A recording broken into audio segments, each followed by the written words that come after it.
Megan, is everybody in from the waiting room? There are 3 people in there. One, I believe, is the first witness, Mr. Warden, Reverend Warden. Then there's someone named Tommy, which I think both sides don't know who that is, unless we see anyone we're missing for right now. I don't know who that is. And then someone named Stephen McArdle.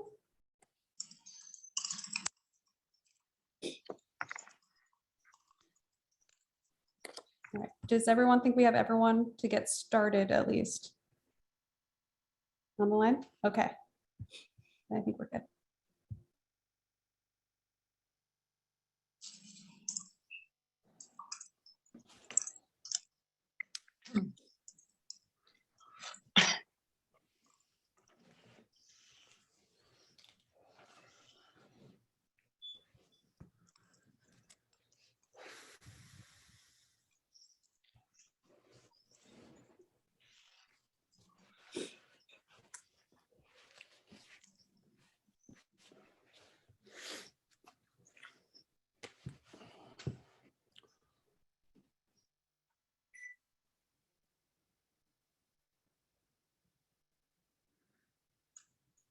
All right, Jay, whenever you're ready, I think everyone's ready to get started.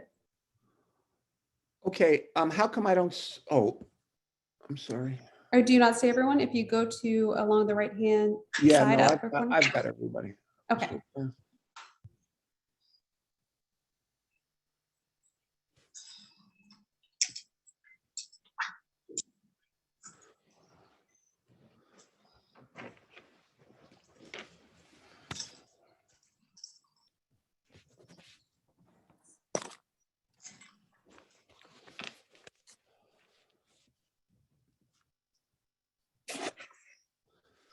Good morning.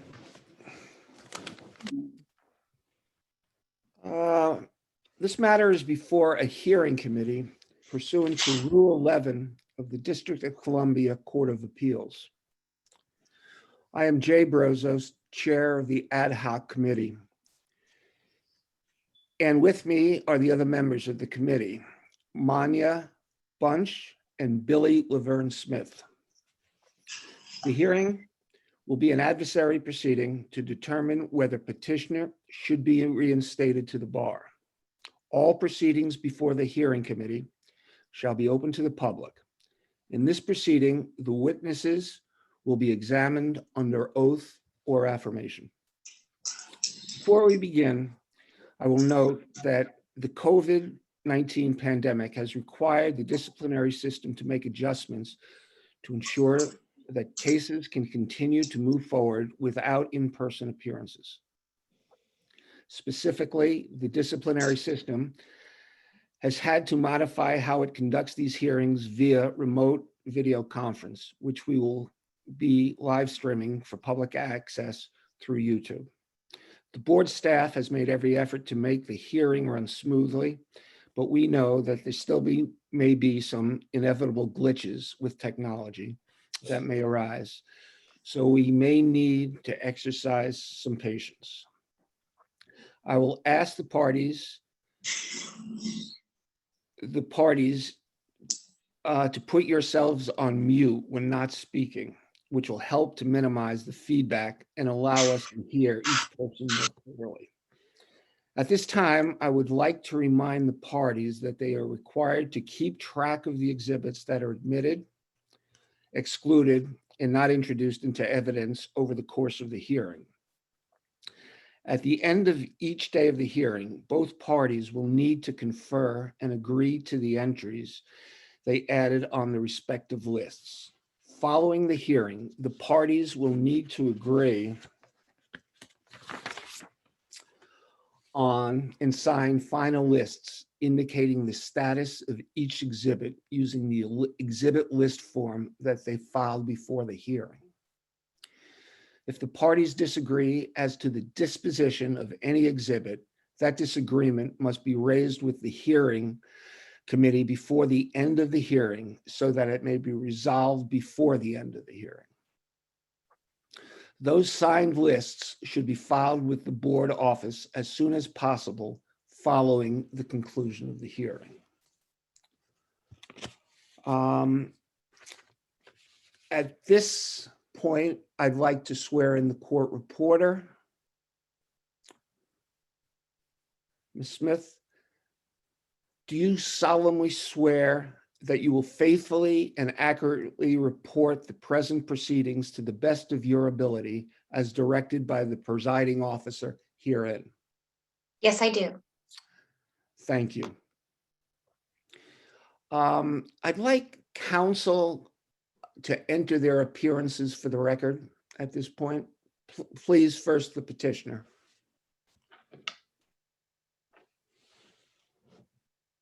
We can't hear you, Ms. Williams. My apologies. Karen Williams on behalf of petitioner Theresa Squillacote, and also appearing today is Dominic Lentz for Ms. Squillacote. Thank you. And disciplinary counsel?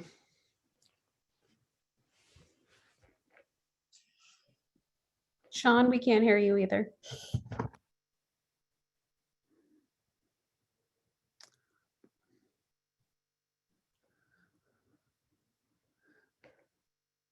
How about now? Oh, yep, now we can. I had to use the old off and on technique. I apologize. Sean O'Brien for the Office of Disciplinary Counsel. Office of Disciplinary Counsel. I'm sorry, we didn't hear that. Joe Perry for the Office of Disciplinary Counsel as well. Thank you. Thank you. And just from the introductions, we can see that there are glitches, but we'll work through them. There's some preliminary matters we should discuss before we proceed. Petitioner filed a pre-hearing motion concerning assistance testimony. Distilling it down, it was general testimony she wants to introduce about her cooperation with law enforcement while she was incarcerated, demonstrating her character and fitness to practice law. Disciplinary counsel objected. They argued there was an established process to handle this sort of testimony, and petitioner did not follow the process. This would limit them to any meaningful cross-examination of the testimony.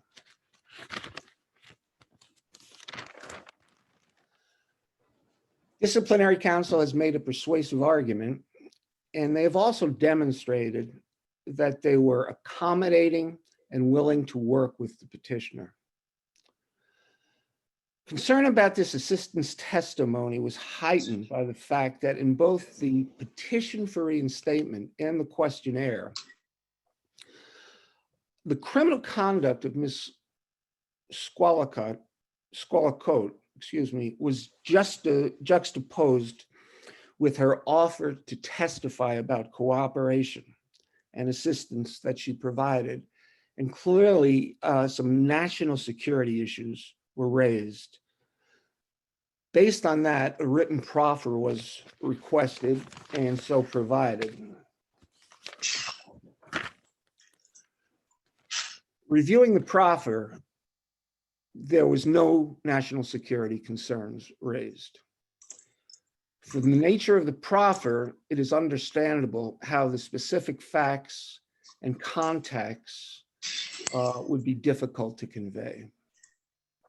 Accordingly, I'm going to allow the testimony, and the disciplinary counsel motion is denied.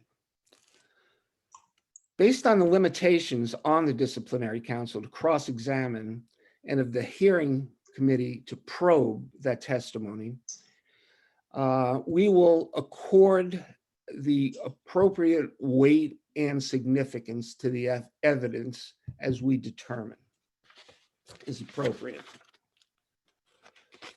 Finally, disciplinary counsel in another motion objected to 6 audio recordings on petitioner's supplemental exhibit list. And basically, again, they were audio tapes.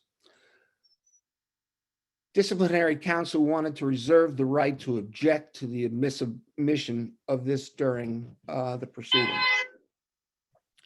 let's put this on hold until the petitioner attempts to introduce these recordings into evidence. So we don't have to decide this right now.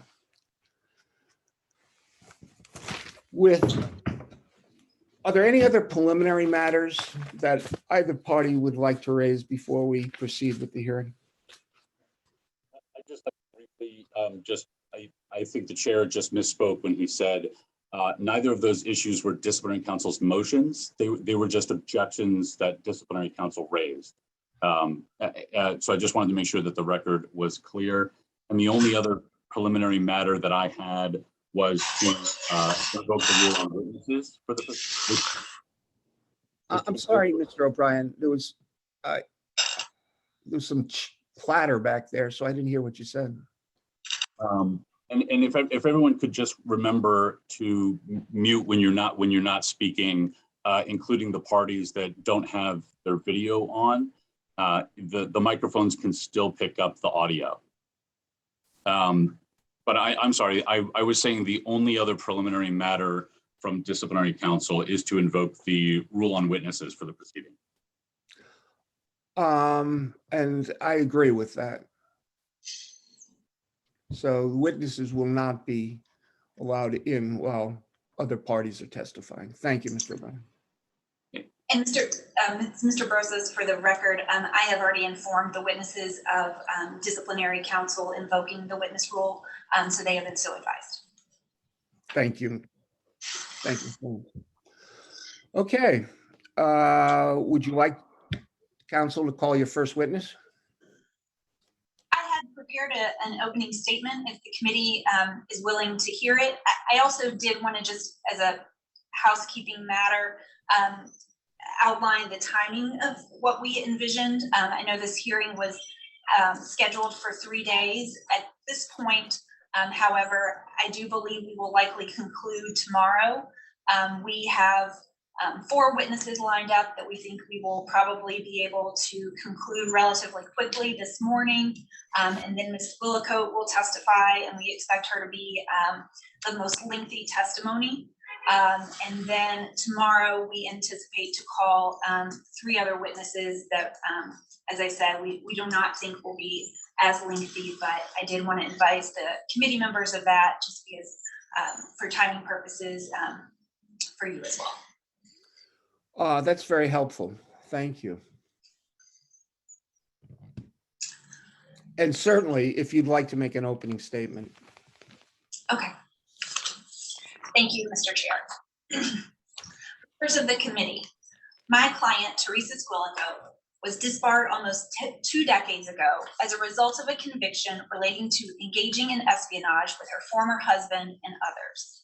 In November last year, she petitioned for reinstatement, and in June of this year, disciplinary council requested a hearing and took no position on whether Ms. Squillacote should be reinstated. Today, you will be hearing from Ms. Squillacote herself, who many of her friends and family call Terry. She will describe her past actions, the seriousness of those actions, and express her deep contrition for her behavior.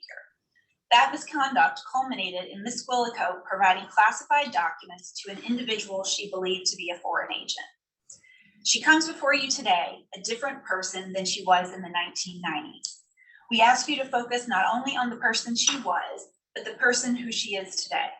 Someone who, after 18 years in prison, is dedicating to making a positive contribution to this country and to people who she can help through legal work. Ms. Squillacote will acknowledge her deep regret in violating her duties to her country and as a lawyer, and her oath as a government employee. She will also demonstrate her current commitment to being a positive asset to this country and her local community, a commitment that she realized early in her sentence. The length of Ms. Squillacote's sentence is indicative of the serious nature of her past misconduct, and you will hear how she used that time in meaningful ways. First, she worked on rebuilding herself so that she would not engage in such behavior in the future. She will set out how she personally confronted her past misconduct and did the work to develop her own sense of self. A key part of that process was addressing her mental health, and Ms. Squillacote will walk through how she has maintained a continuity of mental health care. She has rejected her past behavior and is committed to working on safeguarding inmate rights, criminal justice reform, and other social justice issues. Second, she worked on rebuilding her relationship with her family, especially her 2 children who were minors when she was arrested. Third, and most significantly, Ms. Squillacote has worked to remedy the harm to her country by offering help where she can and being a positive contributor to her community. You will hear how all of these efforts continued when she was released to a halfway house in 2015. Today and tomorrow, you will also hear from other witnesses who directly interacted with Ms. Squillacote personally, professionally, and in her community. You will hear that Ms. Squillacote was upfront about her conviction, the conduct from which it resulted, and the gravity of her wrongful actions. You will hear how Ms. Squillacote is a hard worker. For example, she did menial tasks and physical work while incarcerated, but took pride all the same in doing that work well. She became active in a parish near her halfway house, joining the Social Justice Committee and coordinating programming and events in support of various issues that are timely in American society. She also did research tasks, particularly related to inmate issues. You will hear other examples as well, but throughout you will hear that Ms. Squillacote is highly motivated, diligent, and thorough. As a result of her determination to reshape her future, Ms. Squillacote was readmitted to George Washington University Law School and completed an LLM degree last year. You will hear her thesis described as a top caliber piece of work product and among the best read by her supervising professor. These witnesses will also describe Ms. Squillacote as having good character and integrity, such that she is trusted with sensitive tasks. She is viewed as a stable individual that others can rely upon. Ms. Squillacote intends to present evidence of all the relevant factors for reinstatement in further support of her petition and questionnaire, which already included 20 letters of reference and supporting documentation. Upon the conclusion of the testimony, Ms. Squillacote will ask this hearing committee to recommend her reinstatement because she has proven that she is fit to resume the practice of law. Ms. Squillacote is committed to regaining her ability to represent clients, is aware of and open to the possibility of reinstatement with conditions. Ms. Squillacote's story is an example that a person can be more than the worst thing that they did in their life. Now she is asking to be able to further elevate her positive contributions to society with reinstatement of her license to practice law in the District of Columbia. On behalf of Ms. Squillacote, thank you for your time and commitment to this proceeding. Thank you, Ms. Williams. You want to call your first witness? Yes.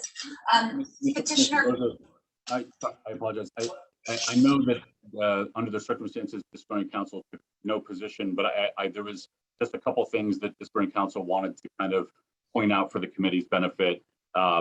Less of an opening statement and more of a statement of the understanding of the position that we're in.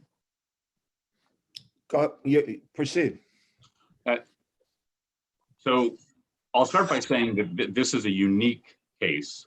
Petitioner's underlying misconduct involved her working with the East German intelligence agency, commonly known as Stasi, and her efforts and attempts to commit espionage against the United States. Her misconduct was egregious, and it was protracted, and it involved crimes of moral turpitude per se, which the Court of Appeals already determined when it disbarred her. That being said, disciplinary counsel recognizes that in the District of Columbia, lawyers who are disbarred are permitted to apply for readmission after a minimum of 5 years, so long as they carry their burden to prove their rehabilitation and their fitness. As you heard from petitioner's lawyer, her criminal misconduct was more than 20 years ago. After being convicted in 1998, she served her prison sentence until her release in 2015. And for all the reasons that petitioner's counsel just mentioned, she believes that she has demonstrated that she is fit to be reinstated. Given the circumstances of this case, the unique circumstances of this case, disciplinary counsel took no position on the petition for reinstatement. More typically, disciplinary counsel would be in the position of contesting or consenting to a petition for reinstatement. And in effect, as disciplinary counsel set forth in its answer, what it said was that petitioner must essentially be put to her proof. And unless and until she presented evidence, including testimony under oath and subject to cross-examination, demonstrating her fitness to practice, disciplinary counsel would be taking no position. So after petitioner puts on her case, disciplinary counsel will be forming its conclusions about her evidence, assessing whether any evidence is necessary to respond to that presentation, and then making its recommendation to the committee. But for now, I just wanted to point out just 3 brief points about the process. The first is that in a reinstatement proceeding, the petitioner has the burden of proof. And that's unusual because in a typical attorney discipline case, disciplinary counsel has the burden of proof. But here, because petitioner was already disbarred, it's her burden to prove by clear and convincing evidence that she is fit to practice and should be readmitted. Second, the gravity of petitioner's misconduct and the fact that it was bound up with her role as an attorney means that every aspect of her petition is subject to heightened scrutiny. And there are the 5 round-tree factors that the hearing committee will use to assess, and those are some of the factors that petitioner's counsel walked through. I will not repeat them. And finally, there's one last area that disciplinary counsel wanted to address now. Disciplinary counsel has already raised this to petitioner's lawyers after the exhibit list and witness lists were exchanged. Petitioner's former treating psychiatrists and her experts in her criminal case diagnosed her with multiple mental health illnesses. These are public documents, and they're also mentioned in petitioner's public petition. It included major depression, borderline personality disorder, as well as narcissistic and histrionic personality disorder cluster traits. And I'm just quoting from the materials on that. Those medical professionals and petitioner herself have asserted that her mental health issues contributed to her misconduct.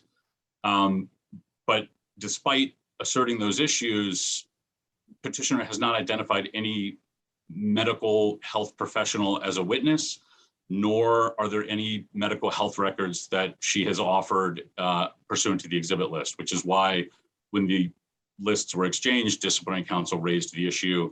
And disciplinary counsel just wanted to make it clear for everyone that its position is that without such evidence, disciplinary counsel does not believe petitioner could meet her burden, especially under the heightened scrutiny, to show that she is now in fact rehabilitated, competent, and fit to practice, or why her diagnosed mental health issues might not lead to other misconduct in the future. And with those 3 points, unless the hearing committee had any questions, that's all from disciplinary counsel at this time. Thank you. No, thank you, Mr. O'Brien. Ms. Williams? I apologize. We're sitting on a corner, so I've been muting myself. So I apologize for that pause. May I briefly respond? Yes. I'm a little confused by Mr. O'Brien's statement because in one of the disciplinary counsel's exhibits includes the questionnaire, which includes a letter and a report from treating mental health personnel. They were included with her questionnaire. So my understanding is they are part of the evidence. They are also included as an exhibit for this proceeding noticed by disciplinary counsel. Mr. O'Brien?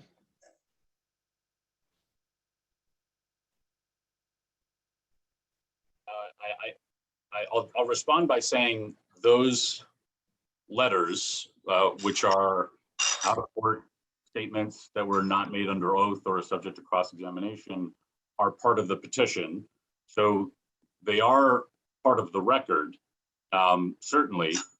As to authenticity, reliability, and weight of the evidence, I think disciplinary counsel's position stands.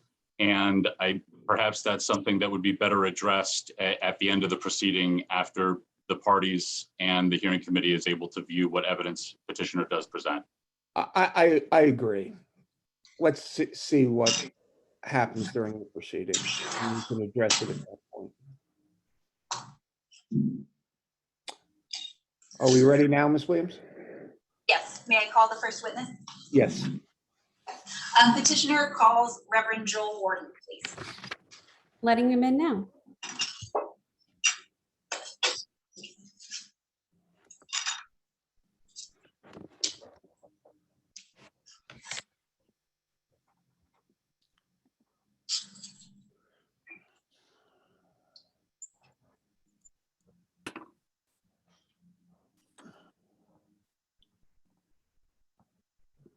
I can't see the Hello, Reverend. this is Joel Warden. I am here. Ah. Reverend Warden, do you solemnly swear that the testimony you will give in this proceeding will be the truth, the whole truth, and nothing but the truth? So help you God. I do.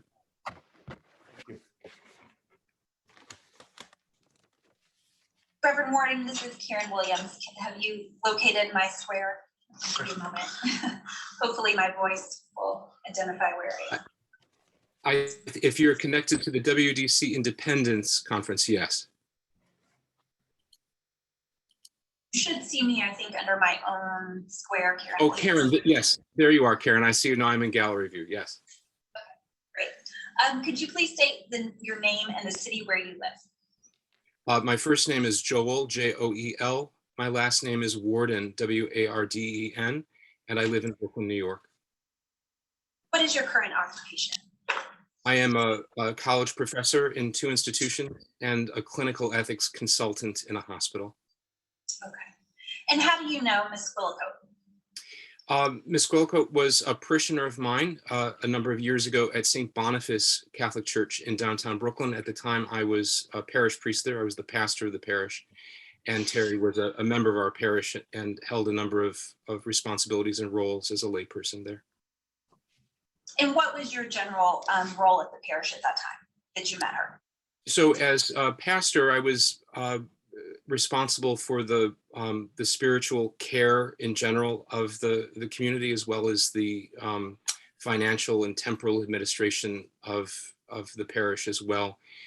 So both very practical kinds of responsibilities in terms of finances and human resources and supervising staff, as well as the kind of more religious or spiritually based responsibilities of celebrating Mass and hearing confessions and caring for people's souls in that way.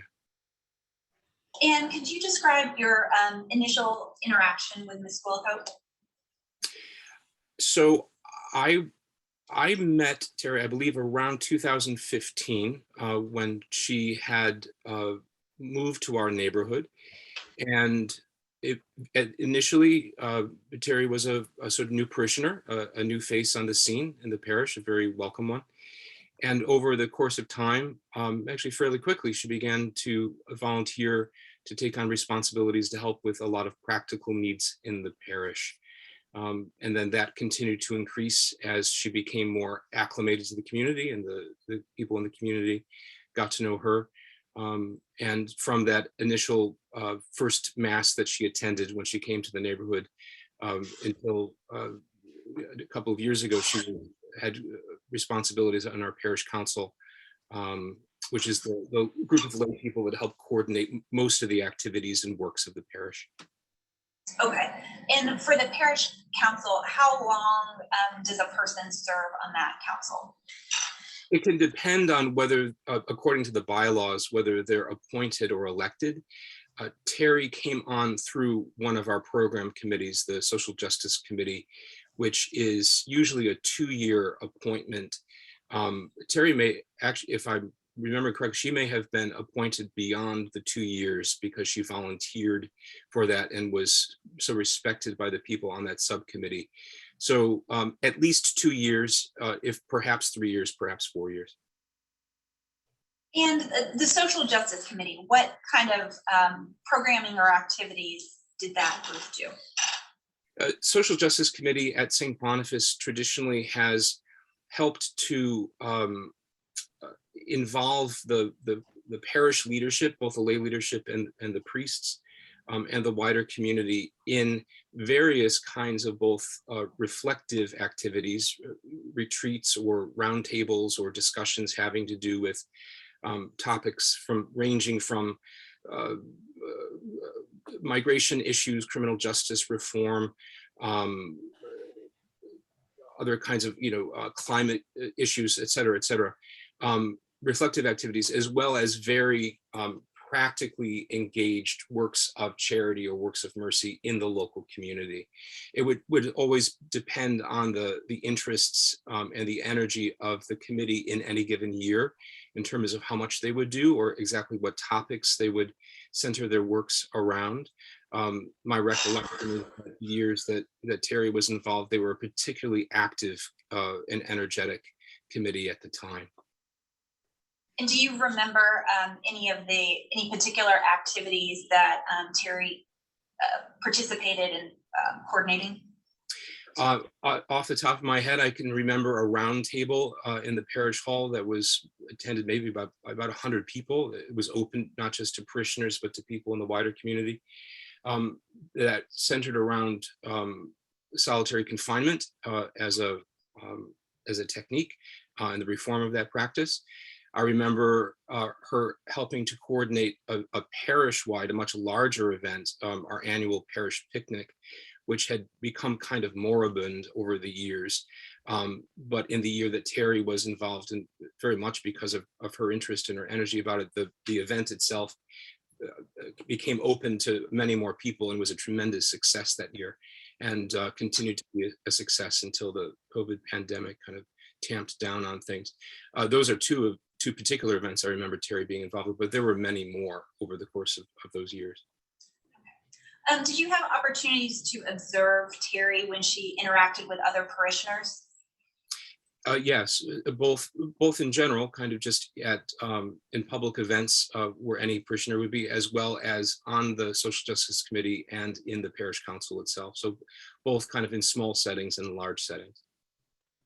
And how would you describe her as a person? Terry, I have always respected and admired. She is someone, in my experience, who has always been willing to jump in to assist, to help.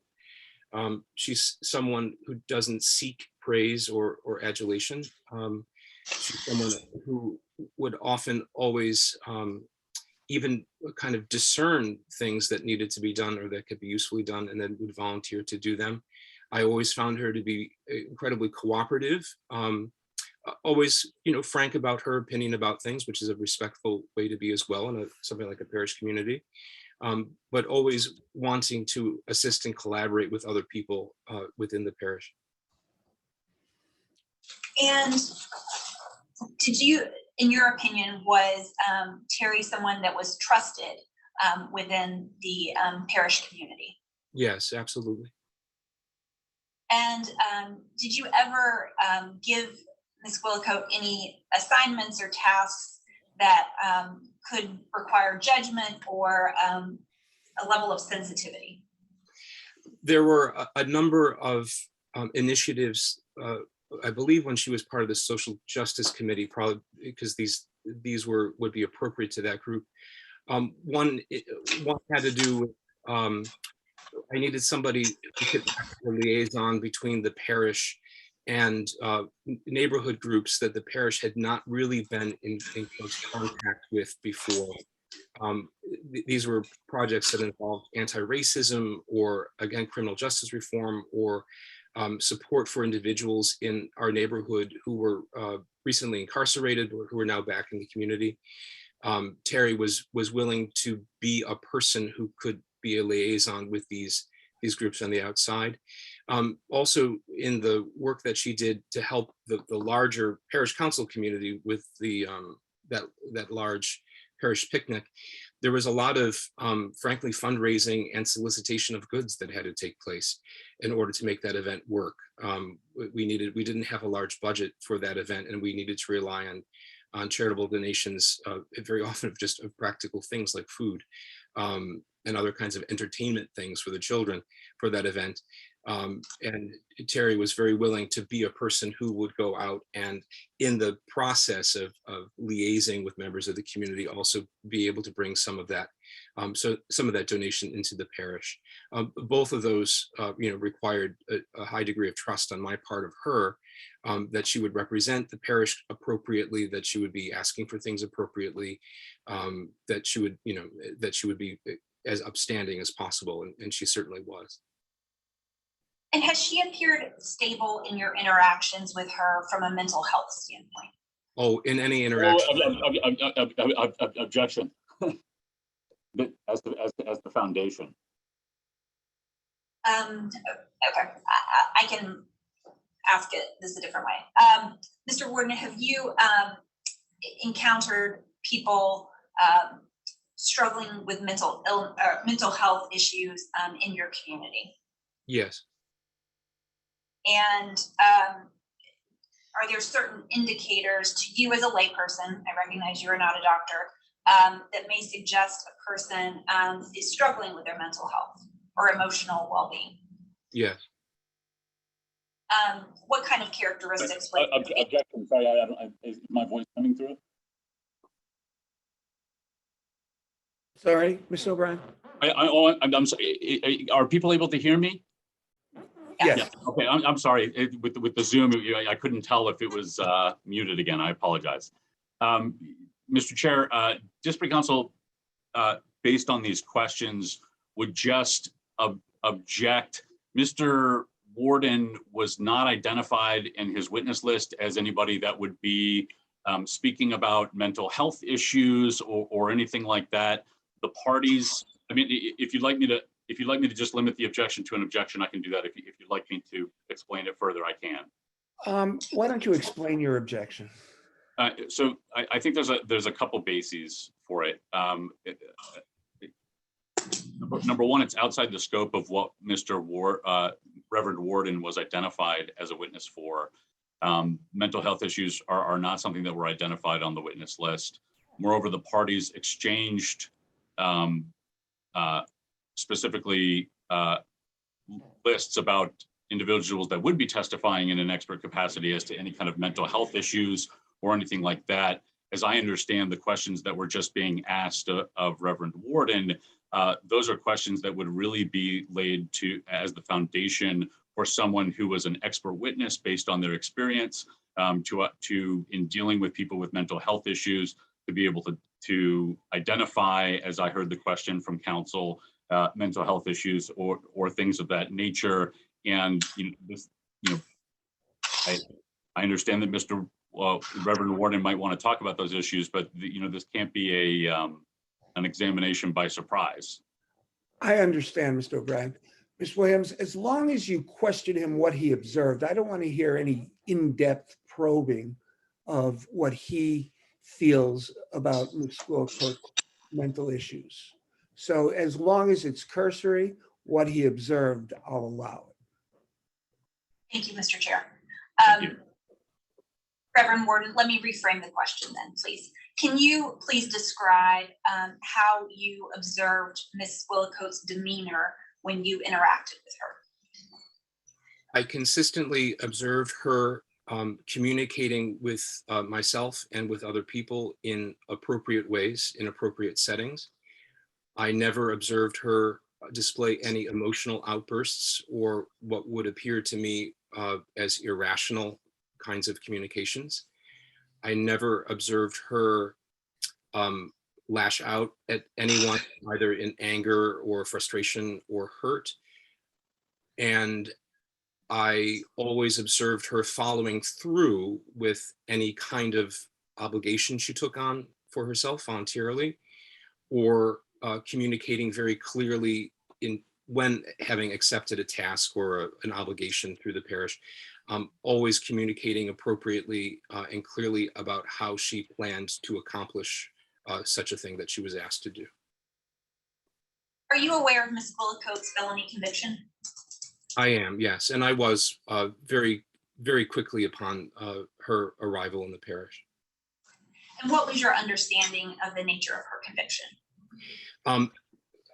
In general, the history that Terry shared with me, and that I also learned from other clergy that Terry was open with and frank with when she came to the parish, was that, and this is general in terms of dates, Terry was an attorney. She had a job with a federal agency in late 80s, early 90s, I believe. There was a kind of romantic relationship with a man that was involved in the context of what happened.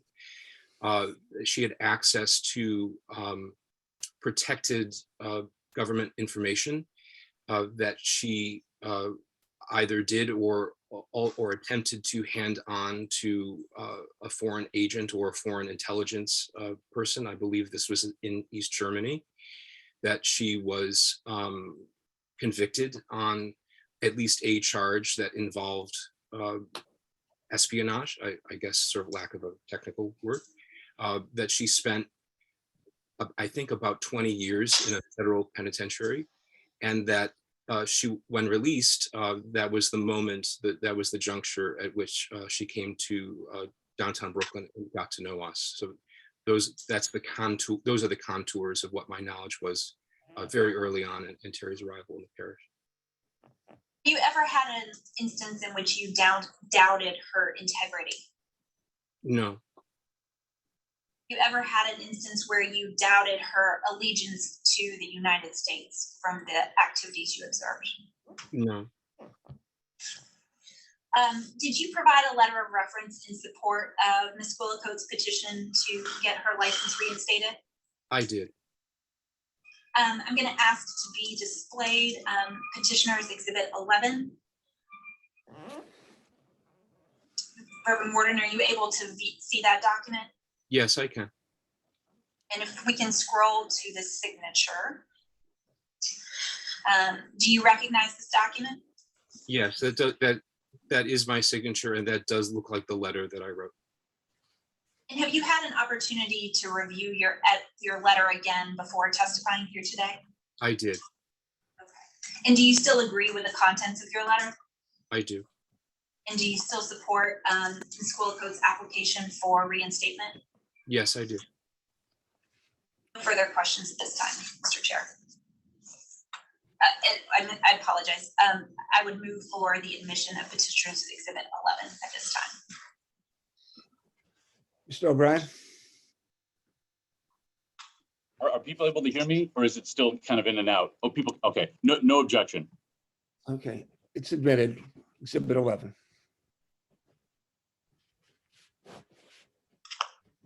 Thank you. I have no further questions unless disciplinary counsel does. Mr. O'Brien?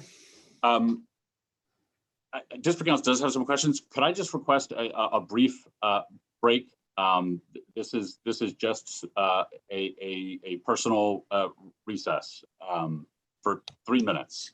Yes, sure. Let's make it till 10:30. Thank I you. will open up the breakout rooms for everyone, and I will put Mr. Warden back in the waiting room.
I believe we have everyone back. Are you ready for me to let the witness back in?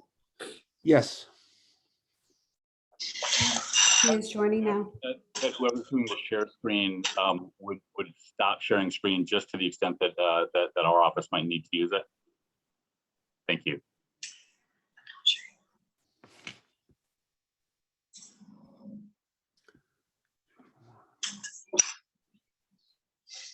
Mr. O'Brien, just to be clear, I don't think we're sharing anything at this point.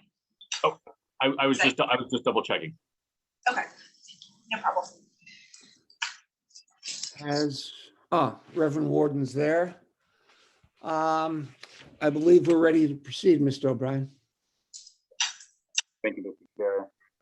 Good morning, Mr. Warden. Good morning. Can you hear me okay? I can very well. Okay, thank you. I had a couple questions for you, and I'm representing the Office of Disciplinary Counsel in this matter. And then I understand that Ms. Williams might have some more questions for you, and the committee may have questions for you as well. Thank you. The first thing that I wanted to ask you about was to kind of put a chronological order to some of the things that you were testifying about. You mentioned that Ms. Squillacote joined your parish in 2015, is that correct? Yes, so right around there. Mhm.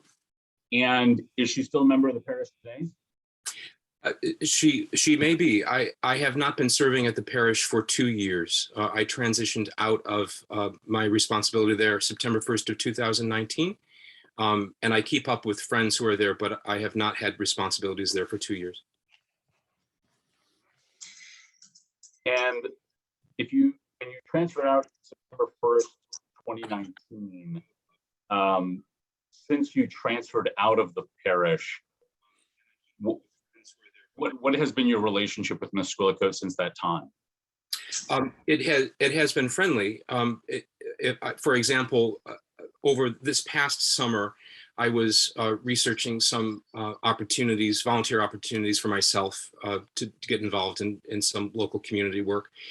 Since I've been teaching at the college level and working in a hospital, that's been a bit different than the life I was used to, kind of working in a parish. In particular, I was looking to see if there were opportunities to support educational efforts for individuals who were recently incarcerated or coming back, transitioning back to the community. And I reached out to Terry to see if she had any recommendations for that, and was incredibly fulsome and helpful in offering me a whole list of possibilities. So I've reached out. And could I just, what was I missed the time, the date that was. When was that? This past summer.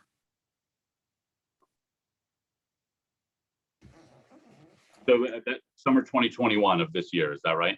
Correct. And when you say you reached out to her, was that by phone, by email, or by some other form of communication? By email. When was the last time that you met Ms. Squillacote in person? I'm sorry, sir. In person, you said? Yes. Probably summer of 2019.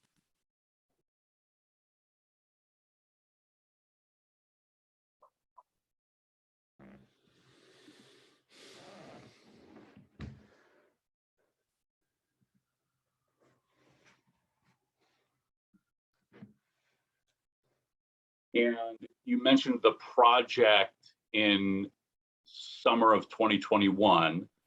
Did you have communication with Ms. Squillacote after that initial email? There was an exchange of maybe 3 emails. In terms of that, I reached out to her to ask her for assistance. She responded to me, said she would work on it. She responded back a few days later with recommendations. I responded back. So I'd say maybe 4 emails in that exchange. Since that 4 email exchange in the summer, when was the last time that you spoke with Ms. Squillacote? I have not been in contact with her since that email exchange.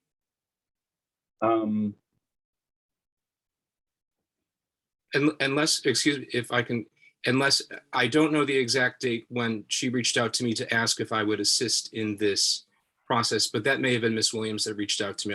I can't remember exactly who the person was. Understood. Thank you.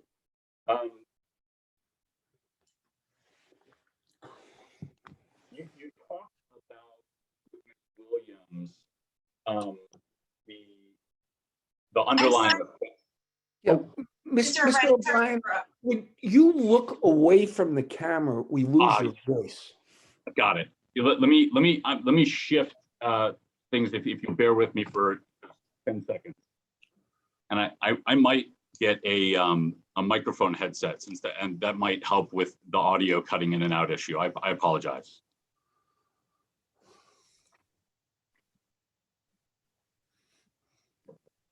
When I'm standing like this, can people hear me? Yes. Okay, thank you. Reverend Warden, you were talking with Ms. Williams about the underlying offense. Do you remember talking with her about that? I recollect that in giving me context for what this process could be like, she confirmed with me that I did what my understanding was of the underlying offense and what the context of Terry's arrival in Brooklyn was. Yes. I see. I apologize. I was asking a different question. I was asking, just a moment ago when Ms. Yes. was asking about the underlying offense. Yes. But you did have conversations with Ms. Williams about the underlying offense leading up to this hearing? She confirmed with me that what my understanding was of the underlying offense. I see. And the question that I wanted to ask you was, where does that understanding come from? How do you know about the underlying case? Mm-hmm.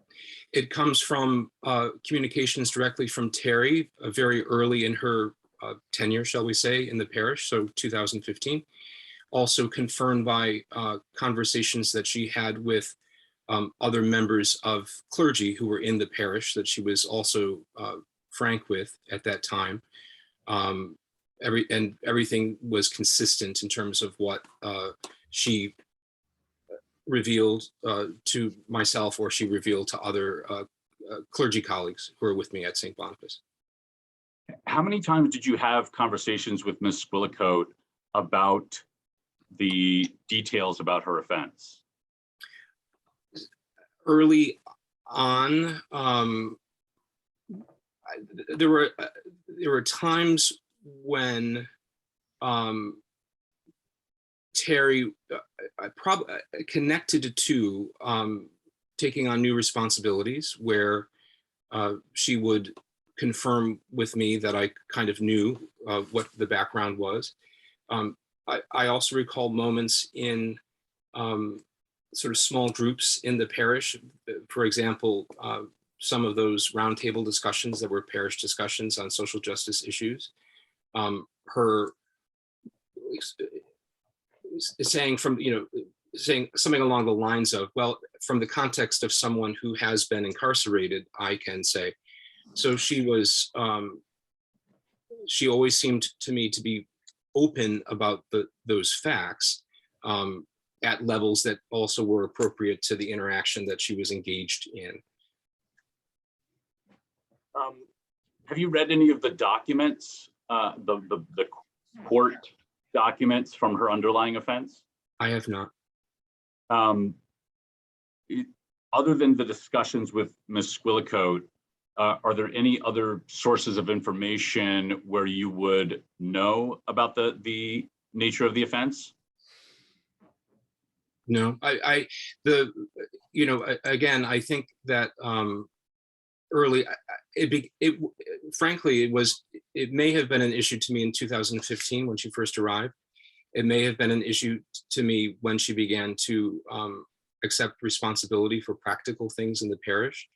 But other than those times, I was not particularly curious about any more details.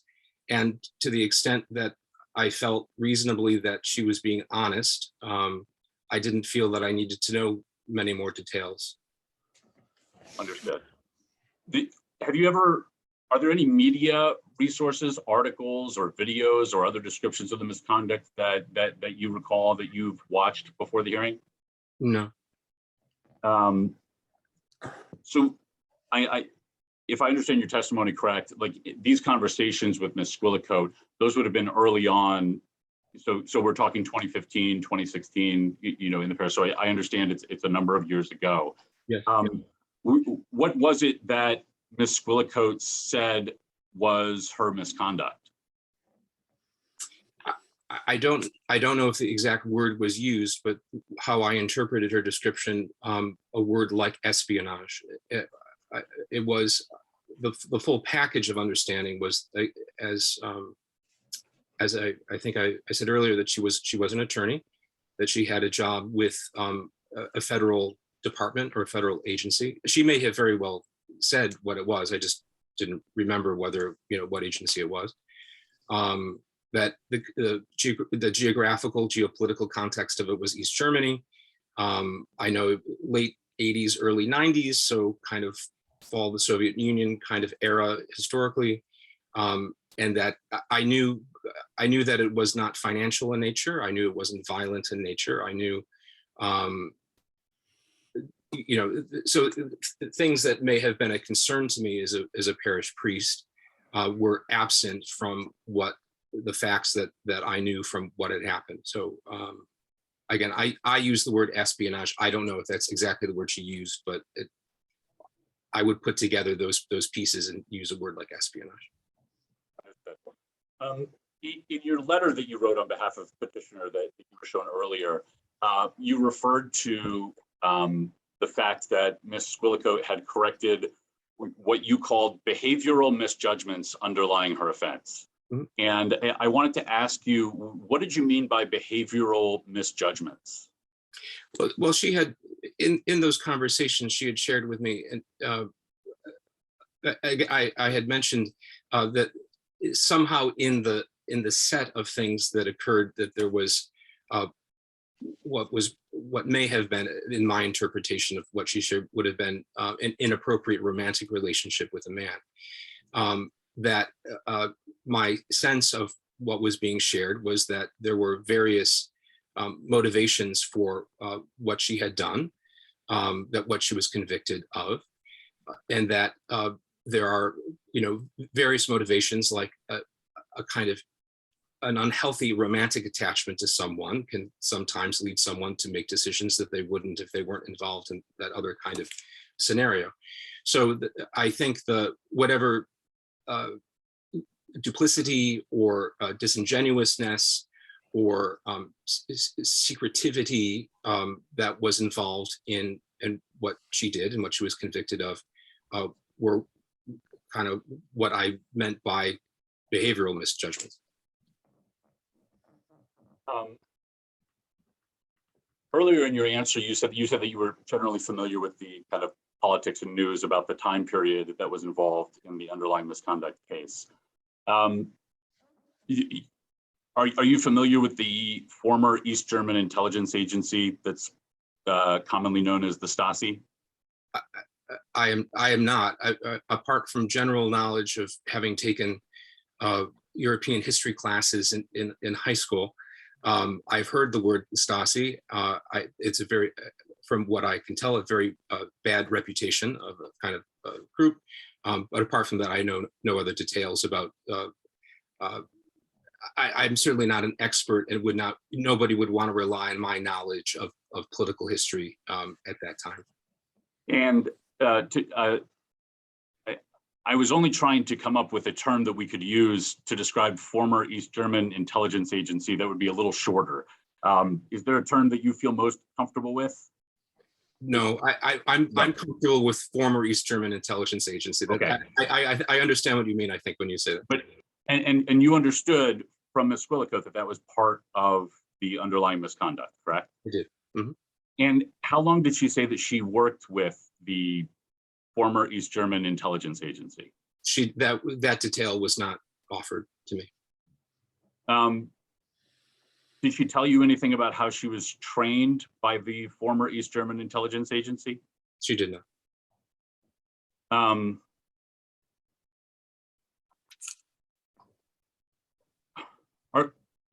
In the underlying misconduct that you're aware of, are there, like that, are there any mitigating factors that you're aware of in Ms. Squillacote's misconduct, in her underlying criminal offense? Sorry. The presence of what I would interpret as a confusing emotional and psychological context of an unhealthy attachment to an individual that, from, again, I can't speak to the detail, but from my impression, was involved in enculturating her into the place, the work that was going on. That would be a mitigating factor to me. Her youth, I don't know exactly how old she was, but she was certainly much younger than she was when I met her. So being young, in my experience, often leads people to make decisions that may not be the best or the most mature, and that they have to learn from making mistakes. So those seemed logical. It seemed logical to me that somebody who had been convicted of a crime like that, after many years of rehabilitation, who had, to my knowledge, hung on to her religious faith, and clearly in reemerging into responsibility in society wanted to continue to live out that religious faith, was a sign of a growth in emotional and ethical maturity.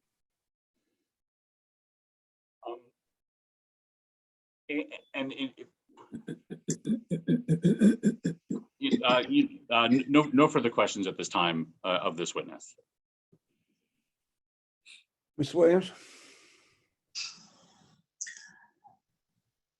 Reverend Warden, did you feel that you had sufficient information regarding Ms. Squillacote to assess the roles that you assigned to her within the parish community?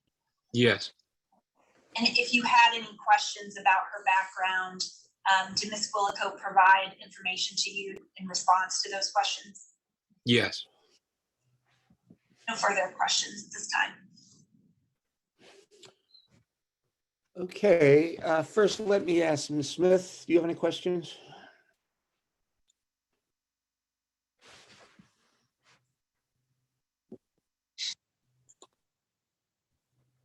I'm sorry, Ms. Smith. You're muted, Billy.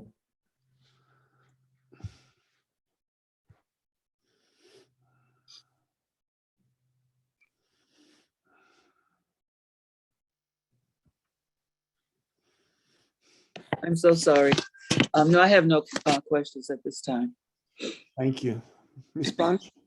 I have no questions at this time either. Thank you. Thank you. I have just a few, Reverend.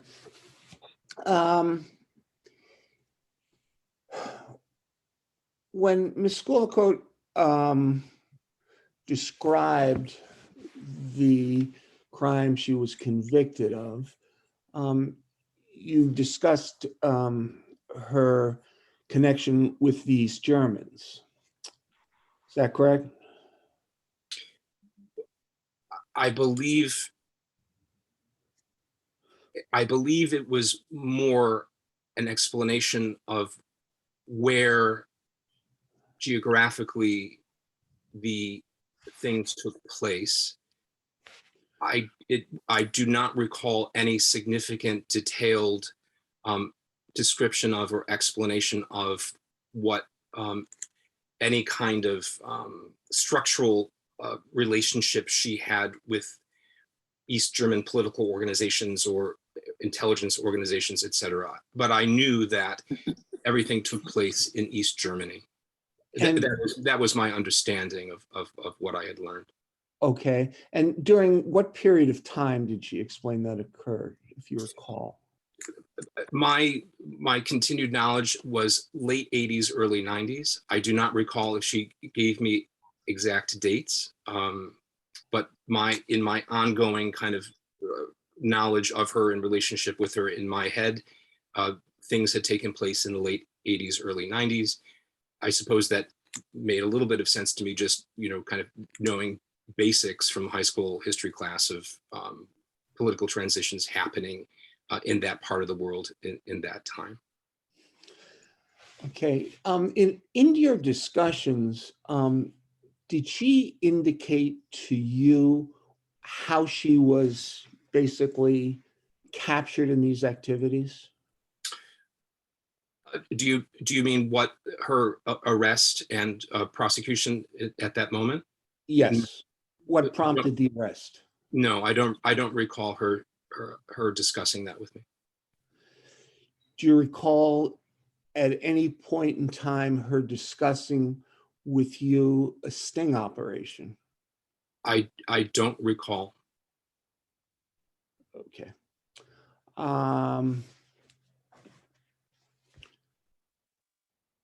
So basically there was no discussion of what caused this activity to cease.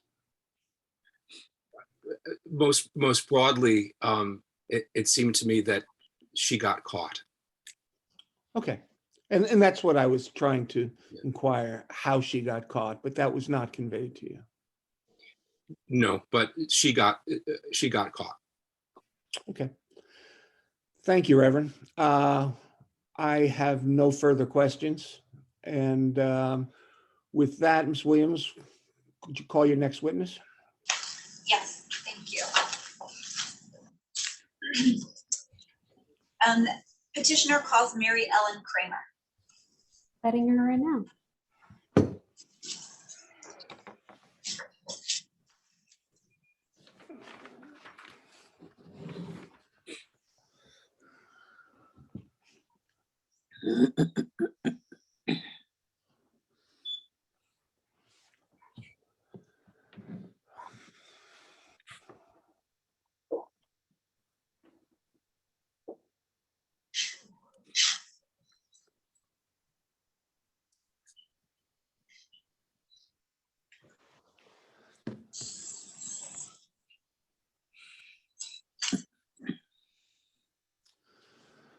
Good morning, Ms. Kramer. Good morning, sir. Do you solemnly swear that the testimony you will give in this proceedings will be the truth, the whole truth, and nothing but the truth? So help you God. I do. Thank you. Ms. Williams? Thank you, Mr. Chair. Ms. Kramer, are you able to identify me in your squares? Yes, I am. Thank you. Could you please state the city where you live? Brooklyn, New York. And could you state your current occupation? Yes, I am a business owner. In what general area of business is that business? Technology business. We make vehicle mounted thermal cameras. And are you affiliated with any organizations in the community? Yes, well, I serve on the board of two nonprofit organizations, the Omni Ensemble and Network Support Services. Okay. And what is Omni Ensemble? It's kind of an eclectic musical ensemble that provides music to children and college students who would not otherwise be able to avail themselves of concerts. And what about Network Support Services? What is the mission of that organization? Network Support Services is a therapeutic community where we operate in now 9 New York State prisons and upon reentry into the South Bronx and Harlem. And what is your role in that organization currently? I'm board chair of Network Support Services. And how long have you been involved with that organization? Since 2015. And could you give us an estimation would be okay, but how many people or individuals you've worked with when they were transitioning through reentry from being incarcerated? Sure. So the organization serves somewhere around 600 people every year. So if you count that number of years since 2015, that's how many people we've served. And how do you know Theresa Squillacote? So I met Theresa in 2015. She was introduced to me as a new member of our Social Justice Committee at the Oratory Church of St. Boniface. I don't recall the exact month, but it was 2015.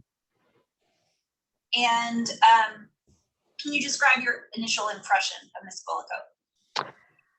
Yes, absolutely. So our social justice committees are extremely informal, very inclusive. And from the moment that Theresa walked in, it was clear that she was knowledgeable and committed to making a difference. And she has an extraordinary energy that's very contagious. And what kind of role did Ms. Squillacote play on the Social Justice Committee? Well, initially she was a member of the organization, and then from 2017 till 2018, we were co-chairs of that organization. So she served as first the junior chair and then the senior chair of that organization a year apart. And do you have a sense, what was your understanding of why Ms. Squillacote got involved in the Social Justice Committee? My understanding right from the beginning was that she's committed to justice, and she's really an advocate for people. And, you know, we served many different kinds of contingent groups, immigrants and people reentering and people who are in solitary confinement, and refugees in Syria. We just served many, many different, as part of this organization, served many different groups. And Theresa was passionate about supporting all of these groups. Are you aware of the nature of Ms. Squillacote's conviction? Yes, I am.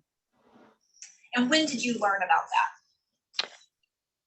Very soon after I met her. I don't remember exactly the moment, but it was, I would say that Theresa was very upfront about the fact that she was living in a halfway house and that she had just returned from prison, and the nature of her crime. She was very upfront about discussing that with us. I would say in a very responsible manner. And did her residing in a halfway house limit her ability to participate in events? Not at all. Not at all. The halfway house was located very close by, and even when Theresa had moved to the Bronx, there was no limitation. She was participating fully. And what is your understanding of the underlying conduct for her conviction? My understanding is it was related to an incident of espionage. Okay. And how did you learn that was the underlying offense? From Theresa herself. She shared some details with us, and then later became, when there was an interview that took place online, she let us, sent us the link so that we could hear all the details. And the interview was quite extensive and detailed. And was it a past interview she had done or in current time? It was in current time. And have you done any research or read any articles about Ms. Squillacote's conviction? No, I have not. Are you aware of a 60 Minutes interview she may have given? Yes, I am aware of it. And have you viewed that? I have not. And I think you mentioned a few of the activities that the Social Justice Committee would do. How often did the committee meet? Well, we met on a monthly basis as a general committee. We met much more often, sometimes weekly, on certain matters. So if we were taking up a particular matter, like for example, having an event around the awareness of solitary confinement, we might meet weekly. So sometimes it was by phone, sometimes in person.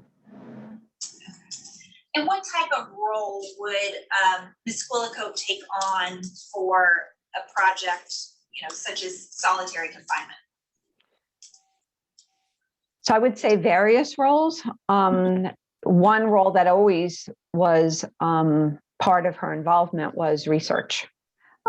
She's a very effective researcher into what the current laws are, what the status is of a particular law. We were advocating for the passage of the Holt bill in New York State to end prolonged solitary confinement, and Theresa would always research, who the new legislators were that had signed on to vote for the bill and what the status was. And, that would be a typical kind of way that she would be involved. But other than that, we also did a lot of, I would say, community organizing, wherever there were sponsors, for an event, wherever there were people that were, where we would do outreach to have people participate. Theresa was always involved in both of those aspects and often had people contribute to making an event happen as a sponsor.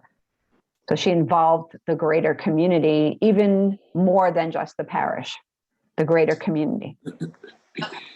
And were you involved in a parish block party that was done? Yes. And was Ms. Squillacote involved in that project as well? I would say that it was, Theresa took it on as a mission to involve a very expanded level of community. Normally our parish block party is just for the people in the parish. But Theresa took on reaching out to various groups and organizations in the area so that the block party, which might be attended by 100 people, normally had hundreds of people attending in that year where Theresa was involved in really as its champion, let's put it that way.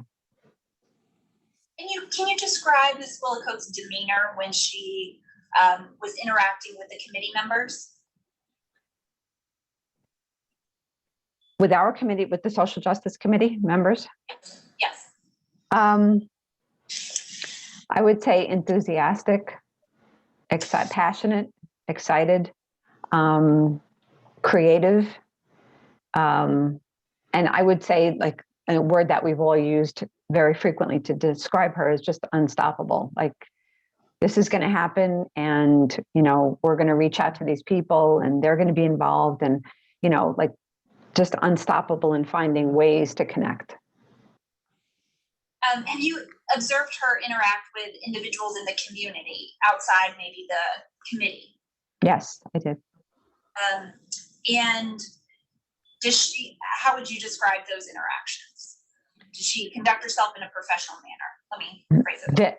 Very professional, and I would say very enrolling, to have people see the opportunity of participating. And she's extraordinarily effective in doing that. We all marvel at her ability to have people see the opportunity of being part of something. And how would you describe her character?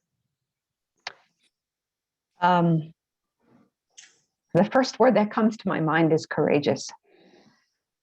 And it's actually very moving how courageous she is. In light of all that has happened in her past, Theresa presents herself in a very professional way, in a very responsible way, very open.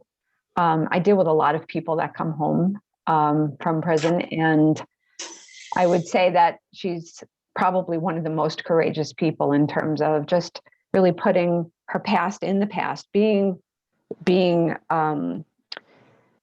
responsible and remorseful for what has happened, and at the same time looking forward to the future and creating the future newly with her family, with her friends, with the community.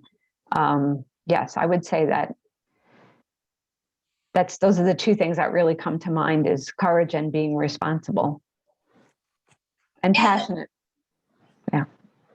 And since you were the co-chairs, how much contact do you have with Ms. Squillacote now? Very frequent. We're friends. We during the pandemic, we were part of a small group of 5 women that was in weekly contact. We are still in weekly contact. We are in touch to make sure that everyone's well. We pray together. You know, we have a number of activities that we do together. We attend the same church. So it's constant friendship. Yes. And to what extent have you witnessed Ms. Squillacote work on rebuilding other aspects of her life after her time in the halfway house? Sure. So I'm very present, and even today, to this moment of Theresa building her home. She lives in the Bronx. She found a home. She's made it really not just an apartment, but her home. She's done beautiful work decorating it. We've all had the opportunity to tour it by Zoom, all of the changes that have been made. In terms of rebuilding with her children, she's very close to her son and her daughter, and is a very active grandma. We just celebrated Theresa's birthday, and her grandchildren and her daughter and daughter-in-law were there. And it was just wonderful. Like, it wouldn't be a celebration for Terry if her children were not involved. And are you aware if she is getting medical treatment this time? We've often spoken about treatment that Terry receives from different doctors related to certain medical conditions that she has. And are you aware of her pursuit of a further law degree? Yes, absolutely. And what do you know about that? Well, what I know about it is that, and this is another testimony to her being unstoppable, is that she pursued a law degree in Washington, D.C., and Theresa lives in the Bronx in New York City. And that involved traveling on a weekly basis to go to classes and to fulfill on whatever is required to get that degree. And she did it. And, that would take something for anybody. And, with the limited financial resources that she's had, it very often involved her getting no sleep, just traveling in the way that was most economical to be in the class, and, just pushing herself to make sure that everything was fulfilled. And I have had the privilege of reading one of her papers, and it was extraordinary. And do you recall what the paper was about? Yes. Well, what I recall is that it was about having communication available to people who are in prison. And is Ms. Squillacote someone that you feel you can trust and rely upon? Absolutely. Is she someone that you think you can trust with sensitive topics? Absolutely. No doubt. And does she conduct herself in a professional manner? Highly professional. And do you have any concerns about her allegiance to the United States? None at all.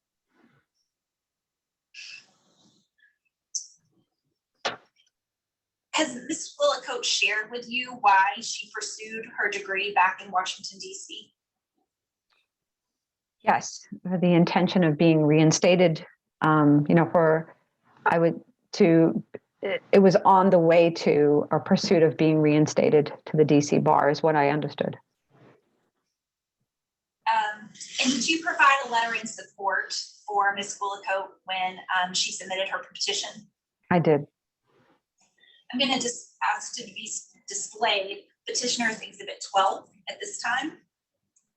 And if we can scroll to the last page, please. Ms. Kramer, do you recognize this letter? I do. And is this the letter that you submitted? It is. And have you had an opportunity to review the letter before testifying here today? I have indeed. Okay. And do you still agree with the contents of your letter? Absolutely, and more than ever. And do you still support Ms. Squillacote's readmission to the DC bar? Yes, I do. No further questions at this time. Thank you. Disciplinary counsel may have some questions for you now. Would you like to move for the admission of Exhibit 12? Yes, Mr. Chair, my apologies. Thank you for that. I would move the admission of petitioner's exhibit 12, and I understand there was no objection from disciplinary counsel previously. No objection from disciplinary counsel. Admitted. And if the chair would like me to proceed, I'll go ahead. Yes, Mr. O'Brien. Thank you. Good morning, Ms. Kramer. My name is Sean O'Brien, and I represent the Office of Disciplinary Counsel in this proceeding. Good morning. And I have a couple questions for you, and then Ms. Williams may have questions for you after me, and the members of the hearing committee may have additional questions after that. First, these are just a few preliminary housekeeping questions. You understand that this proceeding is being broadcast on YouTube, correct? I do. And you didn't watch any of the earlier proceeding this morning, correct? I did not. Thank you. Preliminary questions out of the way. You talked about your close relationship with Ms. Squillacote that continues to this day. And the question that I wanted to ask you was, when was the last time that you had a conversation with Ms. Squillacote about the details of her conviction? I don't recall, but it was some time ago. It was not very recent. Yes. In your letter that Ms. Williams just showed you, you referred to Ms. Squillacote's egregious errors of judgment. Do you recall making that statement in your letter? Yes, yes, I do. And what are those, when you say egregious errors of judgment, what does that mean to you? It means I would say a profound error of judgment, something that where some behavior that would have been expected was broken. And what was the error of judgment as you understand it? As I understand it, was making a document or documents available to someone that should not have received those. And other than making documents available to someone who should not receive them, was there anything else that you understood was an error of judgment? That was my understanding. That's what I'm left with. Let's put it that way. Yeah.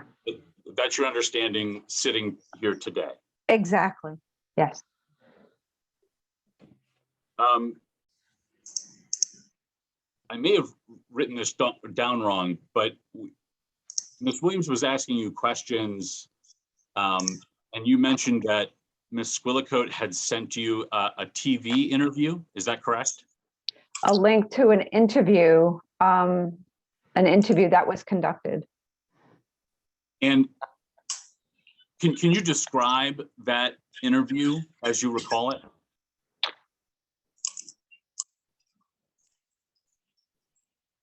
Well, I don't have a very clear recollection of all the details, but I do remember that it was quite detailed and lengthy.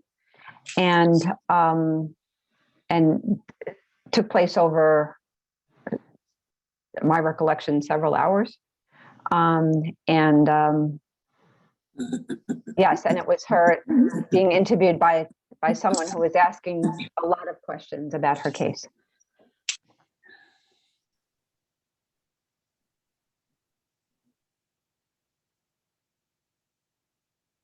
I might circle back to that in a little bit. You talked about your knowledge about Ms. Squillacote pursuing her LLM at GW, correct? Yes.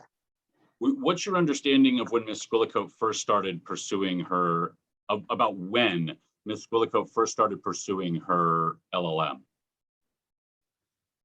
I don't know that. I don't know that information. Are you aware that Ms. Squillacote first started pursuing her LLM in the late 1980s? Yes, I believe she did mention it, but I didn't know that it was particularly at time. I know it was a while ago. Do you have an understanding of why Ms. Squillacote was pursuing her LLM at that time? I do not.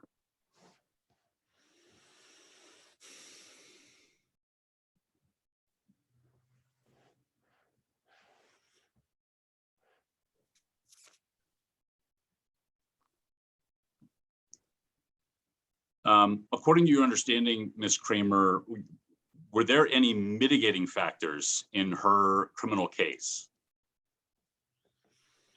Let me strike that. Let me rephrase that. Were there any mitigating factors to her misconduct in the underlying case? It's not something that I'm aware of.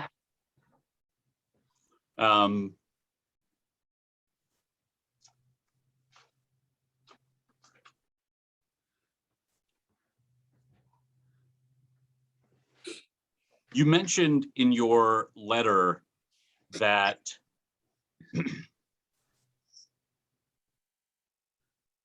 Ms. Squillacote was remorseful. Is that right? Yes. And what did she say she was remorseful for?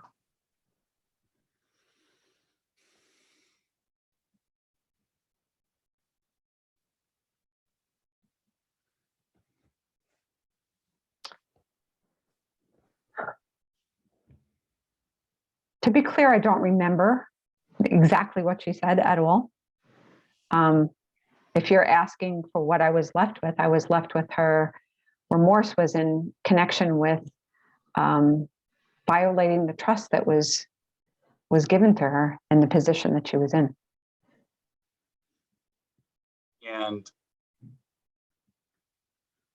other than violating the trust for the position that she was in, did she have any other remorse that you recall? I do remember that she is quite remorseful on the impact of on society, on her family. Yes, I'm very present to that.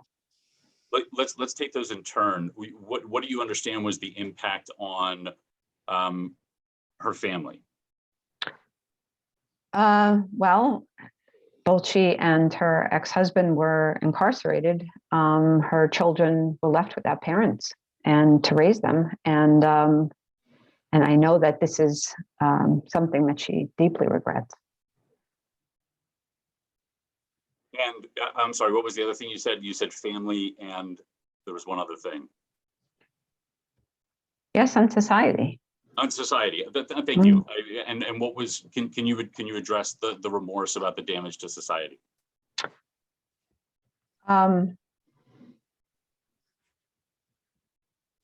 Not specifically. Not specifically, no.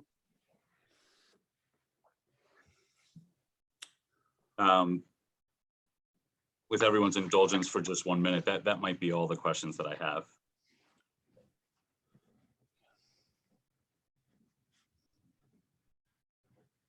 Disciplinary Council has no further questions of this witness at this time.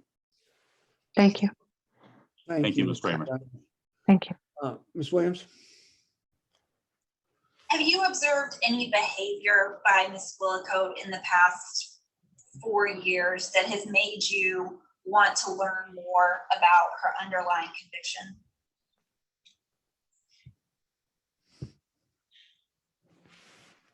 No. I I have not.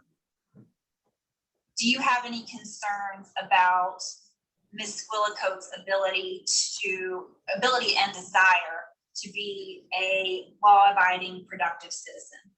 None at all. Mr. Brozos, no further questions. There may be some questions from the committee at this time. Thank you. Ms. Smith? Do you have I any have questions? no questions. Thank you. Ms. Bunch? Yes, I have one question. Can everyone hear me? Yes. Great, Ms. Kramer, and I may have missed this. Just going back to the interview that you mentioned regarding Ms. Squillacote that you reviewed, can you give me a little bit of context of how you came about to know about the interview, or how Ms. Squillacote made you aware of it? Any context around that?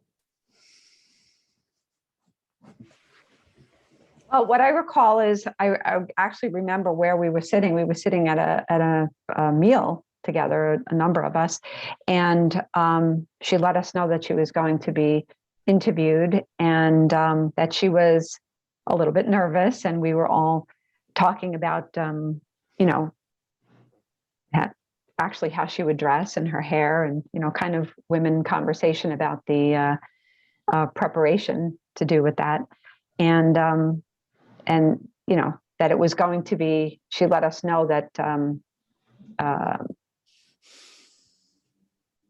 She let us know that someone had reached out to her, if I remember correctly, to have this interview take place, and that she was going to take advantage of this opportunity. Thank you. And what was the timing of this? Do you remember the year? I don't remember the year. I know it was before I wrote this letter, but I don't remember exactly the year. It might have been the year before, no more than 2 years before, I would say. Thank you. I have no further questions. Thank you. Thank you, Ms. Bunch. And did you, following up, did you listen to the interview that was conducted? I did listen to it. Yes. And what was your takeaway from that, if you recall?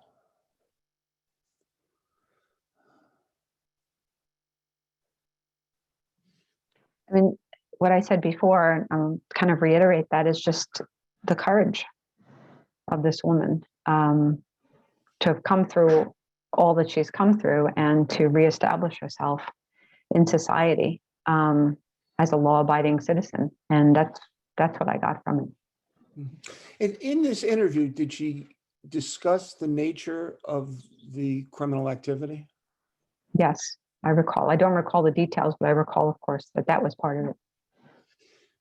Do you recall any discussion about the sting operation in which she was apprehended? I do recall that was included, yes. And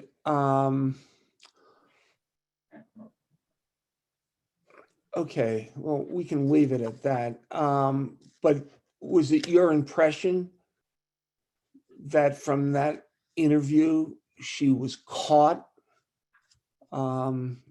inappropriately in the sting operation? Yes.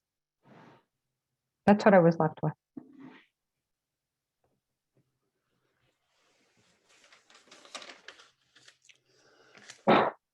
One other area I'd like to ask you about, and that's the LLM that you got from GW. Mm-hmm. I think you stated that, well, why don't you tell me again why she attained that degree? So to be clear, earlier there was reference to how it was started, the intention of starting to get the degree way back when it was started, and I know nothing about that. What I know about and what we've heard about is the intention behind completing it, and that was to fulfill on her intention to to be reinstated. In other words, as a credit towards being reinstated, I would say. To practice law again in DC. Yes. So it was sort of a box to check off. No, no, I wouldn't put it that in such a trivial way. I never got that intention. I didn't mean Yeah. it Yeah. didn't make it trivial, but Mhm. let's use your words. And what are they again? That it would be a credit toward fulfilling on her intention to be able to practice law again. Okay. Thank you, Ms. Kramer. You're welcome.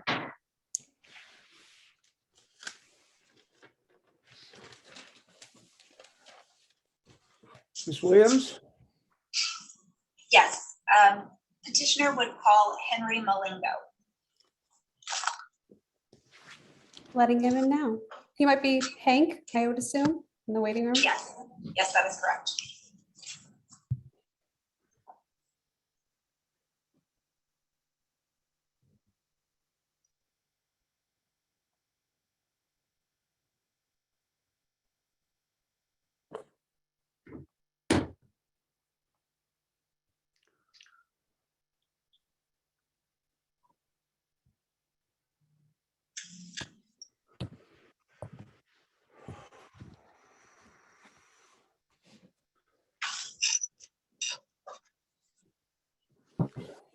Good morning, Mr. Good Malinegro. morning.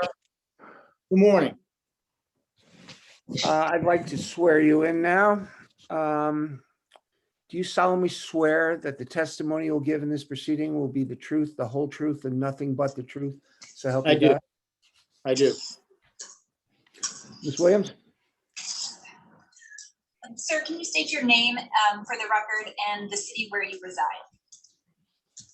Henry R. Molinengo II. I go by Hank. I live at 6004 Southampton Avenue, Springfield, Missouri, 65810. And what is your current occupation? I'm basically retired. I'm still an adjunct at George Washington University, and they assign me a couple of students every semester to work with on their independent legal research writing paper they're required to submit prior to graduation. And have you held any other titles than adjunct professor while working for GW? I was the Senior Associate Dean for Administrative Affairs from August 17th, 2009 until January 1st of 2021, this year. And are you a licensed attorney? Yes, I am. I'm licensed in DC. I'm a member of the DC Bar. Have been since 1982. And can you describe your experience as a practicing attorney briefly? I served 28 years in the United States Navy as a judge advocate. My areas of practice were criminal law, administrative law, international law, environmental law, military personnel law. I then worked 1 year for the Navy Office of General Counsel, where I worked in their management division before I went to George Washington University to work there. And did you ever have occasion to prosecute a national security case? Yes, from 1996 to 1998, I was the staff judge advocate for Commander, Naval Submarine Forces, U.S. Atlantic Fleet. I was the 3-star admiral's attorney. We had a national security case involving a sailor who worked at Navy Nuke Power School down in Orlando. He was trying to pass secrets to the Soviets. He was intercepted by the FBI. The FBI did a sting, got him red-handed with the material. We prosecuted him. He received, pursuant to a pretrial agreement, 27 years in jail.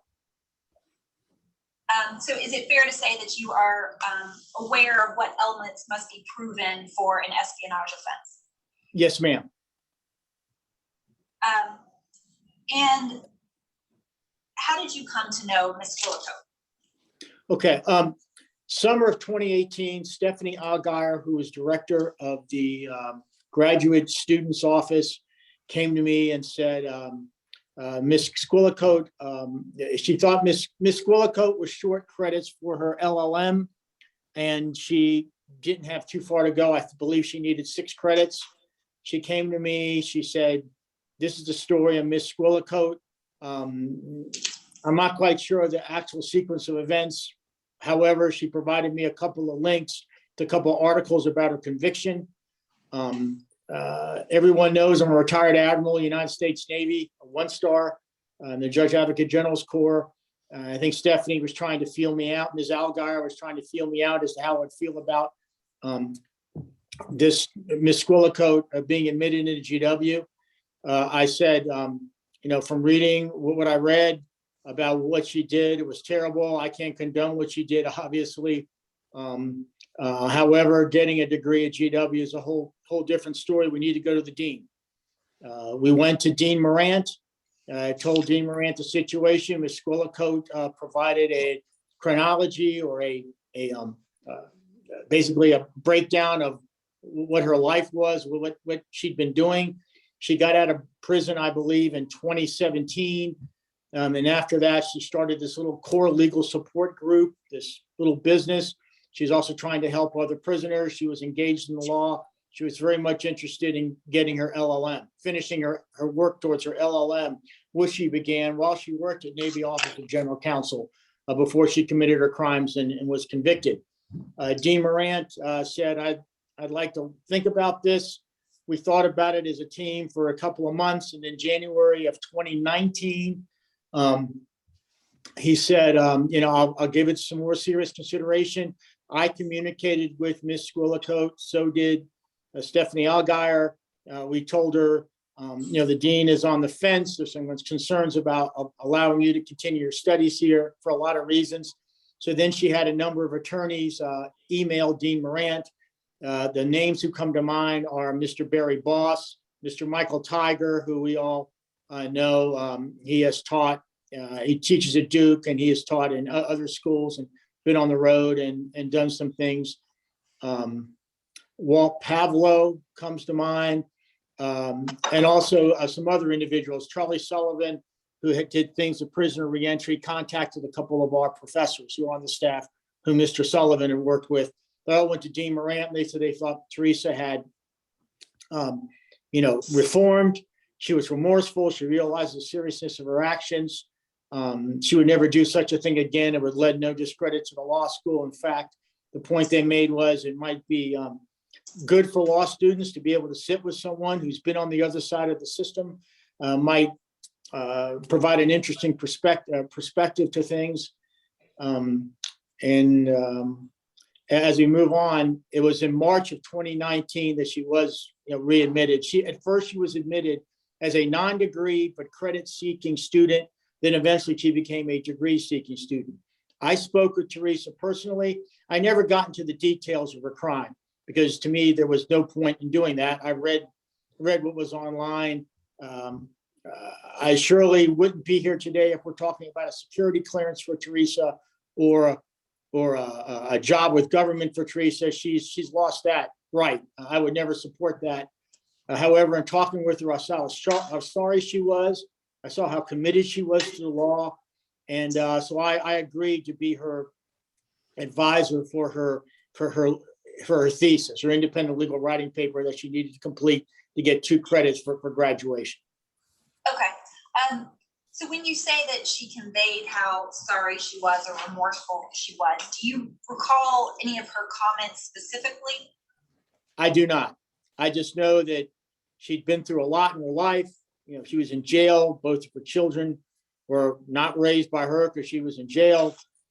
She realizes that, perhaps some of her mental health problems had contributed to, and her health problems contributed to this lack of judgment that she had during this period. She used to seem like a totally different person from the person whom I envisioned, who I never met in the 1990s, but whom I envisioned. She was just very sorry. She was always polite with me, incredibly deferential. You may be a skeptic and say, well, she had no choice. Well, I think I can smell insincerity. She was sincere. She wanted to make changes in her life. She wanted to make amends. And I, for one, felt, I believe in redemption. I believe that she paid her debt to society, and I wanted to work with her. And I believe, how aware are you of what coursework she did other than the independent study she did with you? I know that she did independent study. She got an A with me, and I know she took Jonathan Turley's constitutional law seminar, and she received an A+ in that. And I know that because she emailed me the actual banner grade sheet. I know she took a third course. I'm 99% sure it was in professional responsibility. I do not know her grade in that course. Okay. I know that whatever happened, she qualified for an LLM and she received a degree in May of 2020. Let's talk a little bit more about the independent study that you worked with. Certainly. Okay, so the dean, I know, wanted me not only to work this independent study paper with her, but you know, we're not, I mean, I'm not at a loss at what Theresa wanted to do. Theresa wanted to practice law again. So I was also taking a look at her from a character and fitness standpoint. And I interacted with her, and admittedly, for the bar, I went back through my emails, and I had approximately 25 different emails or conversations with her, you know, from, I'd say, January 2019 until, I guess, December of 2019. Anyway, she always expressed remorse. She always talked about how she didn't want to let people down, but she put together a very good outline, and she put together a schedule to complete the paper.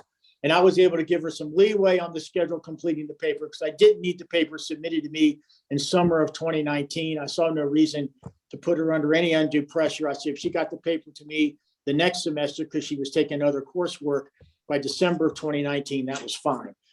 She put together a superb outline. Her paper was on attorney-client privilege for attorney-client privilege and prisoner and prisoner attorney-client relationship with prisoners, and I'm losing the word now. Attorney-client relationship in the prisoner setting, but that wasn't the word. Prisoner realities, that was it. Attorney-client relationship and prisoner realities.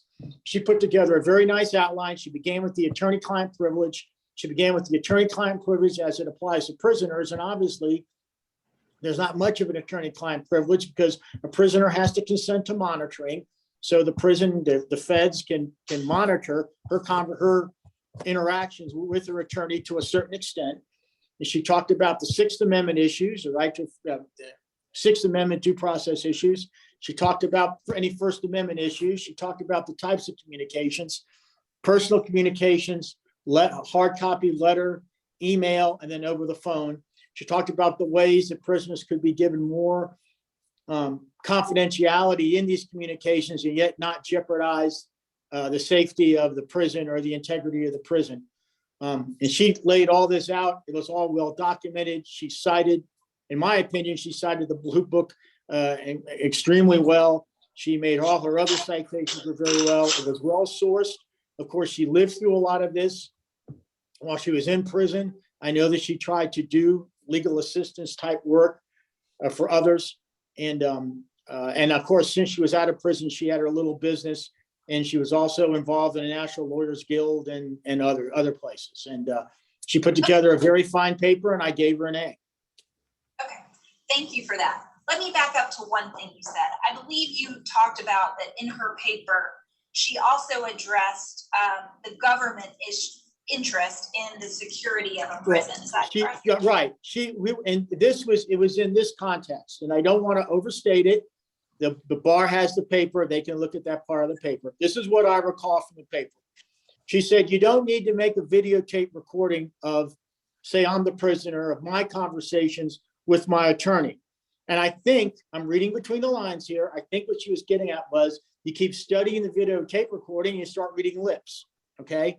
But she said, if a person was stationed to have a visual look, a visualization of the interaction between the person and the attorney, that they could see if anything bad was going on and protect the prison, protect other inmates and so on. That's what I got out of the paper. Okay. I'm That gonna points to pause. Okay, I'm gonna pause here and display what is identified as Petitioner's Exhibit 7. And just make sure this is the document or the That's the thesis. paper. It is, Okay. that's the paper. It was 91 pages when you, it was PDF. When I read it on the PDF, I think it said it was 91 pages. And what was the criteria? Was there a page limit that she had? to There hit? was. Theresa, okay, so not to get overly complicated with GW and GW Law School, we used to have a thesis requirement for LLMs in the 90s when Theresa began there. So Theresa had to complete a thesis of 70 pages, which she did.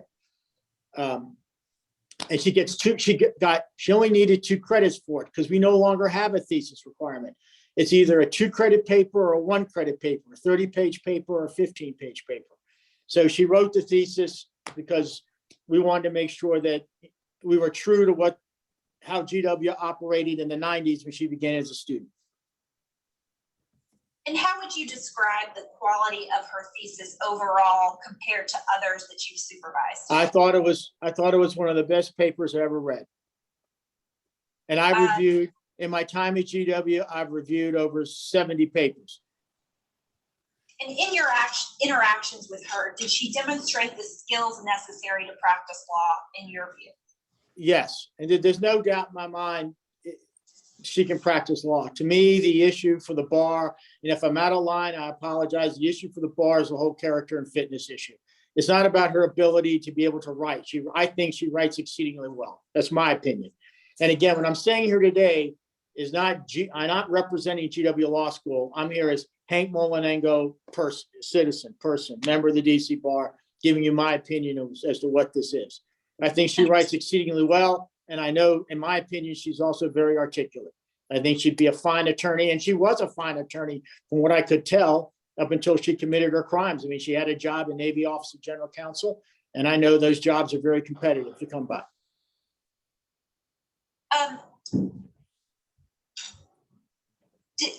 Did she demonstrate the demeanor and professionalism that you would expect of a member of the DC Bar?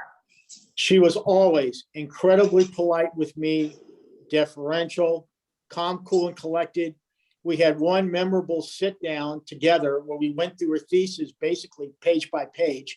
She would send me her thesis in sections, part 1, part 2, so on. But she came in, it was in September of 2019, because she used to come down for New York to take Turley's class, Professor Turley's class in constitutional law seminar. And she came down early one time from New York, and she came in my office. We spent about an hour and we went page by page through it. And she was always incredibly respectful. She must have thanked me a million times for what she thought I was sticking my neck out by trying to help her, and so on and so forth. And she was incorrect. She was extremely professional.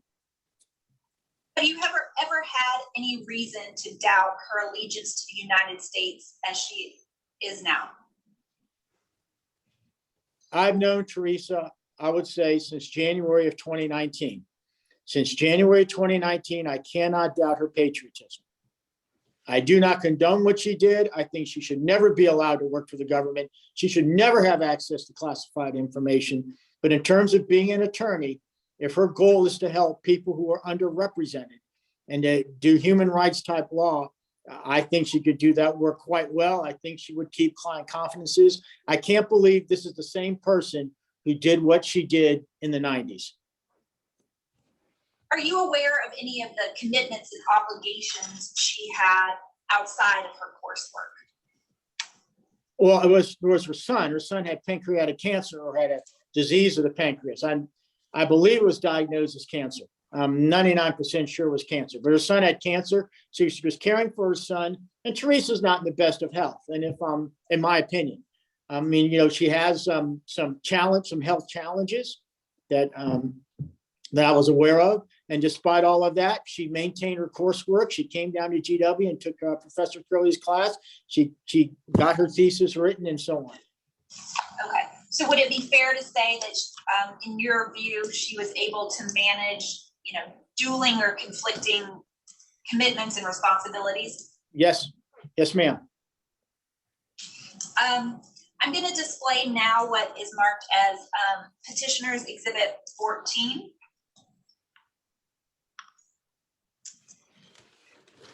Right, that's my letter, and I apologize for the typo on the third or fourth line. I have no excuses. I missed it. It should say as, it has W6S, but it should say as, so. Okay. But yes, that is my letter. Okay, apart from the typo, and do you generally agree with, do you agree with the contents of the letter? Yes, yes. Okay. One And thing do I you- want to point out, I do not have a copy of this chronology that I refer to. I remember she put together some information for the dean, and we submitted it to the dean. The dean looked at it and saw how hard she'd been working and trying to rebuild her life and so on. And so that's all I have. Other than that, by all means, yeah, I support, that letter is 100% correct. Okay, thank you. I would move for the admission of plaintiff's exhibit 7 and 14 at this time. Mr. O'Brien? 7 was the attorney-client privilege paper. Yes, the thesis paper. No objection to either exhibit. So admitted. I have no further questions for Mr. Moliningo at this time. Thank you. Good morning, Mr. Moliningo. My name is Sean O'Brien, and I'm representing the Office of Disciplinary Counsel in this matter. Yes, sir. A couple preliminary matters first. The first is, I'll just note you have a very fast-paced manner of speaking. And so on behalf of the court reporter who's trying to transcribe everything, I'm just going to try to take everything a little slow so we can make sure that she gets down everything that you say. I apologize, and if I need to repeat anything, you need to re-ask questions. I'm very sorry. Not at all. No need to apologize. Sometimes it's a good reminder for lawyers who find themselves in the other side of the witness chair. Well, I'm a pretty old guy. You think I'd learn by now. So thank you very much for your kindness in telling me that. The second preliminary matter is with these Zoom proceedings, it is a new environment, and one of the aspects of that environment is that these proceedings are broadcast on YouTube. And I just need to confirm that you have not watched any part of the proceeding on YouTube prior to your testimony today. No, sir. I was on Zoom just since 10 o'clock Eastern, 9 o'clock Eastern time. I'm an hour behind you. I'm in Missouri. So I put it on at 9 o'clock here in Missouri, and I've just been here in my shirt and tie waiting to be called. And just to make sure that the record is clear, when you answered no, sir, what you were saying was that you did not watch any of the proceeding, correct? I have not seen any of the proceeding. That is correct. Thank you. I just wanted to make sure that was clear and it couldn't be interpreted the other way. You bet. Now, the first question I wanted to ask you was, when was the last time that you met with Theresa in person? Just that one time. It was in September of 2019. We went over her thesis page by page.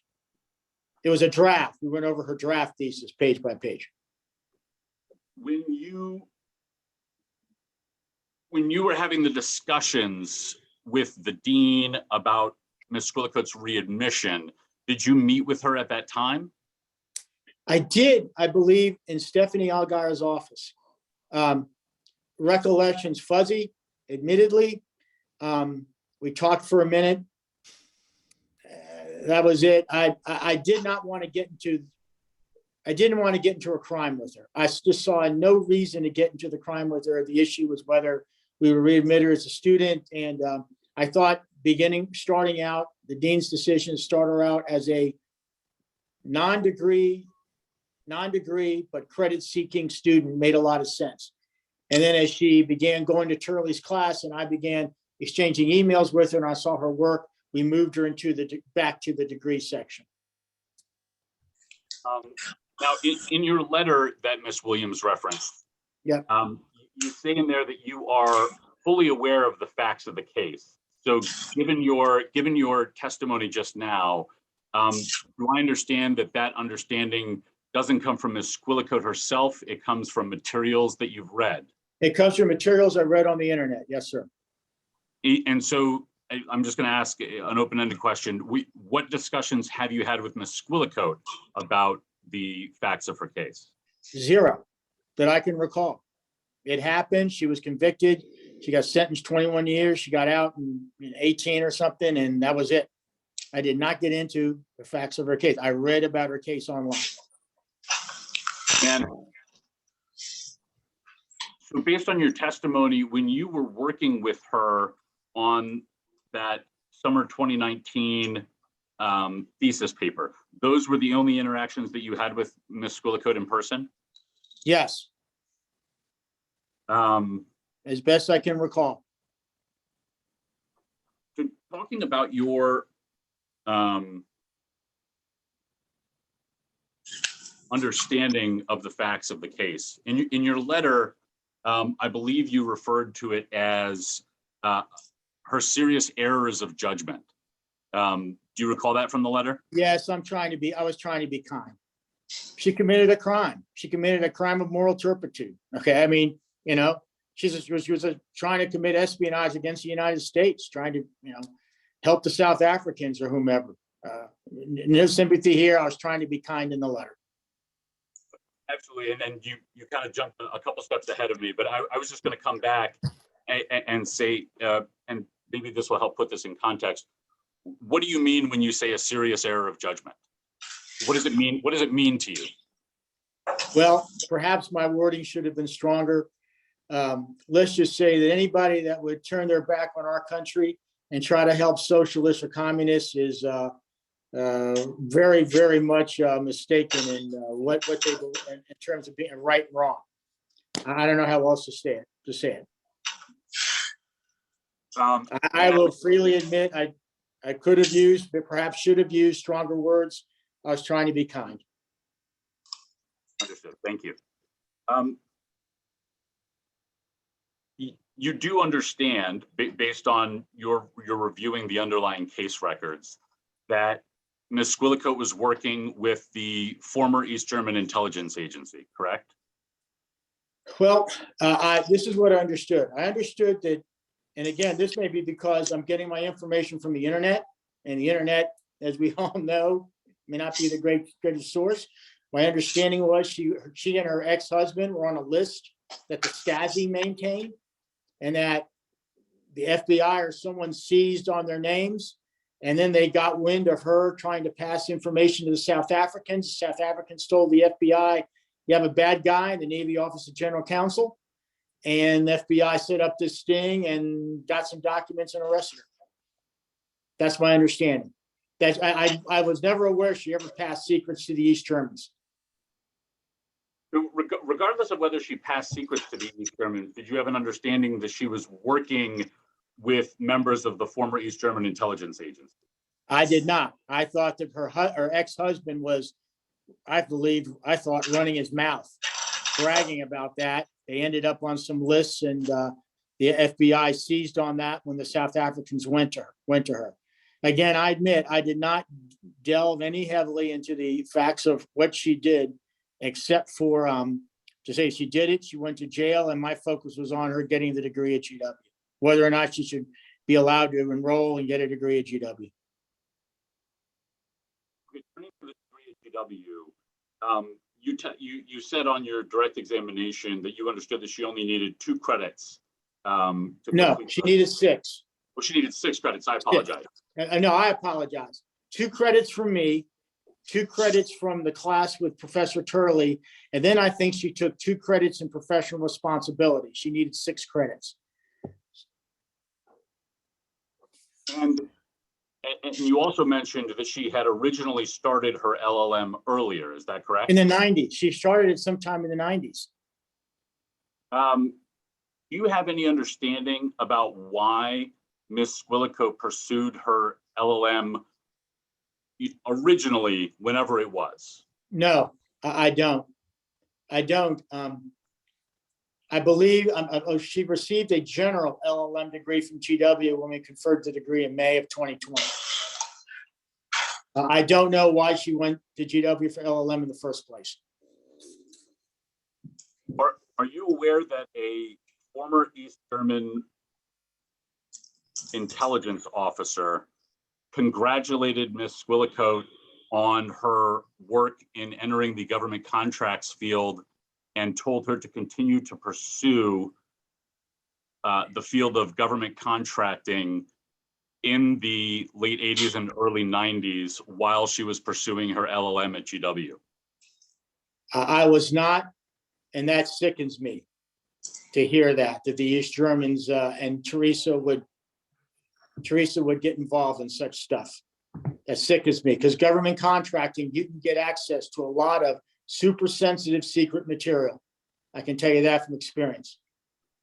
And you mentioned the Department of Defense job that Ms. Squillacote held. What was your understanding about that job that she held? I understood she worked at Navy Office for the Navy Office of General Counsel, and I think she was working in contracting there. So that's what I understand. If you had known that Ms. Squillacote was pursuing her LLM at GW in the late 80s and early 90s, to further, let me put it this way, in connection with her relationship with the former East German intelligence agency, would that have had an effect on whether you would have supported her readmission at GW? Yes. And It would have. It would have. I still think, and I'm not trying to waffle on you, I still think I would have come out the same way, but yes. I went to sea from 86 to 88, deployed in the North Atlantic. We had to deal with the Russians. The Russians used to maneuver their ships in and out of our formations, putting many American sailors at risk. I have no love for the Russians or the East Germans. This greatly upsets me. And I'll leave it at that. But I still, at the end of the day, knowing Theresa as she is now, would have recommended she be readmitted and given an opportunity to get the degree. do you think that fact is something that would have been important for Ms. Squillacote to disclose at the time that she was seeking readmission? Maybe I'm at fault. I should have pursued it with her. I just didn't pursue it with her. I just felt it was a dead issue. She did her time. The issue was, how is she now? Was she going to come into the school and create hate and discontent and be a disruptive figure in class or whatever? And she was anything but that. No further questions for this witness at this time. Mr. Chair. Thank you. And Mr. Milanengo, I think Ms. Williams. Thank you, sir. Thank you. Ms. Williams? Mr. Malingo, I just have a couple of questions. Your recollection of Ms. Squillacote's employment history, is that based upon the records you reviewed, or where is the basis for that? Reading the internet. Reading the internet. And that's maybe that's again a knock on me, but it was through reading the internet. And to circle back, I think, to some of the questions Mr. O'Brien asked, does the new information that he was presenting you with change your opinion of whether she should be reinstated to practice in DC? To be candid, it makes me pause for a moment, because I know the East Germans and Russians for what they are. However, at the end of the day, since she's not going to have access to any classified information, never worked for the government, if her intent on becoming an attorney is to help people, help underserved people, it would not change my opinion. I think Theresa should be readmitted. I think she'd be a fine attorney. I believe in redemption. I believe she's paid her debt to society. I believe she should be given a second chance. But to say that my stomach isn't turning right now would not be the truth. My stomach is turning right now. I cannot believe how anyone could ever turn against our government and help the Soviets or help the East Germans. But that's in the past. This is a different Theresa now. I believe she is healed very much. I think she's changed. I think she would make an excellent attorney. I think she'd be a fine member of the bar. Thank you. Mr. Chair, no further questions. Ms. Smith? I have no questions. Thank you. Ms. Munch? I have just a couple of questions. When you talk about Ms. Squillacote's ability to practice law, and you believe that her crimes are of the past and that she can, correct me if I'm wrong, it sounds like you had a couple of parameters around what that practice of law would entail. Yes. Can you expound on that a little bit? Yes, ma'am. I would never, ever support her getting any kind of a security clearance or working for the government. She has forfeited that right, in my opinion. I'm just one person. This is my opinion. However, I believe that she would be an outstanding attorney serving underserved individuals, working in the human rights area. I could see her doing landlord-tenant, consumer law type things, helping prisoners. At GW, I became familiar with the Mid-Atlantic Innocence Project. I saw a number of convictions overturned through the work of those folks. I could see Theresa doing a wonderful job with those folks. So those were the parameters I would see around her practice of law. Okay, thank you. Thank you, ma'am. Mr. Malinengo, first, Yes, I'd sir. like to thank you for your service. Quite a distinguished career. The case, the national security case you prosecuted involved the sting operation. Is that correct? Yes, sir. And were you aware that there was a sting operation involved in the case involving Ms. Squillacote? I was when I read the internet. Yes, sir. But there was no discussion with her about sting No, whatsoever. I did not want to get into her case. No, sir. I was focused on whether she would be worthy of readmission and whether she would meet our standards to obtain the LLM. That was totally my focus.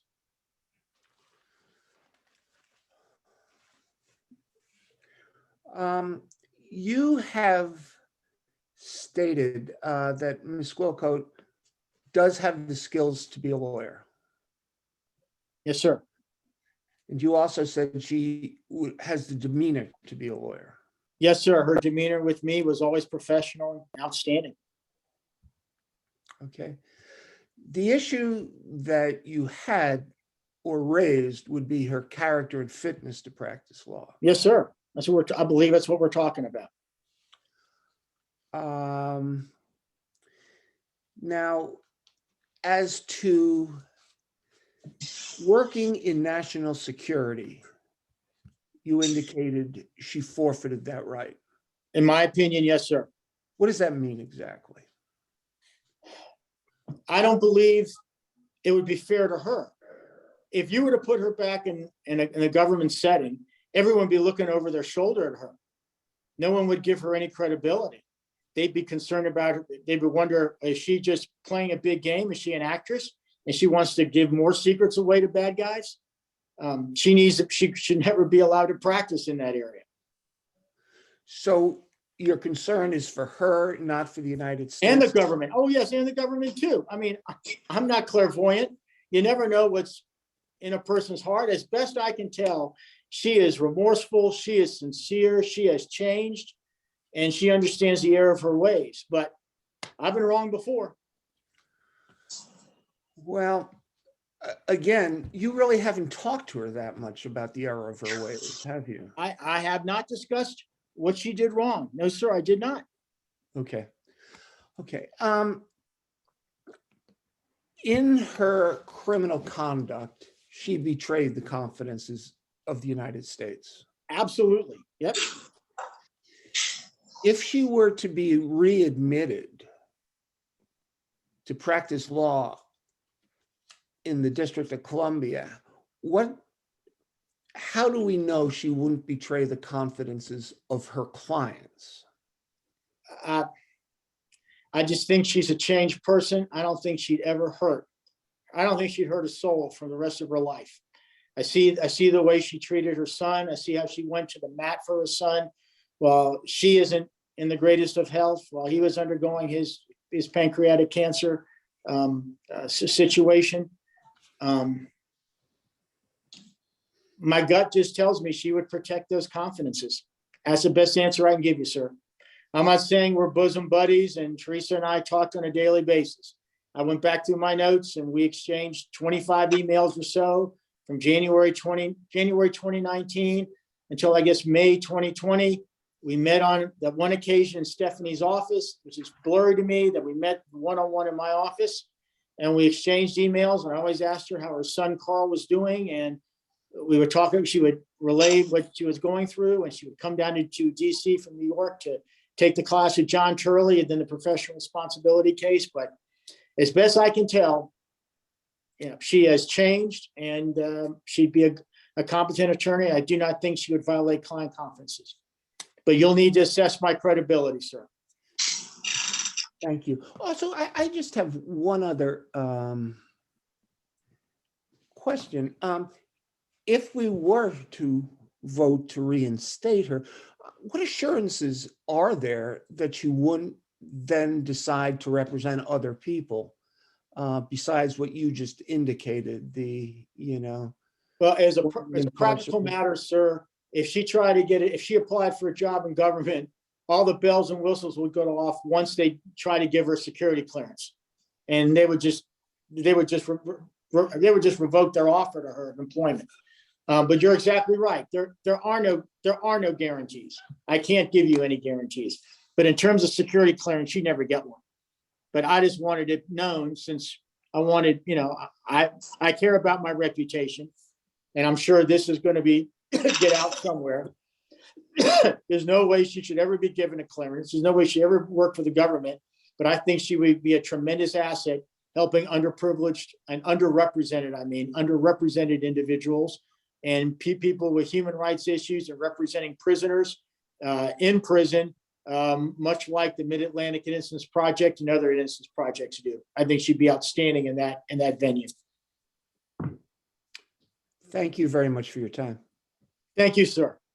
I'm a proud member of the DC Bar. Thank you. Since 1982. Yes, sir.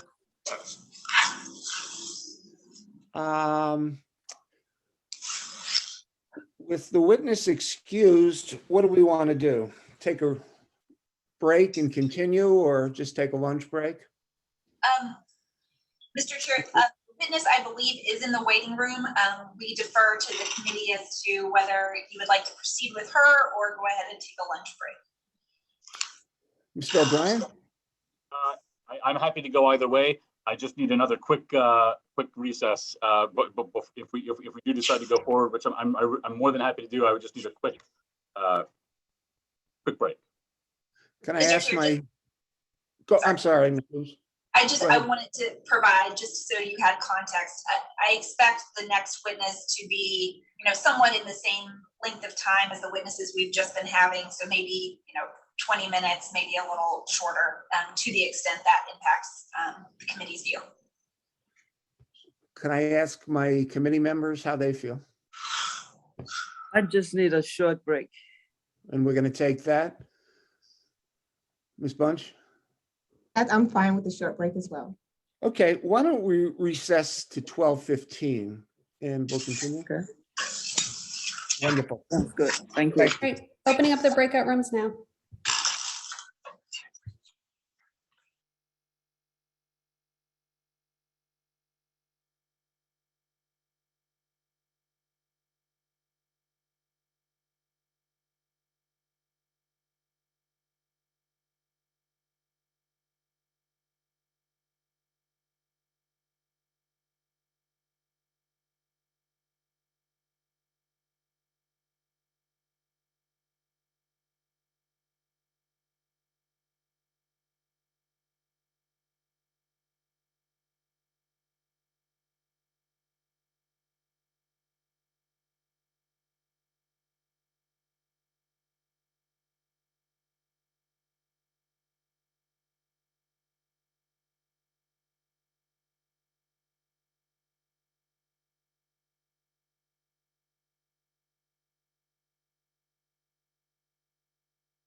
Ms. Williams, is your witness present? It looks like we're still waiting for Committee Member Smith to come back. I'm here. It's Oh, for something apologize. happened to my The background. red curtain Not freaks me hearing out. audio at the moment. I can't get past the, oh, Maybe turn off her camera and start it back up and maybe,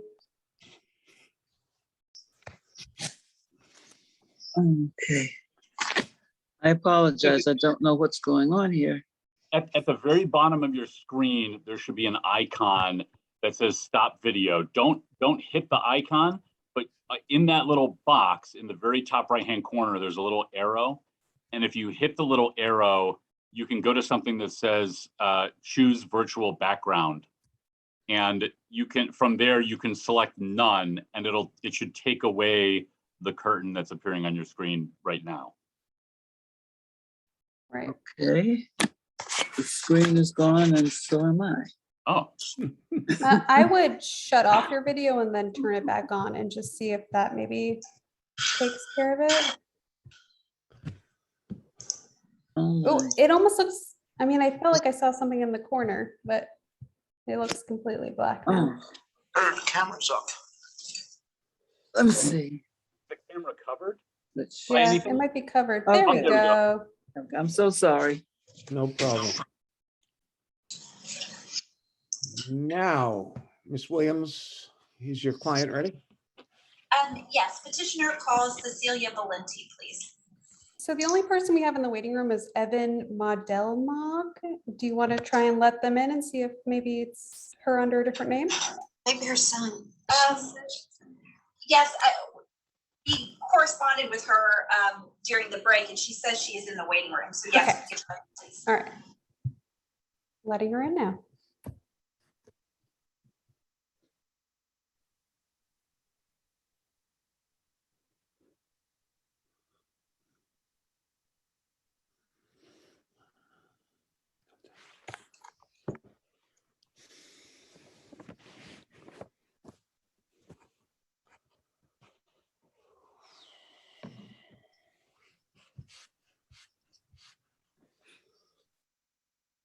She might need an instruction to start her video and audio. I just sent her a thing to start her video. I can't force her to start her audio, but.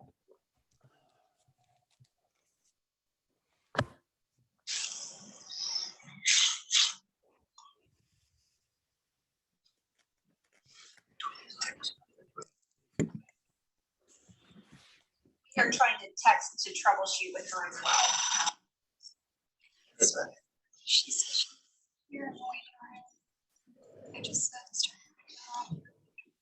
Mr. Chairman, would you like to go off the record while the technical difficulties are being straightened out? Do you have something to bring up? No, I do not. That was the court reporter, Mr. Chair, I believe. Oh, I'm sorry. I wasn't paying attention. I thought it was Ms. Williams. Let's just hang on. I think we'll get there. Very soon. well, thank you. Thank you. Okay. Ms. Valenti, can you hear us? Yes, can you hear me? Yes, can you try and turn on your video, please? I am, and it wasn't. Is it working now? Oh, here we are. There- Yes. Thank you. Okay. I see I have some light coming in from behind.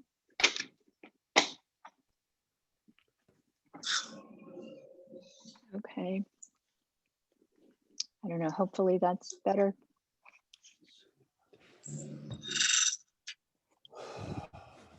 Ms. Valente, Yes, welcome.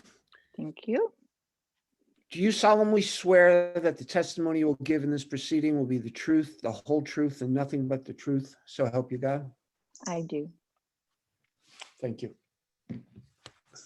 Hi, Ms. Valenti. This is Karen Williams. Just speaking for a moment so you can identify my square. Do you see me? I do not see you. Oh, I see I have my son's Zoom name on my box. I'm so sorry. That's okay. Figured that. Are you WDC independent? I am Karen Williams, the box Karen Williams. Right, so I don't have a box that, okay, hold on. There we are, okay. Just FYI, it does show up for me, Ms. Williams, when you speak. It does say something like WDC conference room at the top of the screen. It does. Ms. Squillacote is in the same room as I am, so the conference system is doing the audio, so we don't get the echo factor. So apologies for that. Okay, when I click the little arrow, I see you, Karen. So, Okay, perfect. but I don't see myself or the person who swore me in, but I assume that's okay. Okay, yes, I think you can switch to gallery view if you prefer, but we'll proceed as is if you're okay. Yes. And I I'm said there fine. might be glitches. There's been glitches.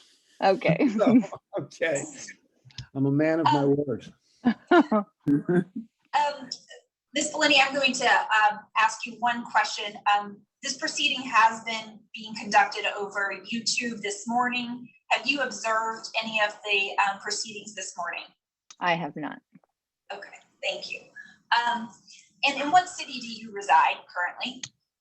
Davis, California. And what is your present occupation? I'm an attorney. And in what jurisdictions are you licensed as an attorney? The state of California is my bar admission. I have pro hac vice admissions in several places, and I'm a member of the bar of the Ninth Circuit and the Eastern District and a couple other districts. Do you need that? No, that's sufficient for my purpose. How long have Okay. you been a member of the California bar? Since 1988. And in what areas of law have you practiced?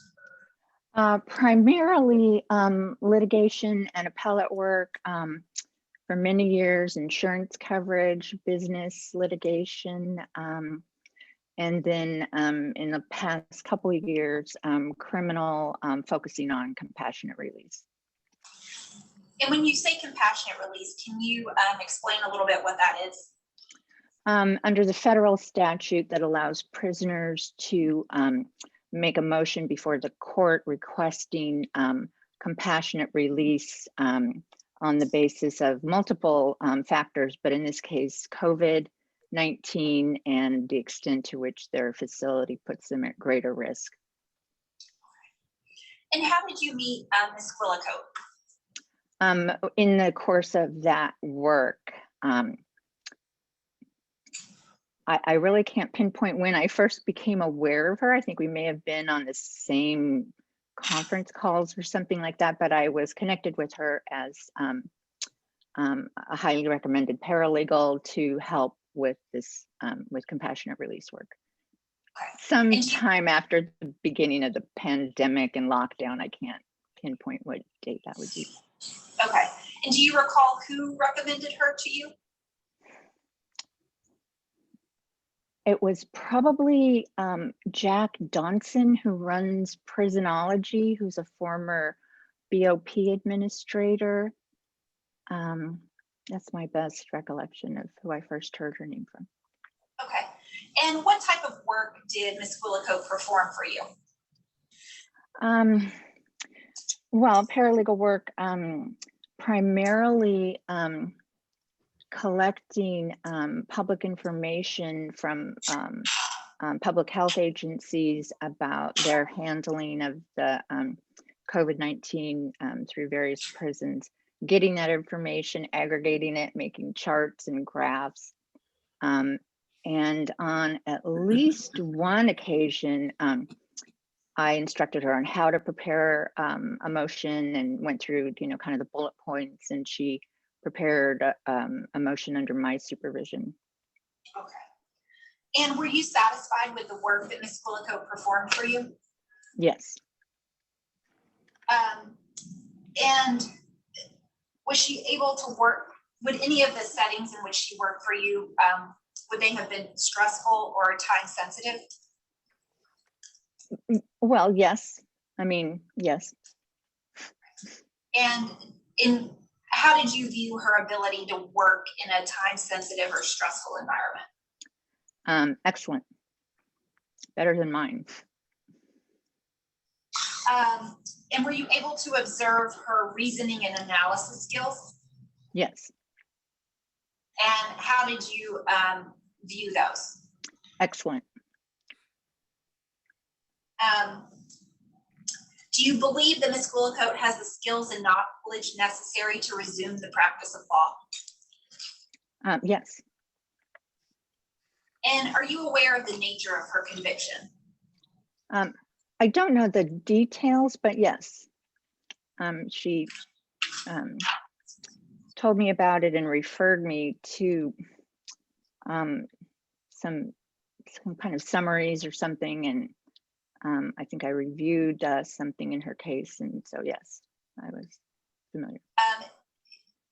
So did she provide information when you requested it about her conviction? I didn't request it. She offered it. I'm not sure that I really pursued it that much, but she told me about her appeal, and that's how I learned more about it. And what did you understand about her appeal? Gosh, just basic. Well, I mean, so that I understood the issues in her case a little bit.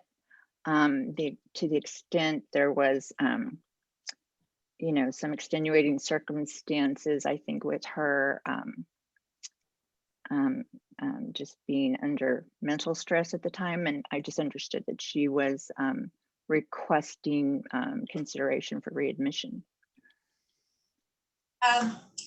Did you view Ms. Squillacote as remorseful for her conduct? Yes, without a doubt. In what ways did you reach that conclusion?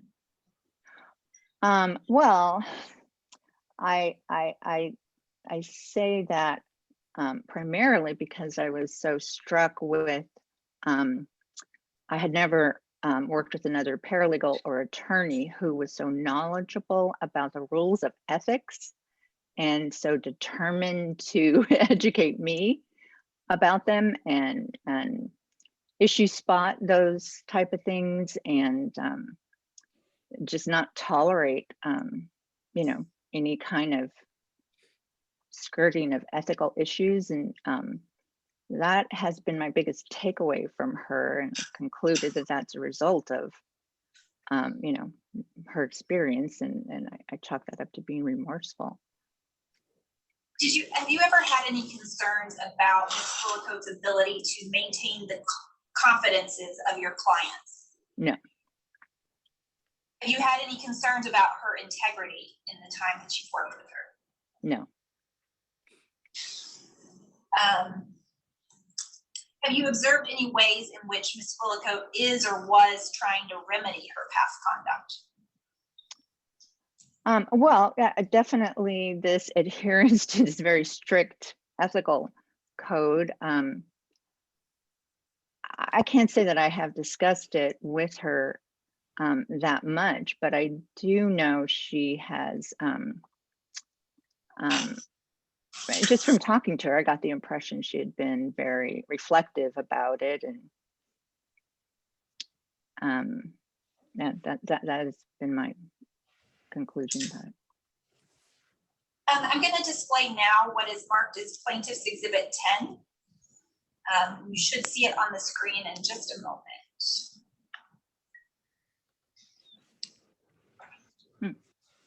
Do you recognize this document? Yes. And is this the letter you submitted in support of Ms. Squillacote's petition? Yes.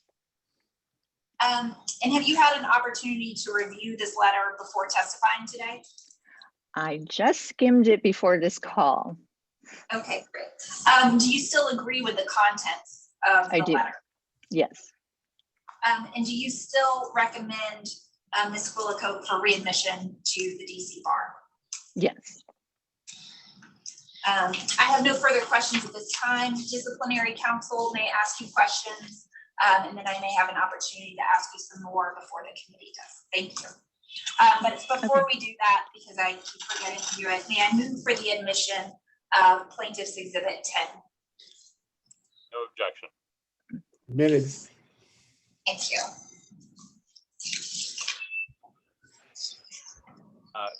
Good morning, Ms. Valenti. Am I pronouncing Hi. your name correctly? Yes. My name is Sean O'Brien, and I represent the Office of Disciplinary Counsel on this matter. I'm going to ask you a couple of follow-up questions about your testimony. Ms. Williams might have some questions for you after that, and then after that, the committee might also have some questions for you. The first question that I had was, when was the last time that you met in person with Ms. Squillacote? I have never met in person with her. I'm on the West Coast. She's on the East Coast. So your interactions, let me just ask, how do you communicate with her primarily? By phone. Over the phone?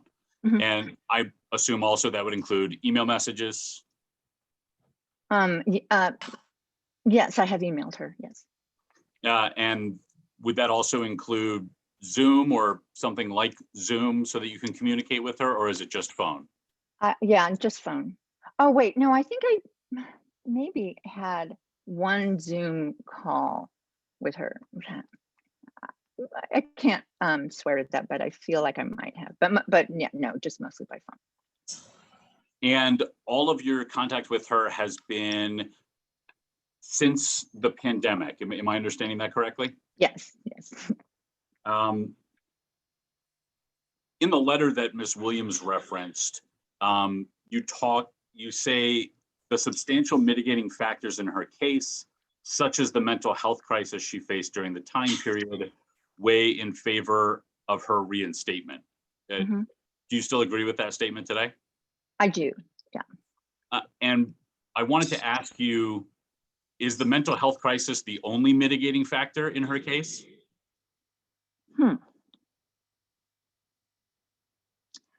I really am not familiar enough with the facts of her case to speak to that. I would say that, the fact that she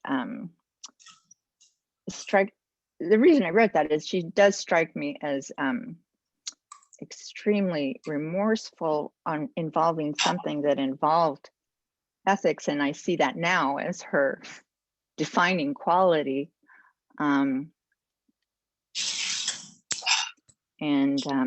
Well, yeah, so I don't know enough about her case to speak to any other mitigating factors.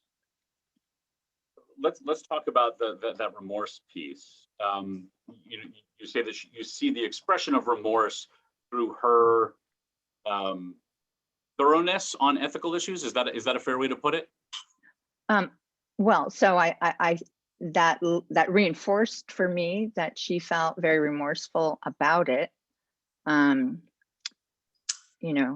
commitment to that.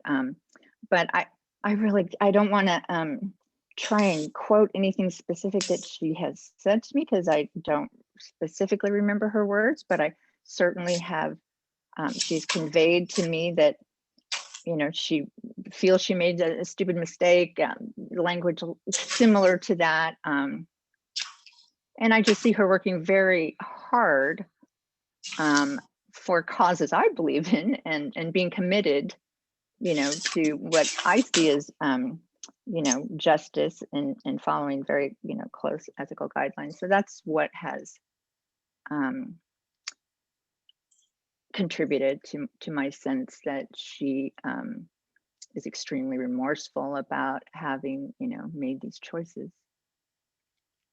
In your conversations with Ms. Squillacote, what stupid mistakes did she say that she was remorseful for? I'm not that familiar with the specifics. I believe it was putting her trust in some particular person. I really can't speak to who that was.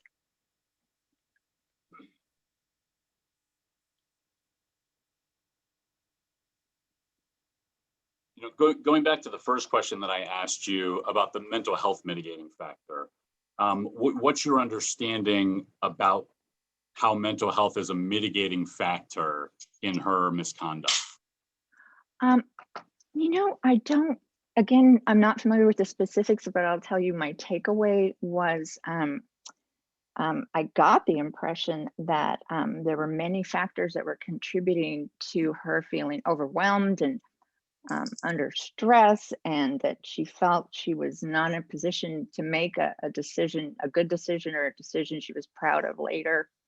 I just don't know enough about the circumstances, and I'm sorry, but I have just been so overwhelmed with work in the past couple years that she may have given me more specifics, but none that I could feel I could recall and put, try to remember.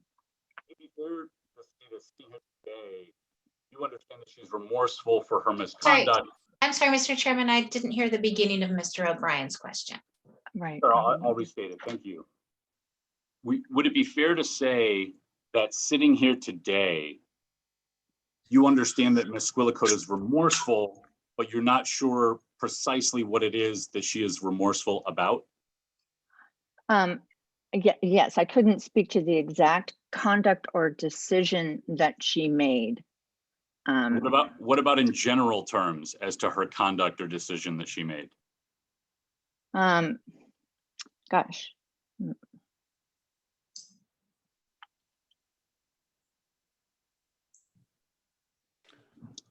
I don't know that I could add anything beyond what I already have said, given how little specifics I could add to it. District Council has no further questions at this time, Mr. Chair. Thank you. Ms. Smith? Oh, I'm sorry. Any redirect? No, Mr. Chair. Thank you. Ms. Smith? Just a general question, and I may have missed what you said earlier, but did you have any clue as to what charges had been brought against Ms. Squillacote? Why she had gone to jail? That it involved an espionage charge, is that correct? That was my understanding. But that was as far as you got in terms of detail? No, I know honestly, I know I did review the facts. I just don't remember them. I'm so sorry. No problem. So you don't remember exactly who else was involved in her charges? I don't know any names. I vaguely remember it was someone she had a relationship with. Okay, that's fine. Thank you. Thank you. Ms. Bunch? No questions for me. Thank you. And I really don't have any questions either. So thank you, Ms. Valente. Wait, but I'm sorry, Mr. Chair. I was trying to waive for attention. I just had one follow-up question based on something that Ms. Smith asked to make sure that the record is clear. Go ahead.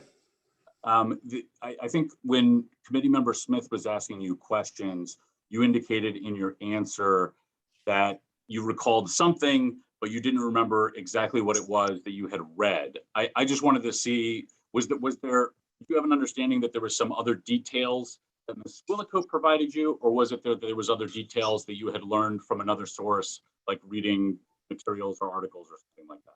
Oh, no, it was reading.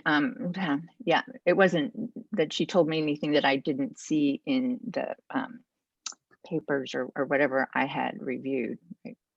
Okay, thank you. That was the only point I wanted to ask. Thank you. Okay. Thank you, Mr. O'Brien. Thank you, Ms. Valente. So, Ms. Williams, what do you think? We're going to take a lunch break. What's your schedule of witnesses? Our next witness will be the petitioner. Okay. So she will potentially, I apologize for the interrupting. She will be, I anticipate, the longest witness. So I guess we could take a recess to 12:45, or no, I'm sorry, 1:45. That's fine for petitioner. Okay. Everybody have a nice lunch. Thank you. Thank you. Opening up the breakout rooms now.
And how are we doing here?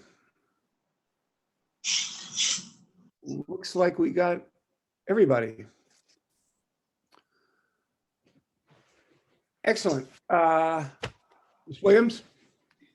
Yes. We call Theresa Squillacote, please. Good afternoon, Ms. Squillacote. Sir, Do you solemnly swear that the testimony you'll give in this proceeding will be the truth, the whole truth, and nothing but the truth? So help you God. I do. Ms. Squillacote, why are you seeking reinstatement to the DC bar? I still feel I have a contribution to make. I feel I have something positive to offer, that I can take what I went through and make a contribution out of it. It's the best skill set that I have. And I love being an attorney. It's very integral to who I am. I would never abuse the privilege again of being an attorney. And what was the basis of your disbarment? I was disbarred in 2002 based on my 1998 convictions on attempted espionage, conspiracy to commit espionage, and a false statement count. Can you describe in general terms your offense conduct? Yeah, I met my then husband, Kurt Stand, in Milwaukee in 1978. They were very sort of committed, strict Marxist-Leninist communists with a long history in the communist movement. I did not have that experience, and I was sort of trained in that thought by them. It was very strict. It was very disciplined. You saluted, you followed authority. And I was told that if you wanted to work for peace and against poverty and so forth, this was the set of beliefs to have. And it was very, very strict. And I also learned as I met Kurt and his parents that they had these connections to East Germany, that it was part of sort of what they put forward as their great anti-fascist background, and that they were still involved in some kind of underground anti-imperialist activity. This was part of Kurt's special mission in life. He was very, very intellectually powerful. And if I wanted to be with Kurt, I would go along with this. And I say this now, and I can't believe that I held these beliefs and I held them so uncritically. And I'm glad that I have had the chance to be able to step back over these many years and understand why and how I adopted them so inappropriately. Okay. Before we go further on your offense conduct, I want to speak a little bit about your background before then, which you alluded to. Can you briefly describe your home life as a child? Yes, I was born in Chicago, and we moved up to Milwaukee when I was about 4 or 5. I was the youngest of a family of 4. I was born in 1957, so I'm 64. It was a very close, warm, loving, both immediate family unit and extended family unit in Chicago. I was born with severe birth defects. And so from basically birth through my primary years, I had a very great many corrective surgeries, and that was a big part of my childhood. My parents were devout Catholics, and more than that, very committed to Catholic social justice activities as sort of key to being a Catholic. My father was very committed to the labor movement. He made his career in the National Labor Relations Board. My mother had a science background. They were, as I said, very involved, and we understood that from a very, very young age. My dad founded a group in Chicago called Home Opportunities Made Equal that would help Black families get mortgages to be able to move into redlined neighborhoods and then set up guards to watch over them. And we, this is the late 50s, early 60s, we experienced retribution for that, but we understood that was something that you must do. And that was a very deep commitment for us. And what is your marital status? I'm divorced. I was married to Kurt Stand in June of 1980, and we divorced in June of 2002. And do you have any children? I have 2 children, both adults, a son, Carl, and a daughter, Rosa. They're both in New York now. Carl has always had some special needs, and those continue. Although, you know, has shown remarkable character. And my daughter has her JD and is working towards a PhD in political science and teaching as an adjunct now. And she has two children with her partner, spouse, and I spend a lot of time with them. And what kind of primary and secondary education did you have? Catholic. My primary and secondary education was at Catholic schools. I had been in some public school settings, and my parents were concerned at how much I was being bullied, and they thought I would have a little more protection in a Catholic school. Went to Catholic schools, went to a Catholic high school in Milwaukee, and I pushed myself, actually asked for permission to graduate in 3 years, which I obtained. I was really close with my father, and this idea that you have to work and make your commitment and get on with the business of it was very deep in me. And where did you go to college?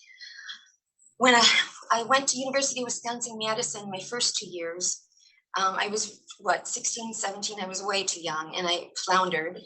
And I asked to come back home, and I went back to Milwaukee, went to University of Wisconsin-Milwaukee for my BA and my MA. And where did you go to law school? Catholic University. And when did you graduate from Catholic? May 1983. And did you take any educational courses after graduating from Catholic? I took a labor history course at Catholic University, 1 semester. And I think you heard about it this morning, already mentioned. Do you have any other? I completed an LLM at George Washington in May of 2020. Mr. Chair, I'm going to stop for a moment. I'm hearing a little bit of background noise. Is it bothering anyone's audio? If not, I'll proceed. I just wanted to check. I hear it as well. I'll proceed. Is it me? I think you're okay. If it becomes a problem for anyone, please let me know and we'll try to adjust. In what jurisdictions were you barred? District of Columbia. Okay, and when were you? 1984. And where did you get employment after passing the bar? I was hired by the Division of Advice at the National Labor Relations Board. And what were your job duties there?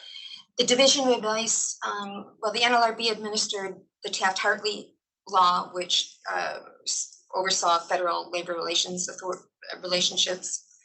And in advice, we would get cases that were sort of very novel or unusual from the regional offices, decide whether or not to authorize complaint. And we also oversaw the preliminary injunctive appellate work. And at some point, did you change jobs? Yes. And where did you go from there? I had an internship. It wasn't a job. I had an internship with the House Armed Services Committee in 1990, I think. Okay. And why did you seek to change jobs? So I had this relationship with the East Germans. I understood that we were supposed to clearly get ourselves in, matriculate, get in positions that would be of political interest to them.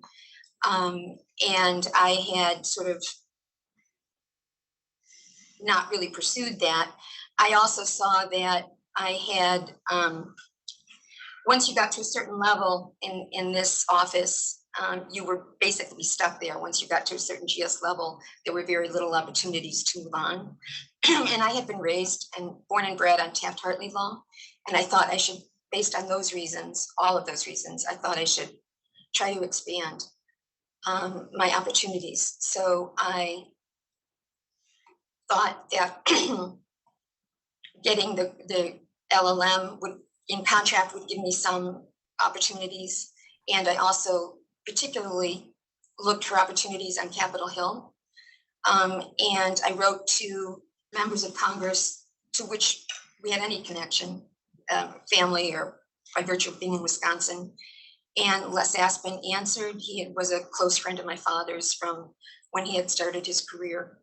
And he offered me this internship and I accepted it.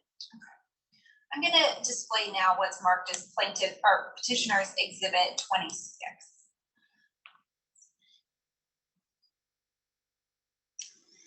Are you familiar with this series of documents? Yes, these are letters I sent out for jobs or responses I received, 2 letters I sent out for jobs from, I think, about 1986 to 1997. So they cover a broad span. Okay. So looking at page 1 of exhibit 26, who is this letter addressed to? This is to our then Wisconsin Senator Russ Feingold. I think he sat on the Senate Labor Relations Committee. I'm not sure.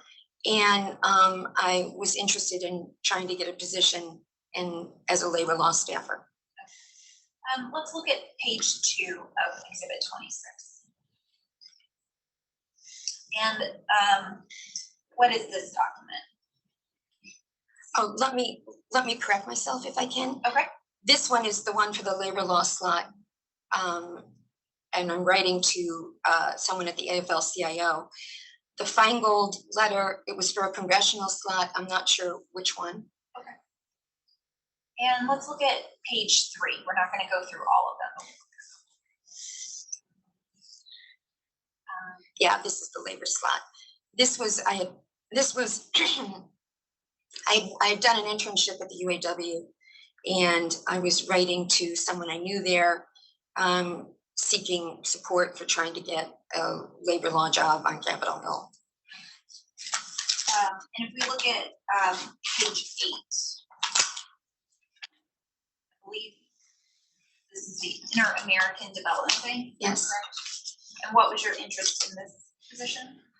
Labor, in-house labor council. And let's look at one more, page 9. The military position? Yes. Also, I think at that point, labor law. Petitioner would move for admission of exhibit 26.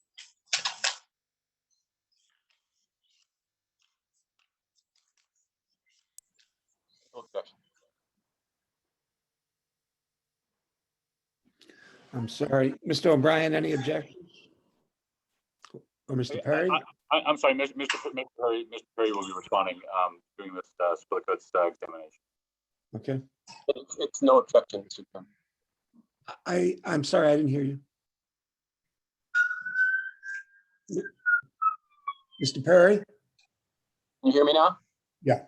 Oh, I'm sorry about that. No objection. Admitted. Thank you. Did all of the positions that you applied for require security clearance? No. So you did this internship, is that correct? Yes. And what type of work did you do for the committee? So there was a staffer who wanted legislation reviewed, old statutes reviewed that governed the federal acquisition process to see if some sort of were obsolete, what their original purpose had been, did they continue to serve any purpose? And I worked directly with her sort of legislative history research and analysis. And did that internship have a kind of end date? I think it was maybe for a 4-month period or something like that. What did you do after that? Well, I went back to the NLRB. Eventually, the project that I worked on with her became kind of this blue ribbon panel to review all federal acquisition reform statutes. They had heard about me from her and asked to hire me. This was at a defense college, and I was hired at that point, and we produced the report.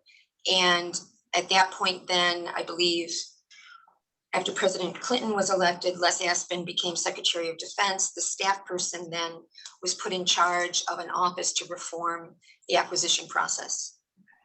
And did you receive a security clearance after starting at the Department of Defense? A few years later, yes. And what level of security clearance? Secret. And did you sign acknowledgements of understanding the security regulations? Yes, I did.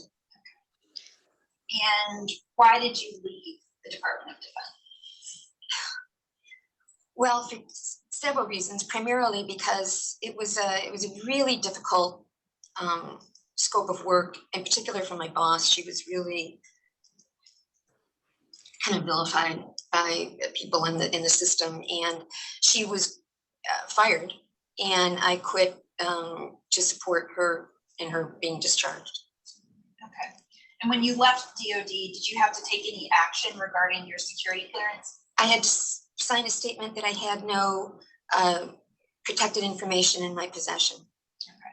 And when you signed that statement, was it accurate? No, I did have protected information in my possession. What did you do for employment after leaving DOD? I again looked on Capitol Hill somewhat, and I did a couple of consulting jobs, but I was also sort of having a lot of personal struggles at that point, and I didn't, wholeheartedly pursue employment. And then I was arrested later that year. In the course of your professional employment, did you take any oaths? Yes, I took an oath, well, of course, as a member of the bar. And then I took an oath when I started at the NLRB as a federal employee that I would honor the Constitution, defend it, and have sole allegiance to the United States. And I reiterated that oath, I think in '91 when I started at the Department of Defense. Did you keep those oaths? No, I violated those oaths. And when were you disbarred? January 2002. And I'd like to display what's marked as plaintiff's petitioner's exhibit 1, please. Ms. Squillacote, do you know what this is? That's the PC Court of Appeals per curiam adopting the Board of Professional Responsibility recommendation that I be disbarred insofar as my convictions were moral turpitude per se. And what were the implications of that? So it was found that by a majority, that there would be no possible way that you could ever be found to have violated those statutes without it being moral turpitude per se. So you didn't need any factual findings or hearing. Petitioner moves for admission of plaintiff's exhibit 1. No objection. Admitted. And what I'd like to show you now, petitioner's exhibit 2. Are you familiar with this document? Yes. And what is it? Under the bar rules, I was required to provide an affidavit notifying them of my conviction, my status, and my employment status, and whether I had any clients that needed notification, etc. Petitioner moves for admission of petitioner's exhibit 2. No objection. Admitted. Let's turn back to the underlying conduct. When were you arrested? October 4th, 1997. And when were you convicted? October 23rd, 1998. And was your conviction based upon a plea or a jury verdict? A jury verdict. Did you consider a plea at any time? Yes, it was very minimal. I was in a joint defense with my then husband, and our cases were wired together so that our dispositions had to be identical. We could either plea both or both go to trial, and he was not willing to consider a plea. And what sentence did you receive? I received a sentence of 262 months.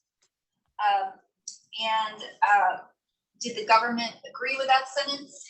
At that time, the sentencing guidelines were mandatory. The government submitted a memorandum seeking the very highest level possible under the guidelines based on the severity of the offense, the length of time of the conspiracy, and so forth. The sentencing judge ended up giving us the lowest possible range of the sentencing guideline.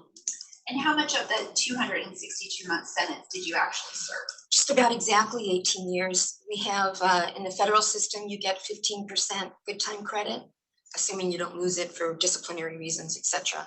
And also, I got a year off for completing the 500-hour Bureau of Prisons residential drug abuse program.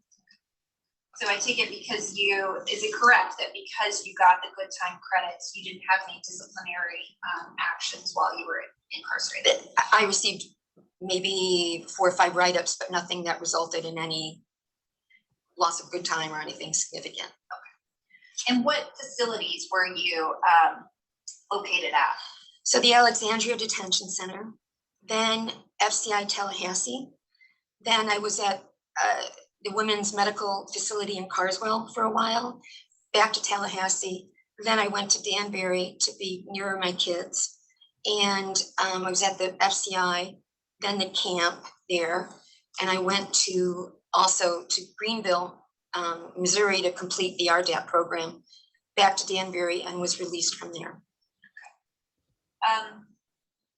Can you describe in more detail your interactions with the East Germans? Yes, as I said, I met them through my in-laws and their family, and it was something I was very in awe of. I was sort of overwhelmed by. It was very, important, very mysterious, very vital, and I don't think that I quite understood it until a few years in, but I did at that point. And we went to see them secretly, right? It was all supposed to be clandestine and secret. We went to see the East Germans, I would say, once every couple of years initially. And we traveled while we were in Europe with false passports that they gave us. We had a couple of visits there where also we were trained in how to use a small camera in your home to photograph a document, how to mail that document in a concealed manner to some prearranged address. We were trained how to receive messages on shortwave by numbers that were, I think, sent from Cuba that you would decode. Our names that were on East German HVA files and so forth. And we continued that through the 80s. In March of 87, I became sort of very personally involved, right? I started an affair with the main East German guy and became, I would just say, heavily dependent on that relationship. I maintained contact with him because that was the time Germany was unifying. He had, at that point, initiated a connection with someone in the KGB. And I never met this person, but I was aware that he had done that. He was then arrested and incarcerated for a while, released. And at that point, his intelligence work stopped. I nonetheless maintained contact with him. And I had an idea, and I think he sort of encouraged this, that somehow there would be it was delusional. It was the idea that you have some kind of group that will continue and you'll pursue the great struggle or something. And I went to see a man I knew from the 1970s who had been convicted of espionage for Vietnam in 30 years prior. And that was a single visit. And then I came back, and I had already at that point started having a lot of mental health issues, right, for a few years. So problems with depression and other sort of unstable behaviors. In 1995, well, let me backtrack. In 96, that relationship, he broke off, right? This man broke off that relationship. And I had a pretty severe decline at that point. Prior to then, I had gotten a mailbox in a fake name in Maryland somewhere, using sort of a fake hotel receipt I had made up on fake stationery under a different name. And, at that point, I had already joined a political group. I was really confused. I kind of just was very confused. I joined a political group here in the Metro DC area. I had formed a study group with friends, sort of looking at the issues of why socialism had collapsed and why, you know, millions of people thought they were building a better world, and of course it was anything but. And so the idea was, all right, why did that fail so badly? And to look at that and examine that. I wrote to a letter along that lines to someone in the new South African government who had written a memoir that I had admired. And I wrote him this political letter, and he sent back a Christmas card, and I was quite thrilled, right? My husband was the brains. He was really the intellectual powerhouse, and I was pretty much the worker bee who, you know, kind of the grunt who got the day-to-day stuff done. And the idea that someone would find something I wrote, you know, valuable and important just kind of bowled me over. And we were then under FISA surveillance because our name files had been found. And the FBI planned and launched a false flag operation. They sent another letter from someone over this man's signature, but really an undercover agent, asking me to meet them and help them, etc. And I did meet him in New York and had multiple meetings and multiple written communications to him. And in February, I think, I gave him 4 documents that I had already had in my possession that were classified. And then I was arrested later that year. And why did you engage in that conduct? Yeah, I've struggled a lot with that over my two decades plus since then. And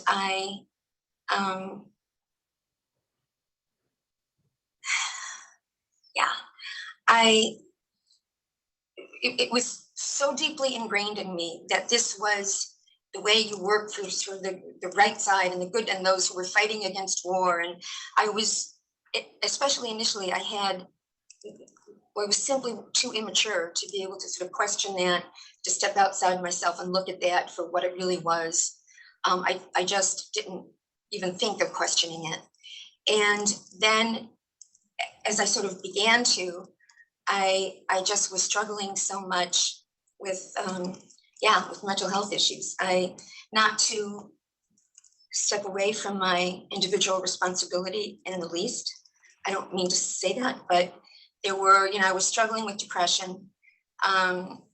After 91, I had started to see a therapist that we had sent our son to after his encephalitis.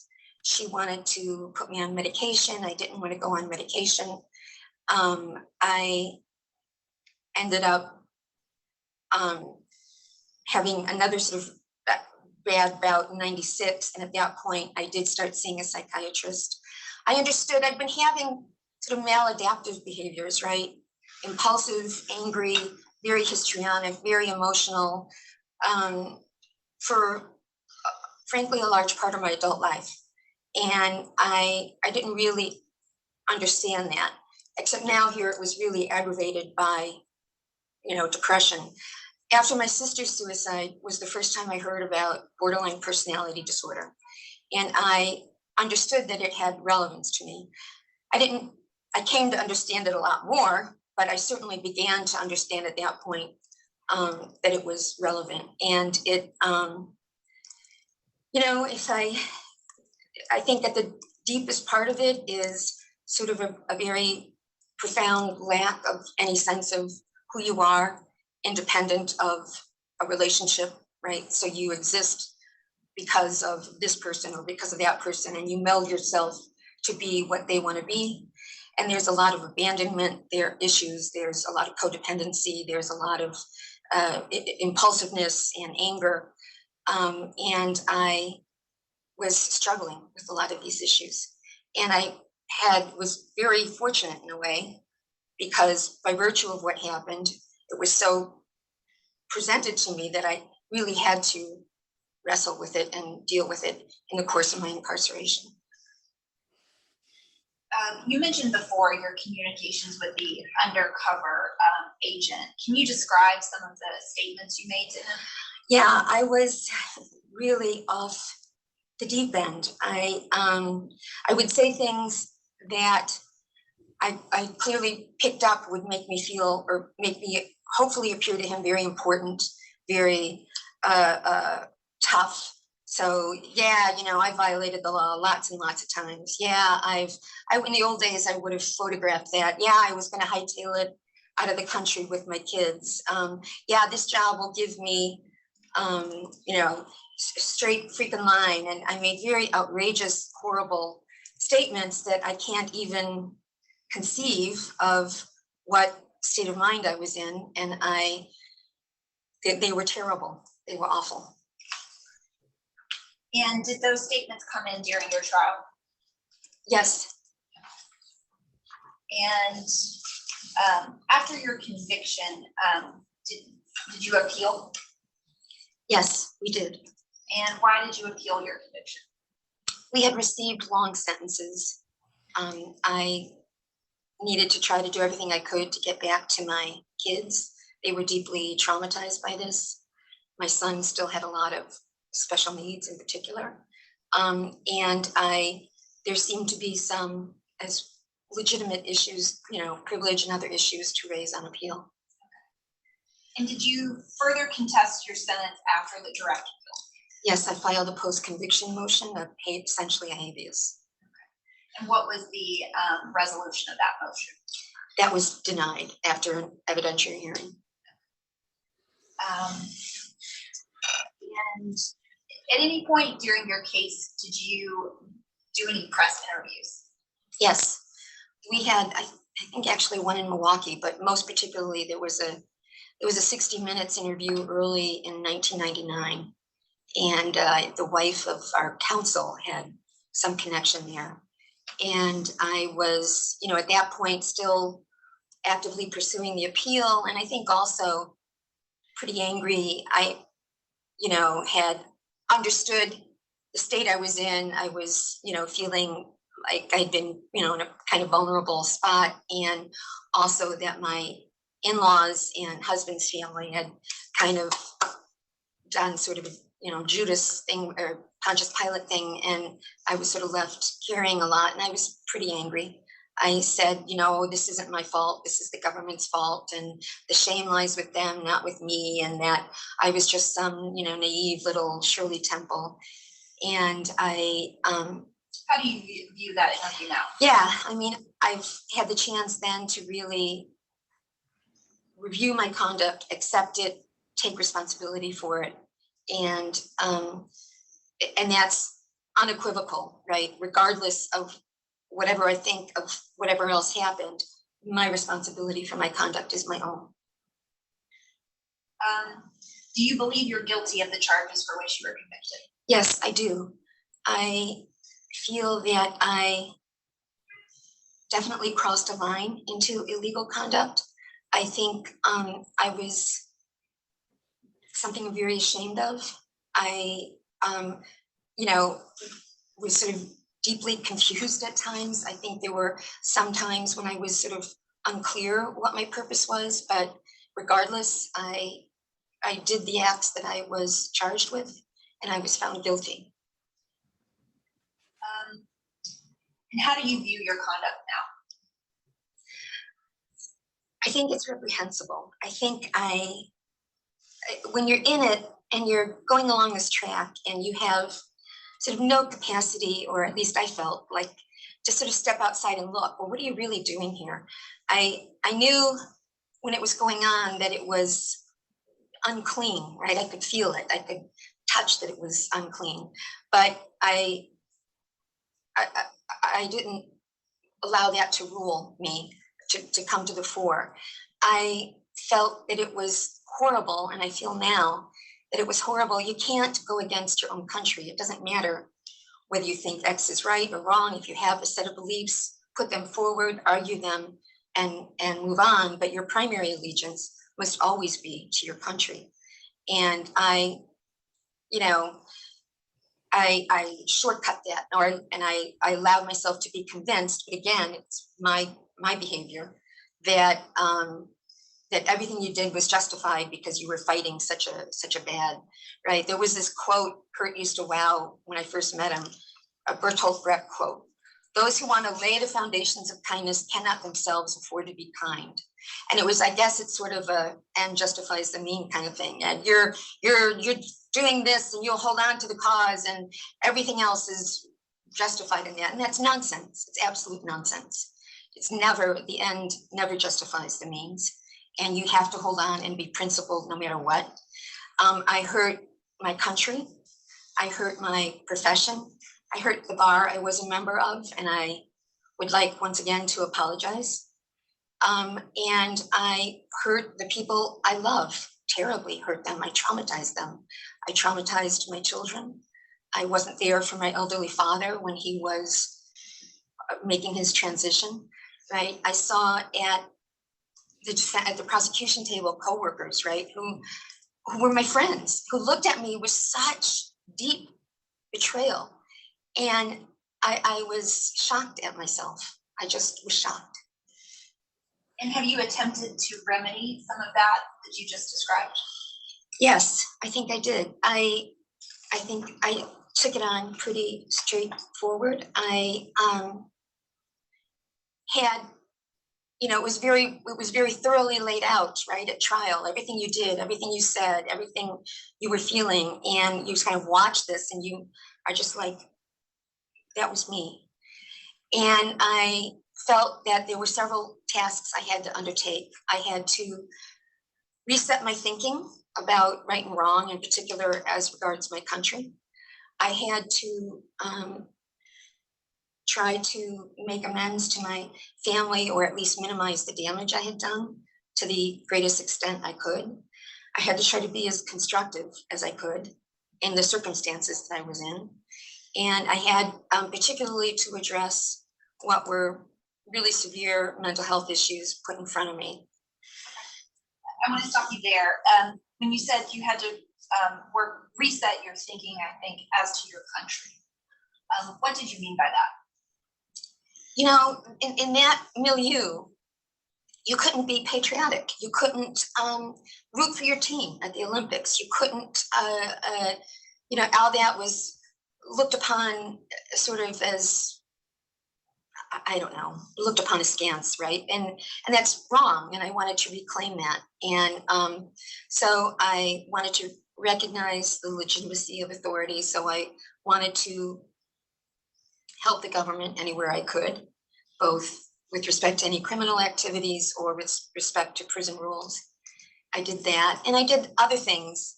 When you say you did that, what do you mean? Oh, if I, in general terms. If you found information that you thought would be helpful, you would communicate it. If there were, you know, rule violations going on that were, you know, significant and authorities needed to know, you'd communicate that.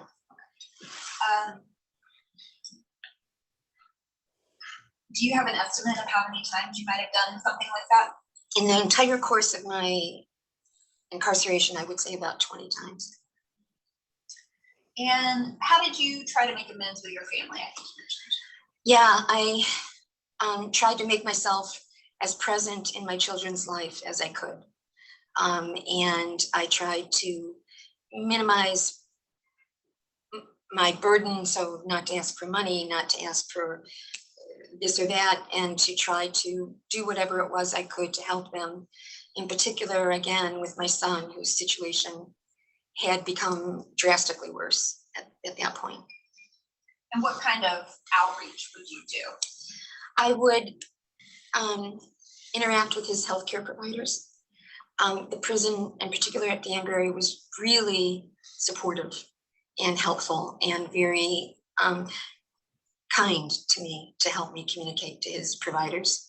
I would write to their school officials, so let them know, this is, my child's going to be starting here, here's the situation, I want you to be aware of it. There had been a really difficult custody fight early on between Kurt's family and my family. And I, you know, if they graduated, I would do announcements, I would do whatever I could to maintain a presence, right? So I went up to Danbury at a point where they could start to come to see me on their own.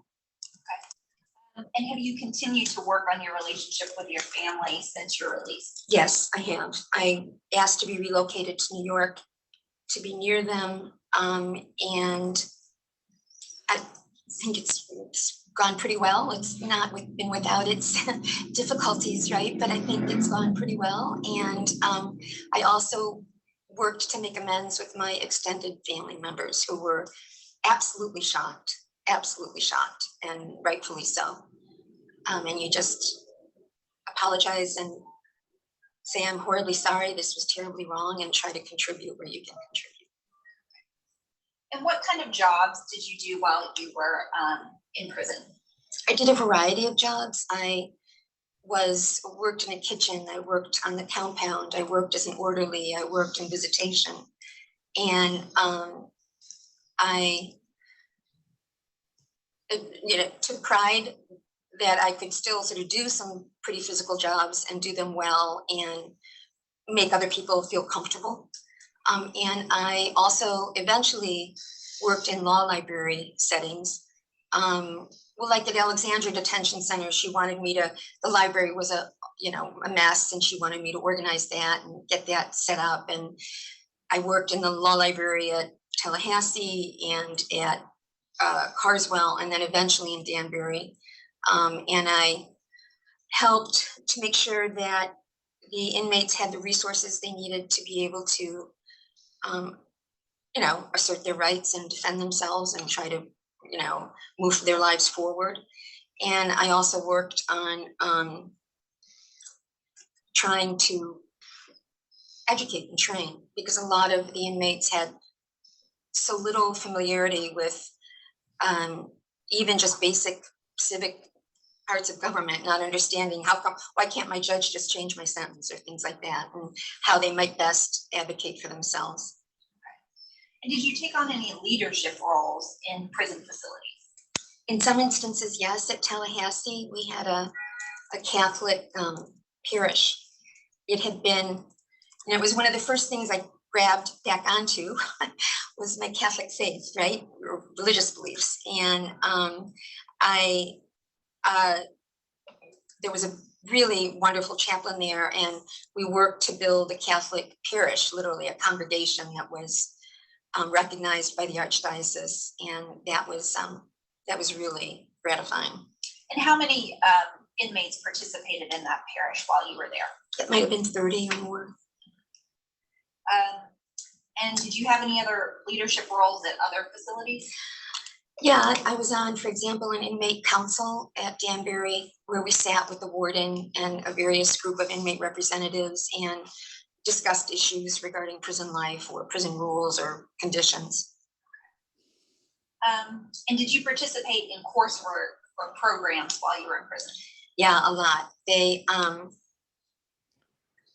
you have your unit team giving you a set of recommendations, do this programming, and you have some programming you must do before you're released, release prep. But otherwise, you do what you care to take advantage of, and it's to your benefit, and it helps to do as much as you possibly can. So in education classes or hobbycraft or physical ed or helping out with different special assignments in the prison, or psychology groups were another major area of programming. So I really kept myself busy and tried to be as constructive as I could. I'm going to introduce now Petitioner's Exhibit 3, please. And Ms. Squillacote, can you identify what the first 4 pages of this document are? So it's part of your inmate skill development plan, which is sort of your programming document from your unit team. Okay. And pages 5 through 51, we're not going to scroll through all of them. And you reviewed this exhibit previously? Yes. Okay. What are pages 5 through 51? These are certificates that you're given. There's a lot of sort of positive reinforcement. So you'll get acknowledged if you worked on a special event. You'll get acknowledged if you helped in a particular manner, if you completed courses or various items. So I did a lot of that. Okay. So let's look at page 7 of Exhibit 3. Are you able to view that? Yes. And what kind of certificate is this? For working on the Children's Day and Book Fair at the camp, at the Danbury camp. And let's look at page 10. And what is this certificate for? There was a women's unit at the Alexandria Detention Center, and I was there both at the time of my arrest and later for my hearing. And I took many classes there. Okay. So is it fair to say that some of these certificates are for substantive coursework? Yes. Let's look at page 11 of Exhibit 3. And this reads that it's a certificate for domestic violence and healthy relationships groups. Can you tell us what that is about? Yeah, both at Alexandria Detention Center and in particular in the BOP, there were a lot of group therapy courses, right? So you work with other women in groups designed to discuss, you know, the conduct that got you there, and the errors in your thinking and in your conduct, and how to deal with dependency or other issues. So I took those wherever I could get them. Let's look at page 12, please.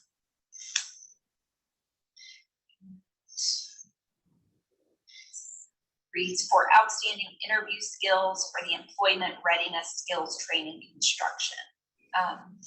Do you recall this training? Yes. And was this part of a series or a specific discrete program? I think it was an overall program that we have different elements to.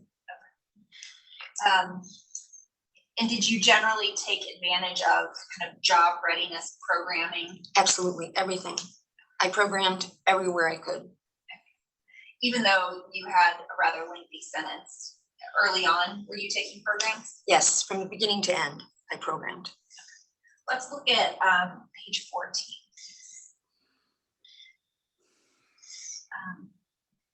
This certificate references 180 credit hours. How many programs do you think you took that were this level of substance? I don't know. I don't know, Karen. I took a lot of programming. This was a unit at Alexandria Detention Center that was specifically geared towards women's issues. But in the BOP, there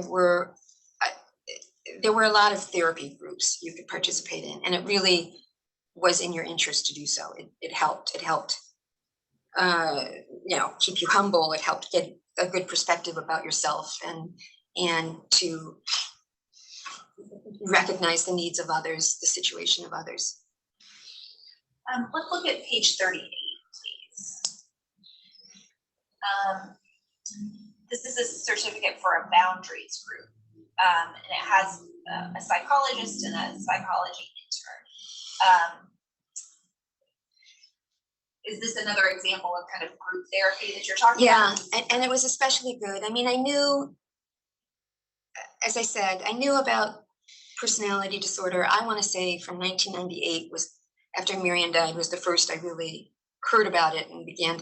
And then I learned more, and certainly at the trial, obviously I learned a great deal about it and sort of saw my own issues put out there for the world to see, and it behooved me to try to address them. And I understood that boundaries were a big issue. I want to show you just one more, page 42. This was when you were in Carswell in a stress management seminar. So was this a group setting or? That was a class, a group in a class, I believe. The psychology services were always really good. Honestly, they were very good. And I availed myself of them, whatever groups I could get, and also whatever individual therapy time I could get. So did you have opportunities where you could have individual one-on-one Yes. sessions? Petitioner would move for admission of Exhibit 3. No objection.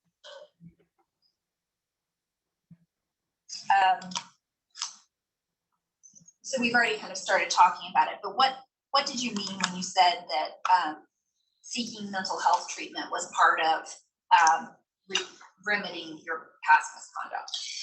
I had been so erratic and I had been so unstable for really a long period of time.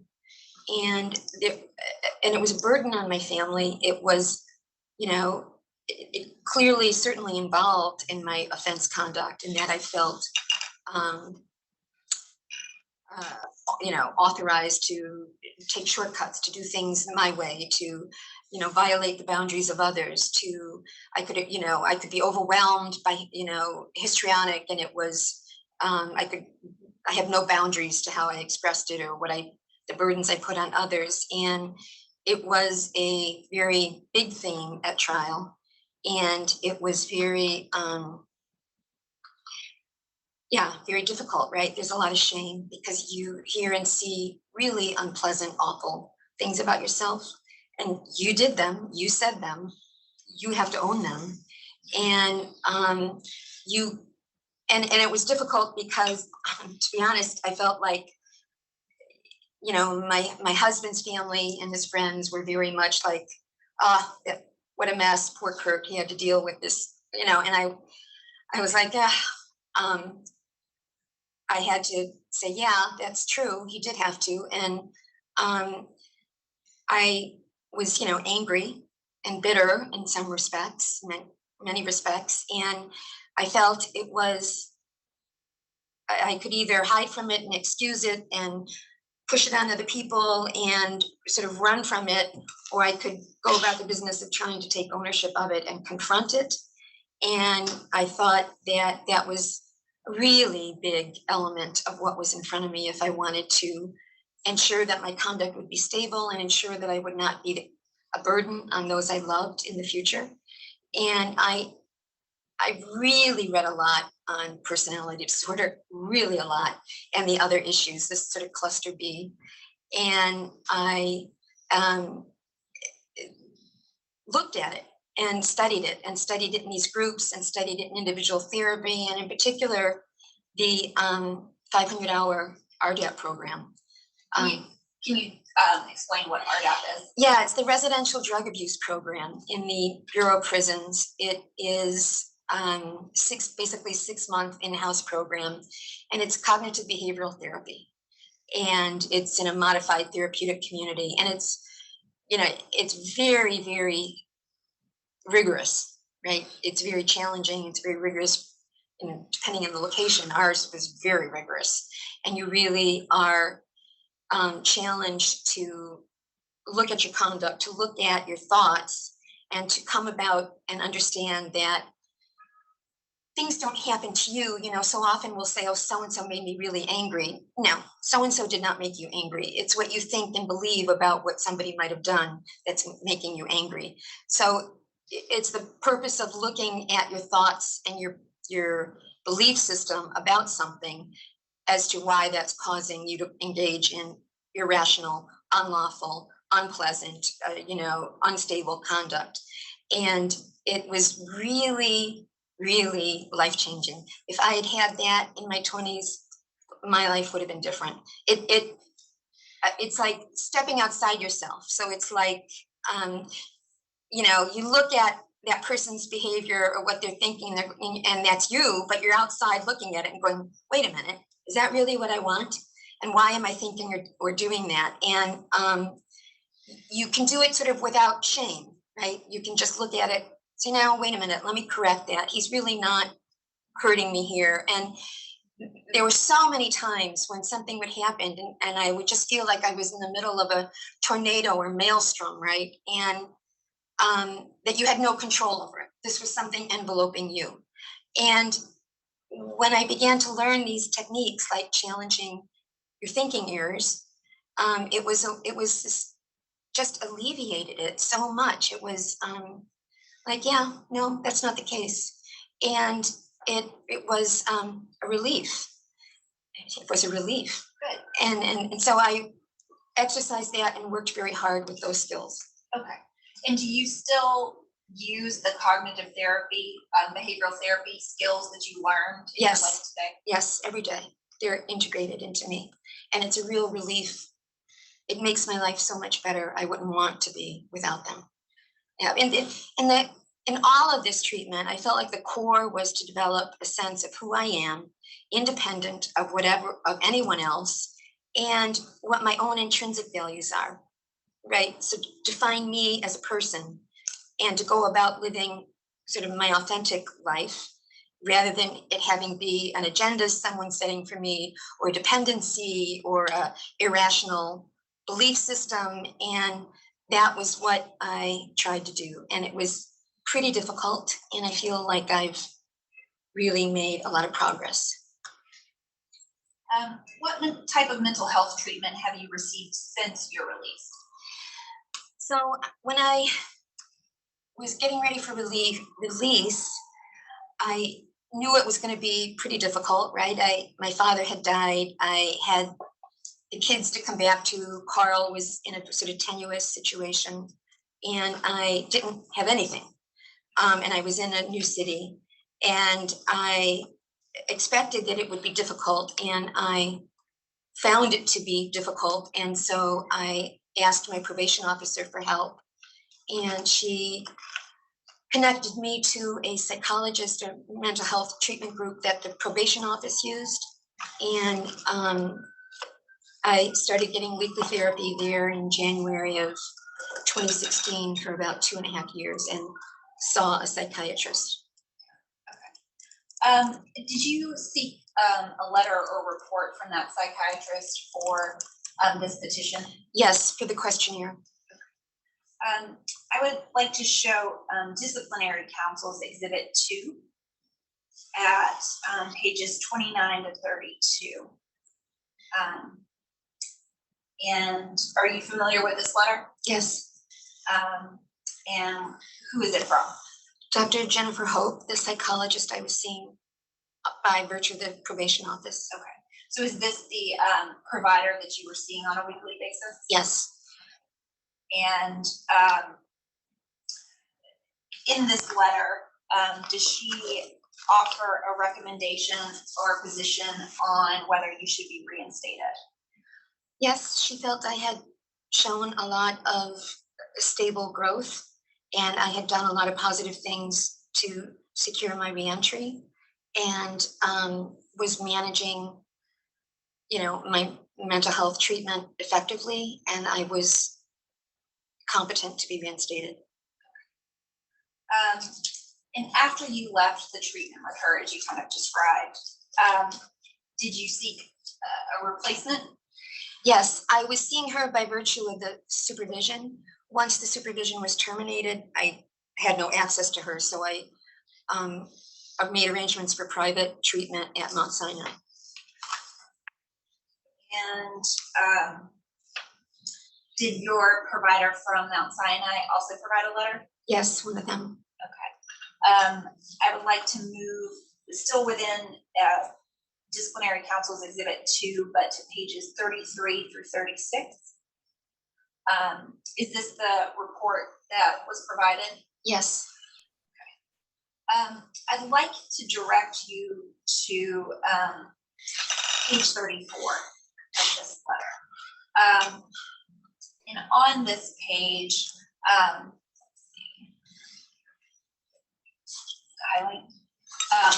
it reads in part, on our clinic's initial evaluation of her as her psychiatrist at the time wrote, based upon collateral gathered from the patient's prior psychiatrist and based on clinical interview, patient no longer meets criteria for borderline personality disorder, intermittent explosive disorder, or post-traumatic stress disorder. Do you see that? Yes. And had Ms. Hope, Dr. Hope, made any determination of that before you left her care? I don't remember what conclusion she formed on that. Okay. But here they were saying you were not. Yes, right. So that whole borderline personality narcissistic is all kind of cluster B personality disorder in the DSM, right? And it has various criteria. So if you meet, 5 out of 7 of the criteria, you are qualified for the personality disorder. And he found that I no longer met those criteria. And even though you didn't meet those criteria, did you still continue with mental health treatment? Yeah, I was, first of all, I am and have been on antidepressant medication, some anti-anxiety medication. And so that treatment has to be supervised by a mental health provider. And I see no reason to, it's been very effective. I see no reason to not continue it. And it's also very helpful. It's kind of a luxury to have it. And I want to take you to page 35, where it reads, the fact that TS, and I'm assuming TS is you, was assessed to no longer meet criteria for this disorder on admission to our clinic is a testament to the effort and psychological growth that have taken place over the past several years in treatment, as both the evaluating psychiatrist and her previous psychiatrist felt she no longer displayed these character traits.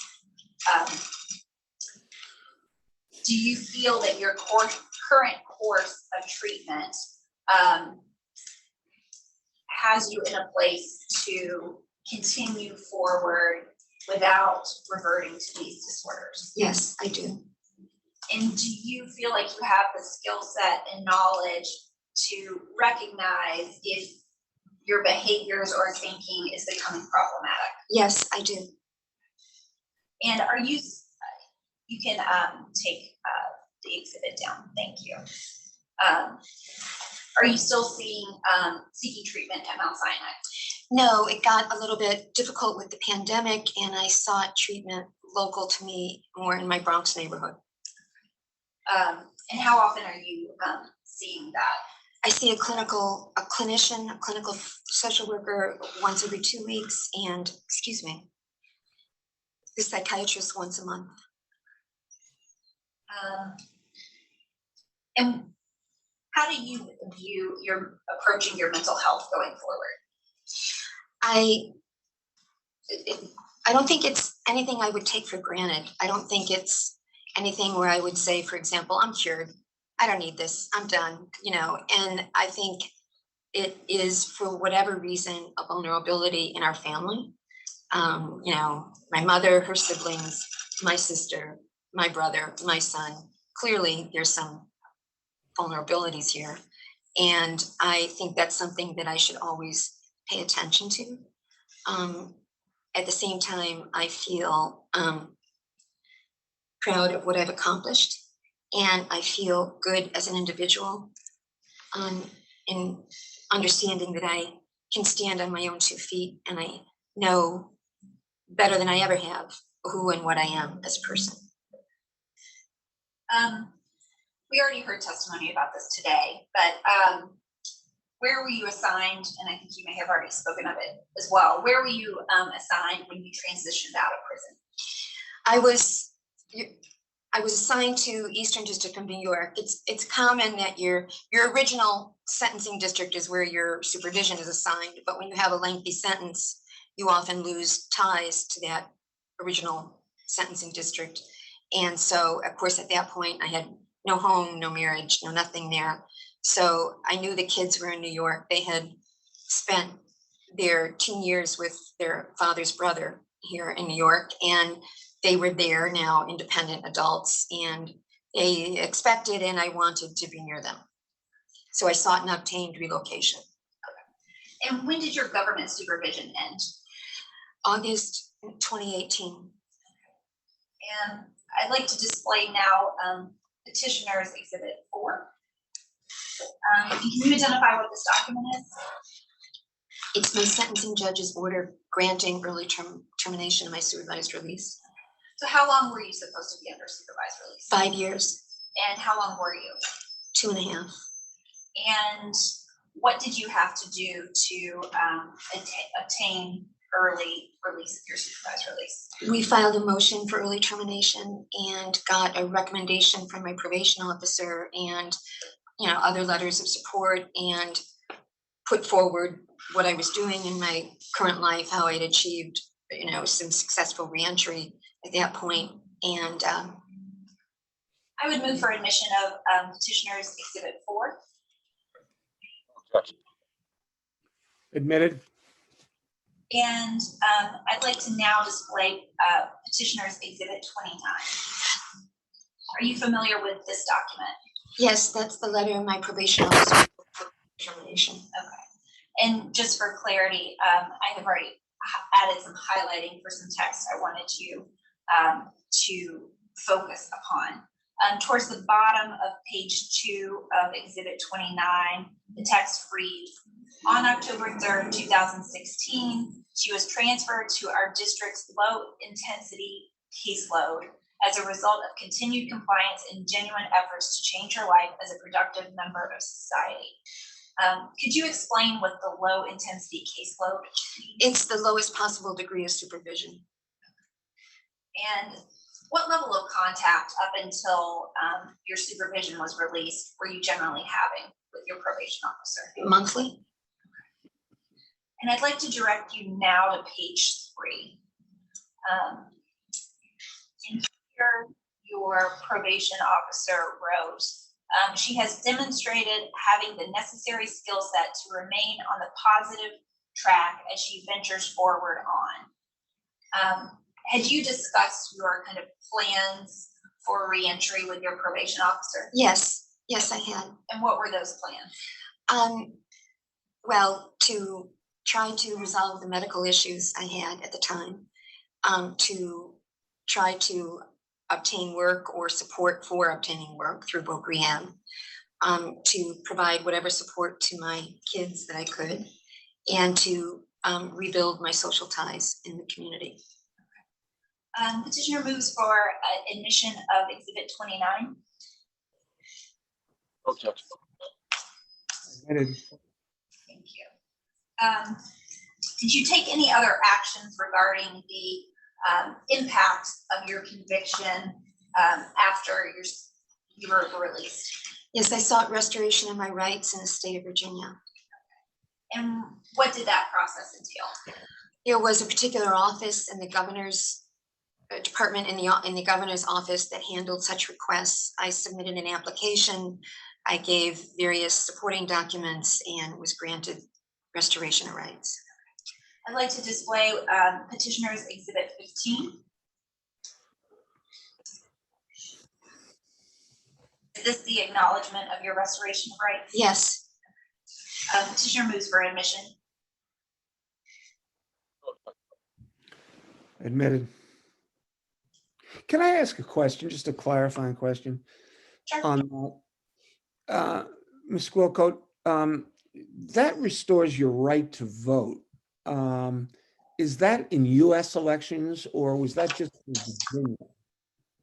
I think that was a state of Virginia. In New York, we already had as felons the right to vote. So this was, and I think there's other collateral relief it gives you in terms of employment and in other respects. In New York State? That's Virginia. Okay, yeah. Okay. For the record, Mr. Chair, you might want to restate your question. On my audio, the question got garbled. It's possible that the court reporter didn't pick it up. So just to make sure that your question would be on the record.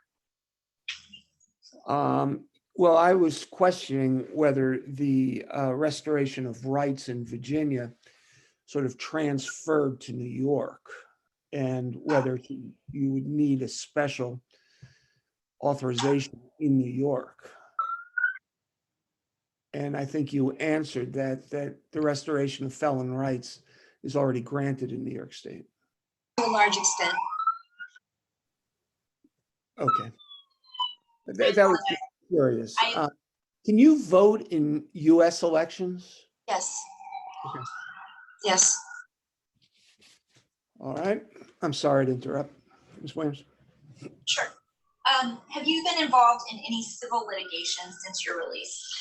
I had 2 small claims cases that I initiated, a guy who didn't complete work and another accident that I had, which I received a default judgment on one and a settlement on the other. And a housing case. And what party were you in the housing case? My landlord filed a housing claim against me during the pandemic. It had been, she had forgotten to take my name off of a list that her attorney was using. And did so subsequently. Okay, well, I'd like to show petitioner's exhibit 8. And do you recognize this document? Yes, that's the document the landlord filed to discontinue the housing case against me. Petitioner moves for admission of exhibit 8, please. No objection. Minute. Have you been involved in any criminal matters since your release? I had one incident in April of 2016. I was at the Home Depot with a friend of mine, having some difficulties myself. He was helping me, and I was both returning something and purchasing something. I put both items down. He and I were talking. The clerk asked if I was returning the items. I thought I didn't really perceive she meant both. I said yes, and he and I were not paying attention. And she then called a security official over that I was trying to return something I had not purchased. I think I was a little tempered with the guy, and he stopped everything immediately and called the police and had me arrested. And how was that issue resolved? It was dismissed. Did you have to do any coursework or community work? I'm sorry. I sat in a class, I think, for an afternoon. And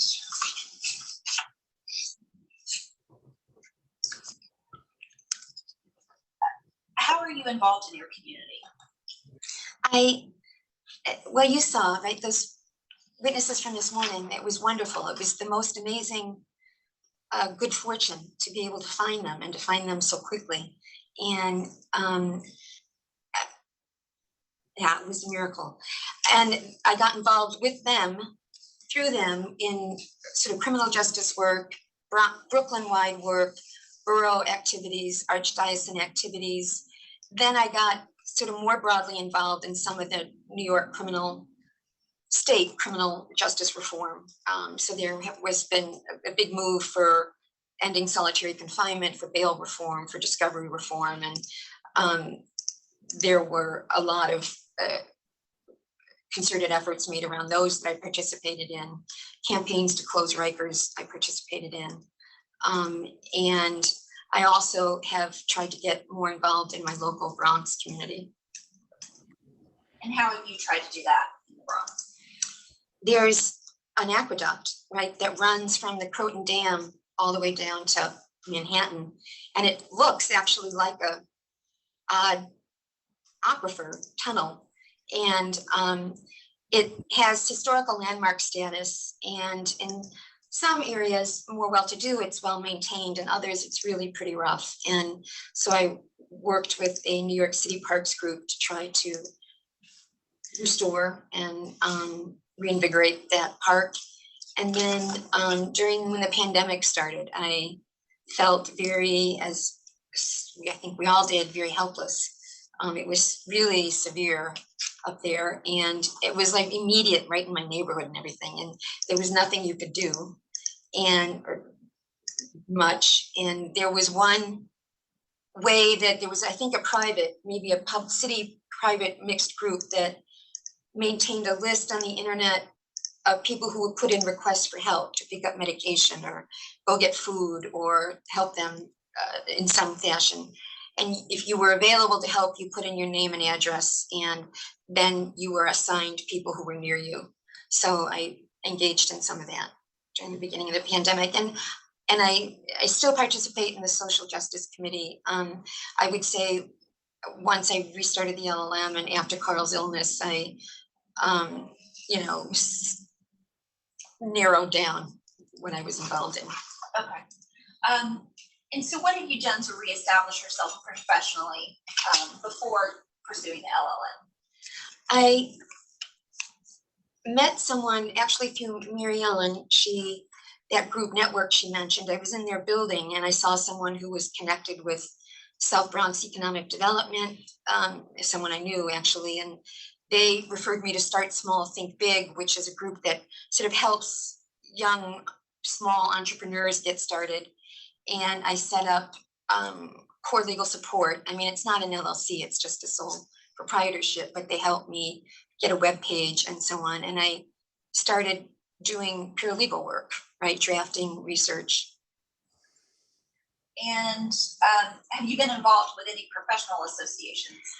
At that time, I thought, well, I'm doing paralegal work and it's New York City, and surely there must be professional groups of associations of paralegals. So I discovered the New York City Paralegal Association and joined that group. And did you do any programming with that group? Yes, it's pretty small. And they were in need of people to participate more. And they asked me to be a board member, and I joined in charge of programming and worked to develop programming that would try to broaden out the membership a little more. And have you been involved in any other reform efforts? When I was inside early on in Tallahassee, and there was Patsy Mink, before she died, introduced a bill to restore federal parole, right? Federal parole was rescinded, effective November 1987, and when the sentencing guidelines were put in place. And she had this big bill to reenact the whole parole statute.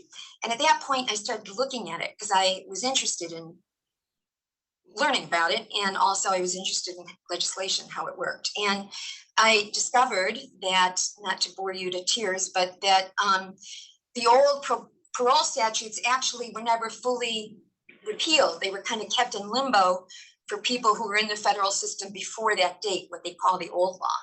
So really, if you wanted to restore federal parole, all you had to do was pull the little bit of language that put it in limbo, and by operational law, it would all kind of cascade back in. And I thought that was really interesting.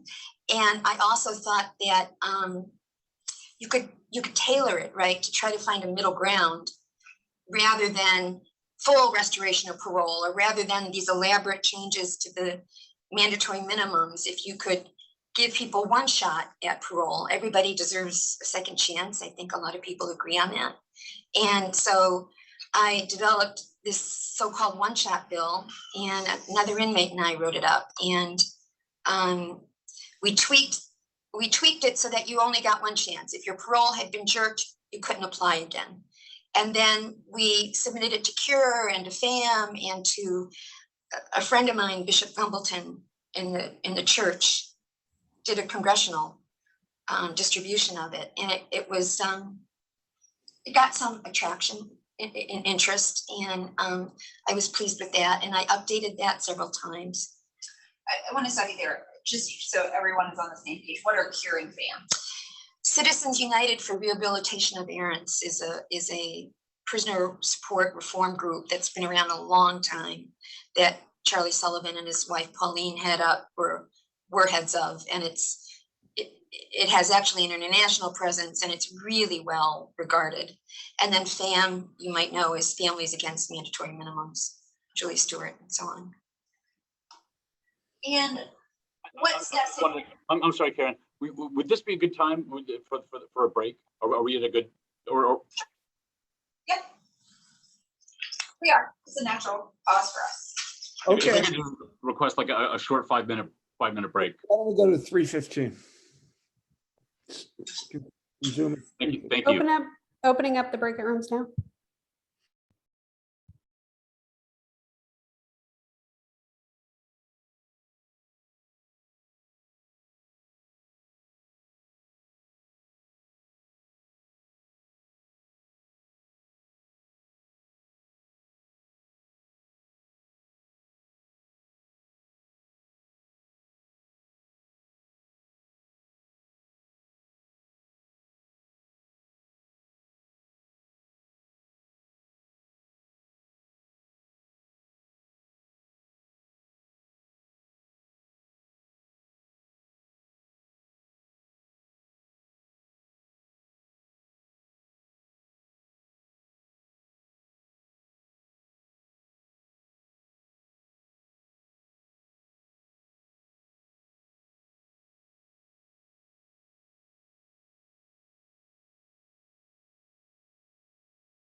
I never took my daughter to ballet, but I certainly took her to basketball. Do we need audio? No, just FYI.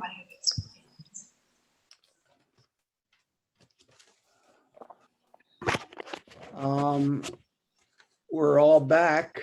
I don't have audio, do you? I don't. I'm sorry.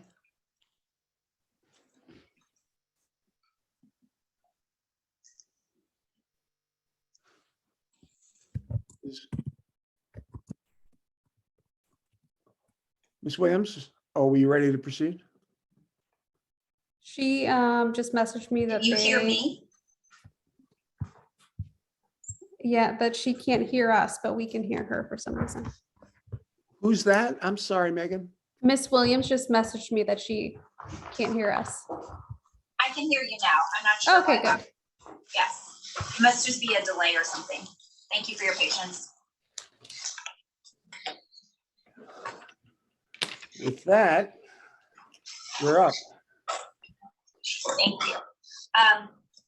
What steps, Ms. Squillacote, have taken to have your license reinstated?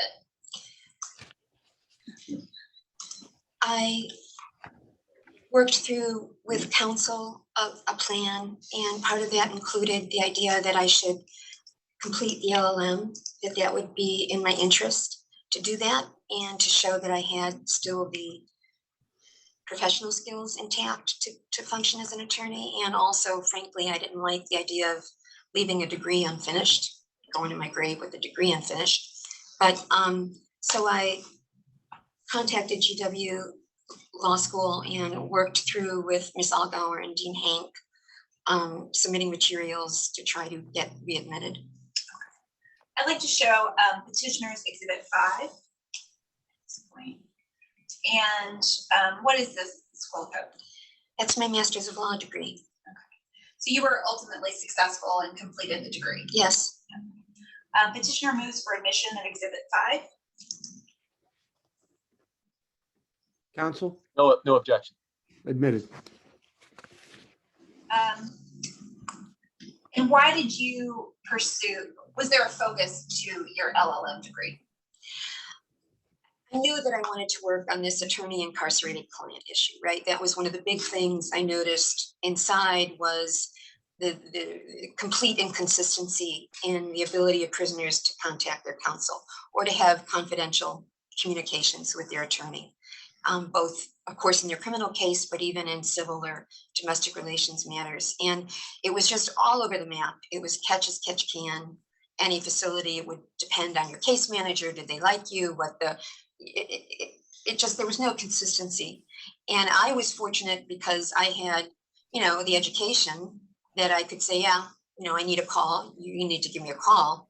And there was, I had better chances of getting it. That was not the case with the majority of other prisoners, inmates I saw. And so I knew that was something I wanted specifically to work on, academic to research. I wanted to identify the constitutional sources of that attorney-client privilege and to the degree to which it can be considered to be a constitutional right, and where in the Constitution is it located, what are the protections, and the idea being also what's the minimum amount of contact, be it in person, phone, writing, what have you, email, that secures that right. And is it possible to come up with some kind of, model code that the profession can offer as something that should be adopted to say this is the minimum that should be in place? And so writing that paper was one of the courses you did, correct? Yes. And what were the other courses you did? I took Professor Jonathan Turley's Supreme Court Constitutional Law Seminar, and I took the final semester professional responsibility. Okay. And took the MPRE. Okay. So for the constitutional law class, why did you choose that one? I thought it would be very challenging.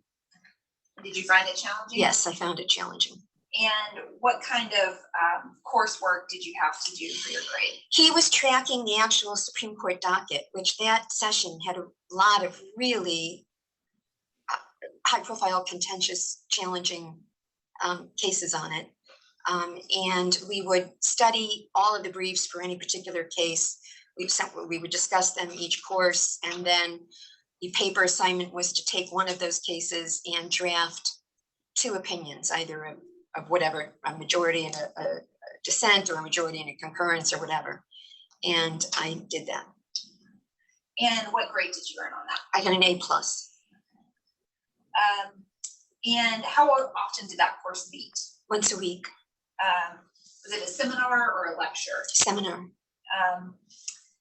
And since it did meet in person, Yes. and you traveled each week for that? Yes.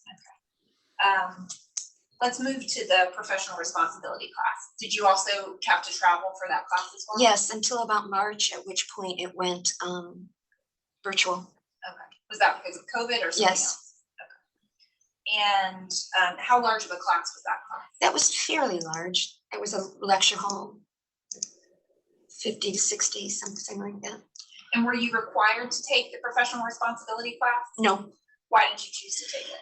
I thought it would be good discipline, right? I thought if I had any kind of chance of getting relicensed, it would be both in my personal interest and a show of good faith to say, I really want to refamiliarize myself with what the professional ethics rules are, make sure I understand them, reinforce it with me, myself. And I believe you already stated you took the MPRA exam? Yes, March 12th or something. Okay. I'd like to display Petitioner's Exhibit 6, please.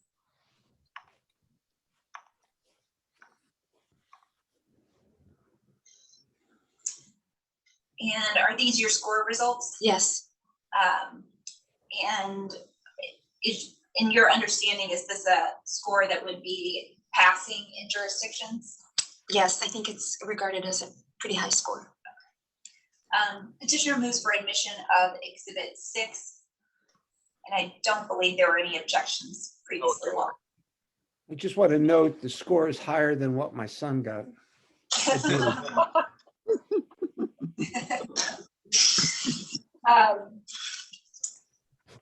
Given the significant amount of time since you practiced law, do you believe that you have sufficient competence to resume the practice of law in DC?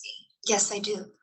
And why do you believe that? Because I've interacted with peers and colleagues on a professional level with them in a way that other attorneys or attorney candidates do, and I've done so successfully. And let's go back to your paper, which we heard about this morning. How long did you work on drafting that paper? A long time. That was summer of 2019, I think I started. Earlier than that. I started that early 2019, and I just focused like a laser. So I had the library, the Bronx County Library I would go to, and then I got library privileges at Columbia, which was really nice, and just spent a lot of time at the library. And have you shared that paper with others beyond Dean Mingala? Yes, I have a colleague, Jack Donson, who's a retired Bureau of Prisons, who's active in sentencing reform and consulting work. And this was something that he also had noted was an issue. And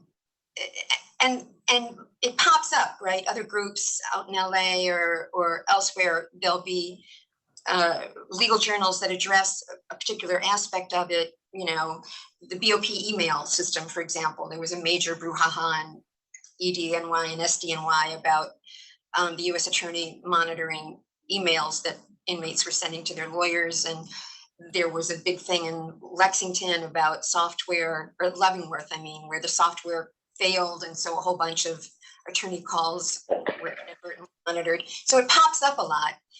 And Jack and I made copies and mailed it out to quite a number of people with the idea that, you know, this should be a working group of some kind formed around this. And he sent it to, he's active on the ABA Criminal Justice Committee and on NACDL.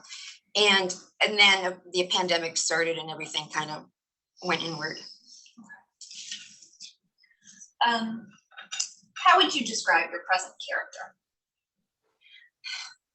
I think my character is a good character. I think I am stable.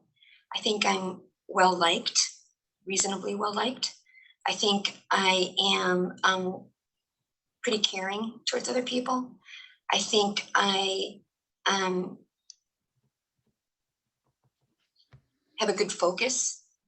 I think I have good standards for myself that are ingrained and just aren't going to change now that I've learned how to manage them.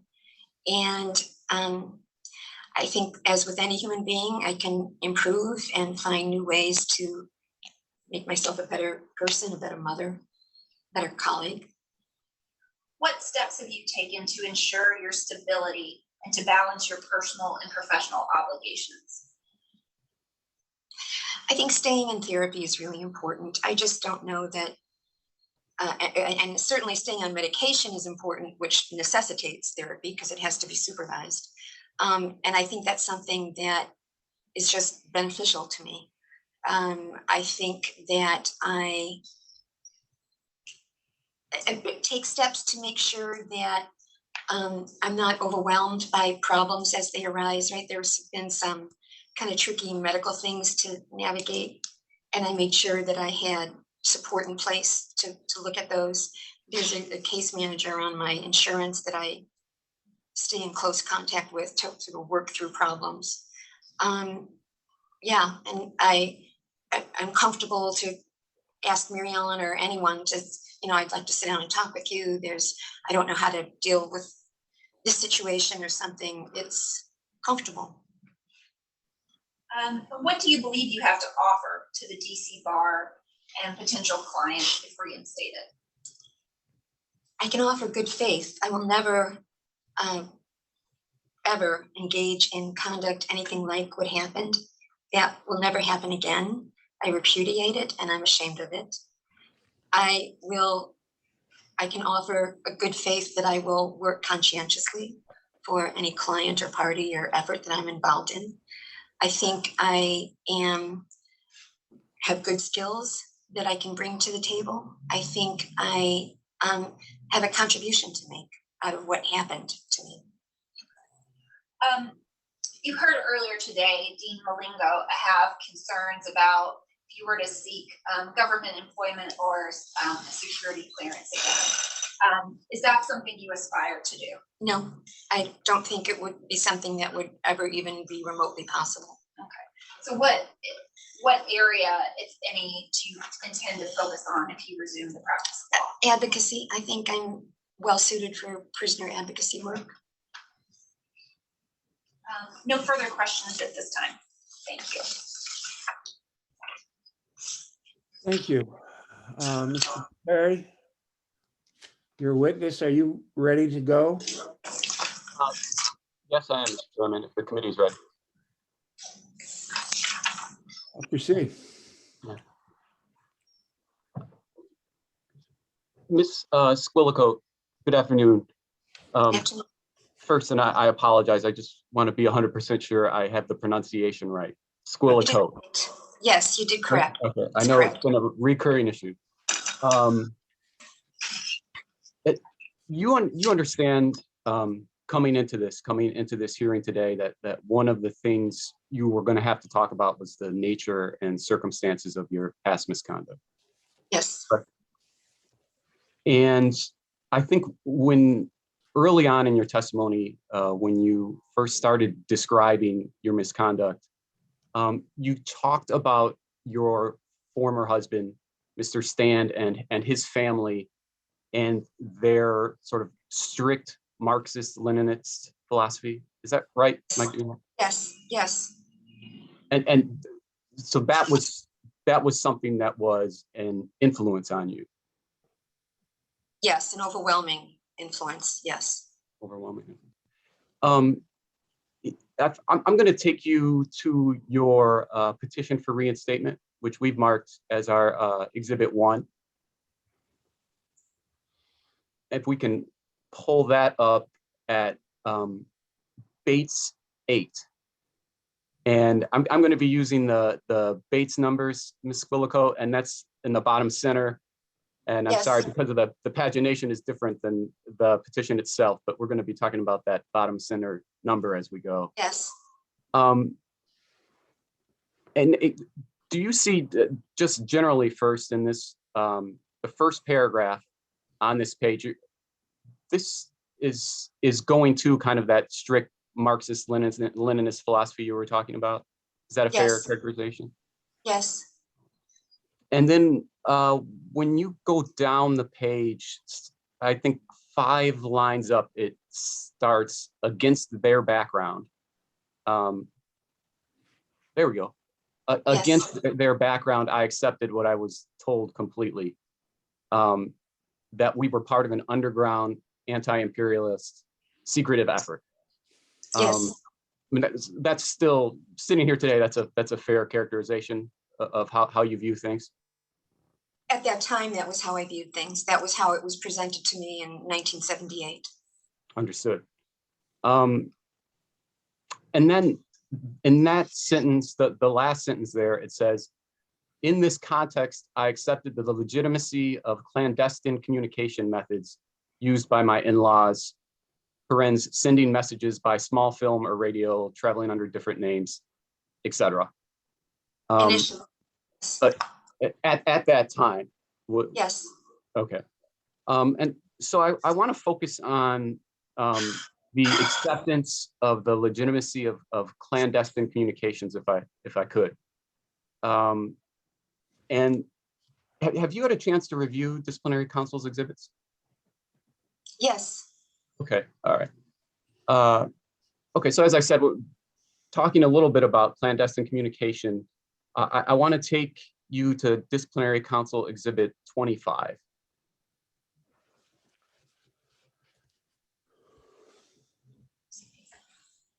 Yes. First of all, do you recognize this? That's the application that I fraudulently created for a post office box in 1995. Okay, and you created that. The top line there says Lisa Martin. Correct. And that was a false name that you used. Correct. And the address there, 866 Park Avenue, Baltimore, Maryland. Did you reside there? No, it was just a fabricated address.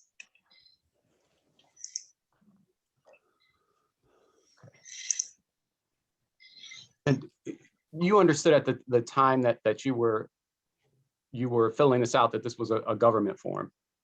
Yes. Okay. And if I could take you to Bates page 2 of this exhibit.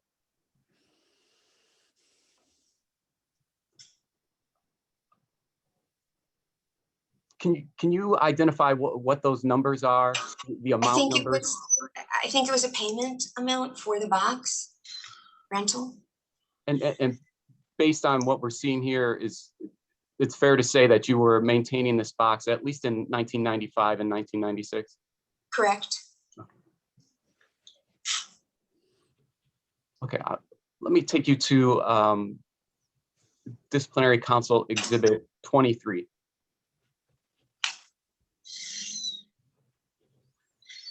And this is a bit hard to see, so maybe if we take it to, you do see it's an envelope, though? Yes, it's the envelope I created to give to the postal clerk as if this was a letter from the hotel I resided in, which was all fabricated.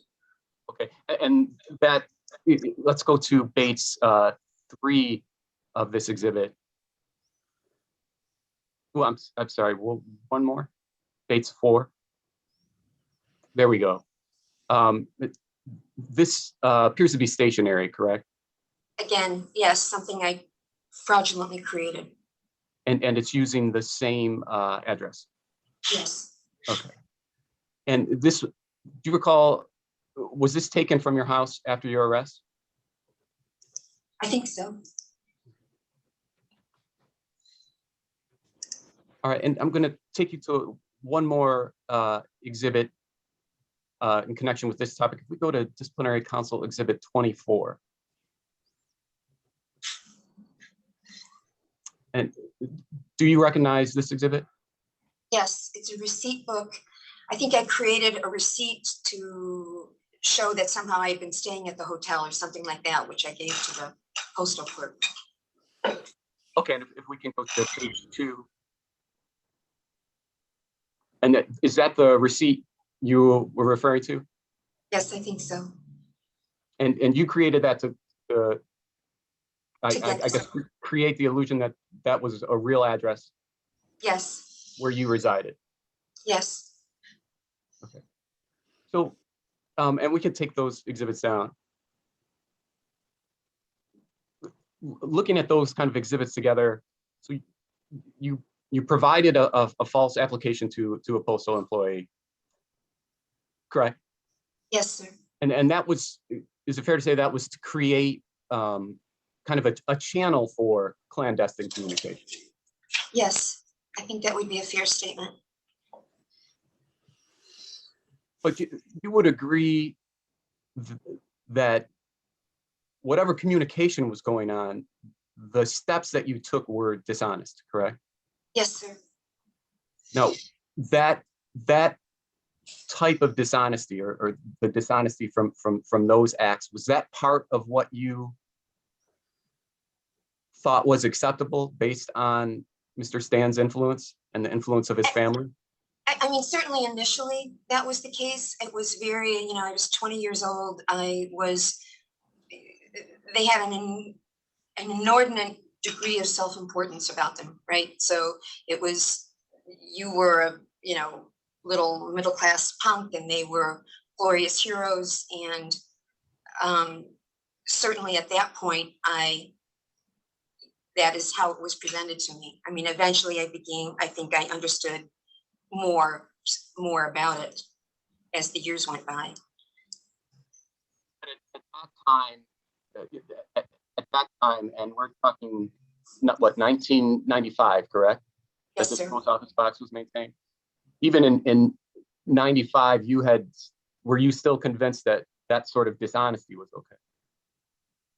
No, I think by 1995, I was giving myself, permission to do really inappropriate, wrong acts. There were other instances that I just did really wrong acts and conduct that was just not justifiable in any level. And that certainly was one of them. There were many others. But in the beginning, yes, in 78, 79, 80, that was the aura, if you will, that it was presented to me in. You also attempted to obtain a false passport, correct? I'm sorry? You also attempted to obtain a false passport. And I'm sorry, backing up for context, in connection with the sting operation. Yes, the undercover agent at somewhere towards the end of the operation was like, well, you're going to travel, or we plan to discuss travel to South Africa. And he had me sign my signature for what supposedly would be a false passport. And I think I may have given him passport photos. If I can you to Disciplinary Council Exhibit 41. Mr. Perry, you were very rough in the beginning. I'm not quite sure I caught the beginning of all of that, if you don't mind repeating. Sure, I think it might be a microphone issue again, kind of what people were experiencing before. If maybe try getting close to the microphone on the computer, and if it's still happening, we can see if we can grab some headphones with maybe a microphone on it. But why don't we try just going close to the computer? I apologize to everyone. My speech is going to get bigger. Is that better? Yes. Okay. So I'm going to take you to, and I'm sorry, Council, what did you just want the question repeated? Yes, please. Thank you. Okay. In connection with the sting operation by the FBI, you also took steps to obtain a false passport, correct? Yes, as I said, we discussed travel and I gave him my signature there under a different name so that if they wanted to prepare a false passport, it would be available. And I think I also gave my photo, I remember. And so you gave him signatures for use on the false passport? Correct. Okay. If I could take you to Disciplinary Council Exhibit 41.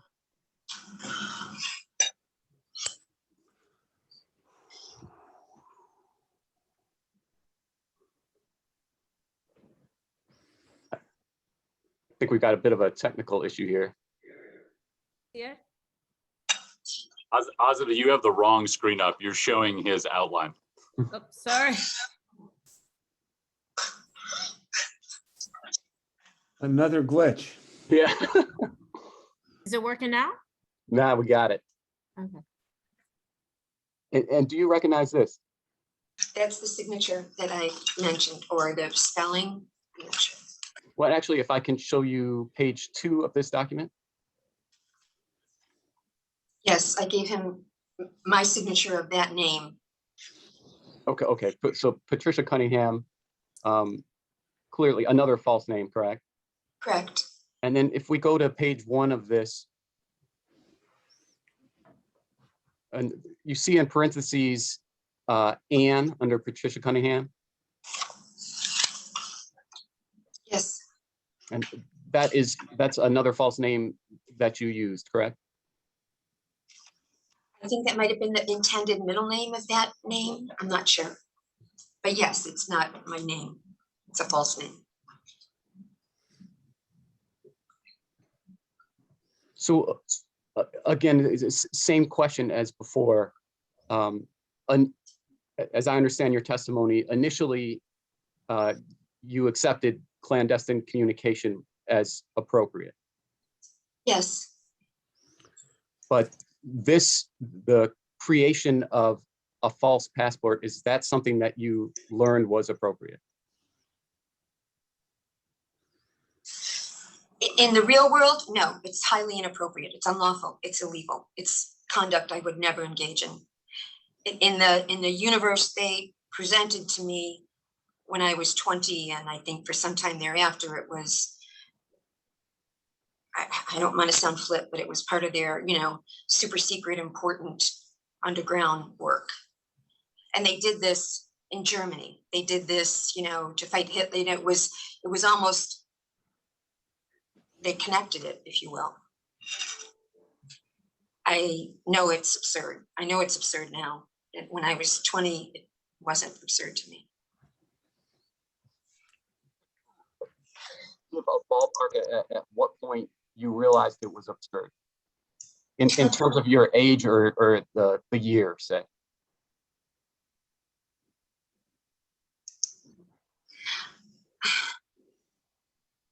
Absurd or wrong? I mean, I learned it was wrong, I think.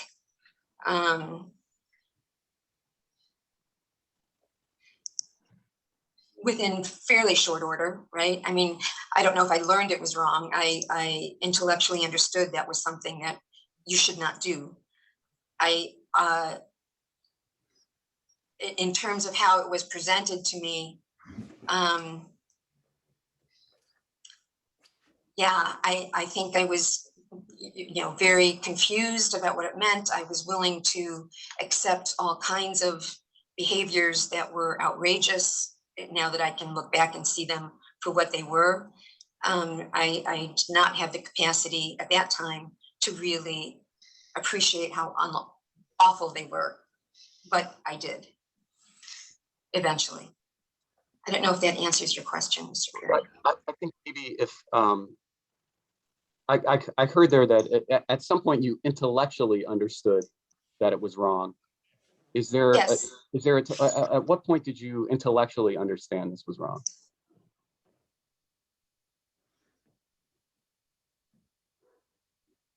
Yeah, what comes to mind is there was some point, I think after unification or around the process of unification, And it was at that point that it really became clear to me. There was this guy, Marcus Wolf, who was head of East German intelligence, right? He was supposedly this famous non-face. If you were to read the John le Carré novels, I think he's the guy that is Smiley's nemesis or something. And he was head of East German intelligence for a long time. And when the demonstrations against the government started, he at that point had resigned, but he supported them. So he was like going out on the streets and supporting the pro-democracy. And this was picked up, like there were news stories about this, or maybe something on the TV or something. And at that point, I remember the next time I saw Lothar, and I said, who is this guy? And he said, that's my boss. And I would say, if you were to ask me for a timeline, it was that point that I understood clearly that this was the intelligence agency of another country that I was interacting with. Up until then, I understand that it sounds wholly ludicrous, and it was wholly ludicrous, but it was these very important communists, that this was the Central Committee of the Communist Party, and it was the highest level, and it was ambiguous, and it stayed ambiguous for a while. I think at that point in my mind, sir, is when it became less ambiguous. Okay. First, just to maybe help put some dates on it, you talked about around unification. So we're I talking. think it was afterward. I think I saw him afterward. I mean Lothar, and I asked him about it. So it might have been 90 or 91, I think, at that point. And that was, frankly, I think that was when he spelled it out. Up to that point, they kind of said, well, it's important Central Committee work you're doing, or something like that. And that's okay. The best of my memory. Okay, so to make sure I've got this, perhaps 1990, 91, after the Berlin Wall falls, November 89. It's at that point that you realized that you had been dealing with a foreign intelligence agency? Yes. Okay. Yeah, I knew I was dealing with a foreign country. I did not perceive what Lothar's position was fully and truly until that point. He was someone in the Communist Party hierarchy, is what I was told. And we'll flesh this out moving forward, but just for the sake of the committee, Lothar was an agent of East German intelligence, correct? Correct, yes. And he was your handler, in effect, correct? Yes.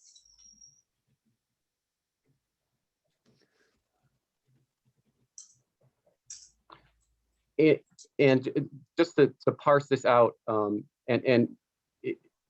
if you can't put a number on it, that's fine. We just talked about when you intellectually realized that you were dealing with a foreign intelligence agency. I'm also, what I'm trying to get at is, when did you realize some of these behaviors, such as applying for a PO box under a false name or obtaining a false passport? When did you realize those behaviors were just wrong? Forget about who you were dealing with. I think at that point, I mean, roughly speaking, at that point, I knew they were, I came to understand they were nuts from the very beginning, right? It was ludicrous, but in the context of who I was dealing with, him and his family, and the way it was presented, yes, that is what I believed initially. And I think I understood, truly the wrongfulness of it at that point, the point I mentioned. So the realizations were kind of together, in effect. I think so. Okay, so to make sure I understand, roughly at the same time in 90 or 91 is when you both understood you were working for a foreign intelligence agency and that things you had been doing were wrong?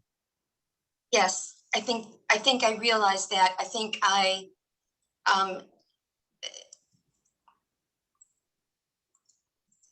Mr. Perry, I knew they were wrong. I knew they were wrong. I knew it was an intelligence service of another country at that point.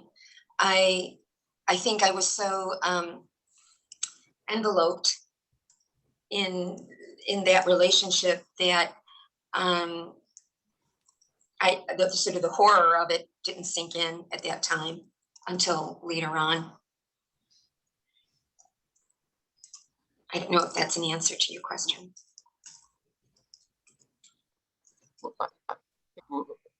On here, you had previously obtained, separate from the attempt to obtain a false passport that we talked about, you had previously obtained a false passport from East German intelligence, correct? When we were in Europe, they gave us false passports to, I think, like leave East Germany and go into another, I don't know, an adjoining country, go into the West somehow. Those weren't things that I recall that we kept, but yes, we were given them. And when would that be approximately, do you know? I want to say the late 80s, maybe. I'm not sure.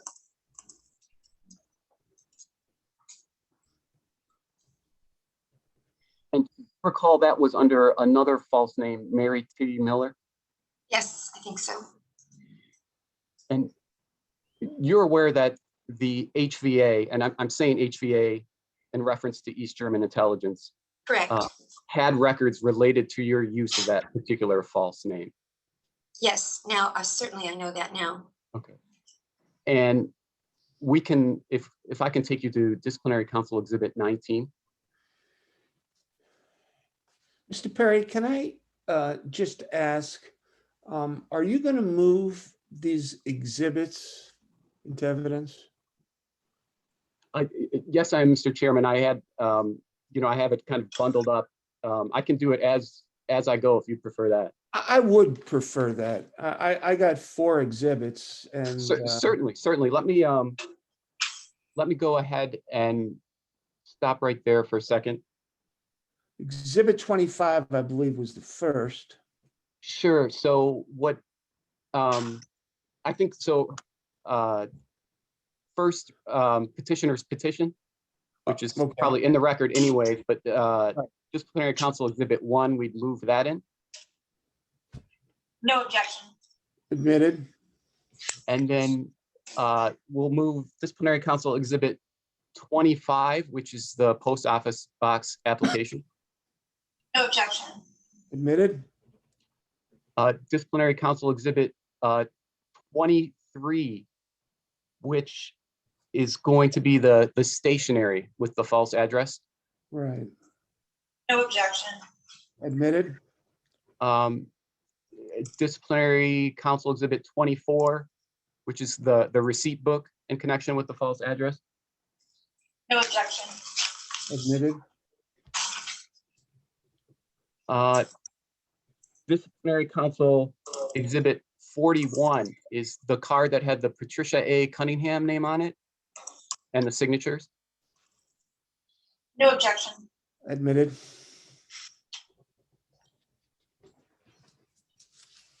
And that, I believe that takes me up to where I am. It does. Thank you. All right, thanks. So going to Disciplinary Council Exhibit 19, do you recall that there was records of the HVA that were introduced at trial? Yes, sir. Okay. And you mentioned you had the opportunity to look at our exhibits. Was this one of the exhibits that you reviewed? Yes, sir. Okay. And if I can take you to, well, and you understand that this exhibit contains records that the HVA maintained, not just to you, but also to Mr. Stand and Mr. Clark and others? Yes, sir.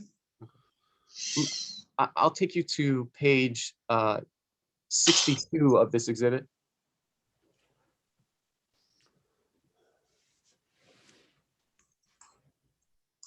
Yes, sir. This is from HVA files, for lack of a better phrase, correct? Yes, sir. And they had you down, they had this particular identity down as Mary Theresa Miller, correct? Yes, sir. And this showed a false place of birth, correct? Yes. And was this part of this identity was in connection with you having a false British passport? Is that correct? I guess it's British. It says so. I honestly don't remember at this time, but that's what it indicates. Okay.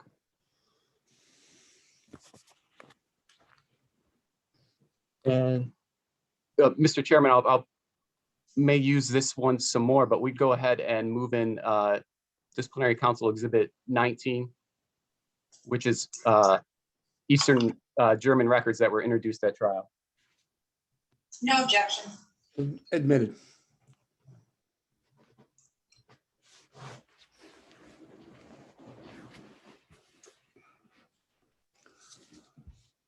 Now that passport, and I understand you don't recall whether it was British or not, but do you recall destroying that passport? I don't recall it. I think that's what I did or must have done. I mean, I don't have a distinct memory of it, but I believe that's what the testimony showed or stated. Okay. I don't remember, where I was or what I did with it, but I believe that to be the case. If I could take you to Disciplinary Council Exhibit 39.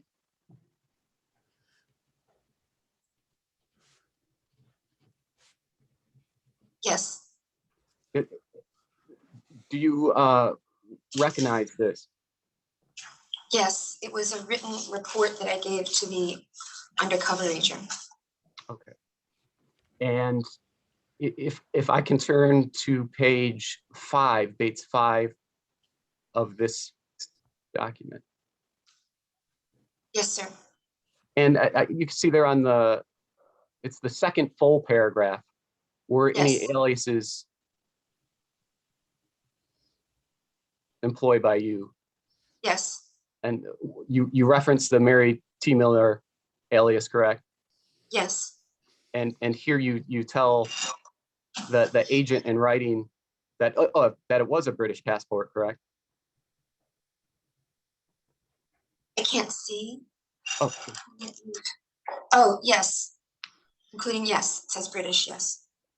and you say you destroyed your last passport in 1990. Yes, sir.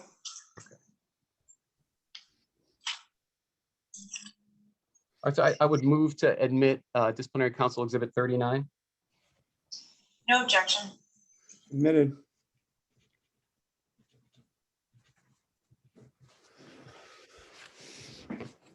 Now, you were in fact trained by the HVA, correct? Yes. Okay. And I'm going to go ahead and we're going to go to Disciplinary Council Exhibit 9.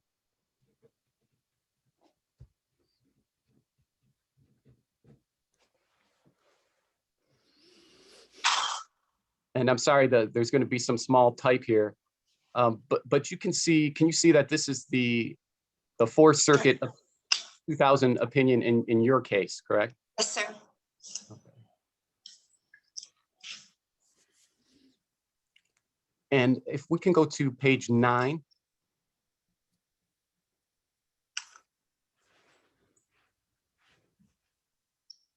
And under Roman numeral 1, we can blow up that first paragraph, viewed in the light.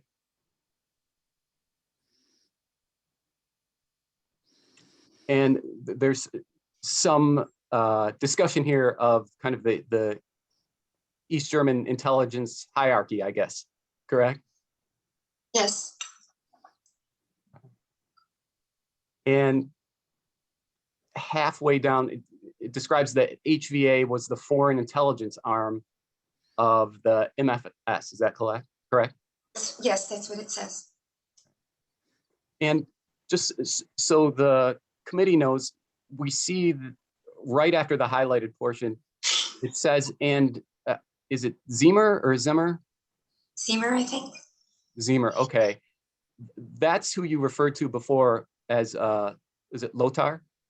Yes, Okay, and that's who we identified previously as your handler, correct? yes, sir. And he was in charge of Section 3 of the HVA's Department 9, correct? That's what it says. I didn't know what department he was head of, but that's what it says. And sitting here today, you understand that the primary mission of his department was, as stated here, operational reconnaissance of North America. Yes, And again, sitting here today, you understand that the purpose of, HVA Department 9 was to acquire data of significance to the German Democratic Republic that could not be acquired by legal means. that was definitely a purpose of it. I have no reason to doubt that in the least. Okay. And then Mr. Zemer, he was an officer of that organization, clearly, correct? Yes, sir. He was a spy. Is that a fair characterization? Yes. Okay. He was a spy manager. I don't know. Yes, he was engaged in espionage. Okay. And well, first I would go ahead and move to admit Disciplinary Council Exhibit 9. No objection. Admitted.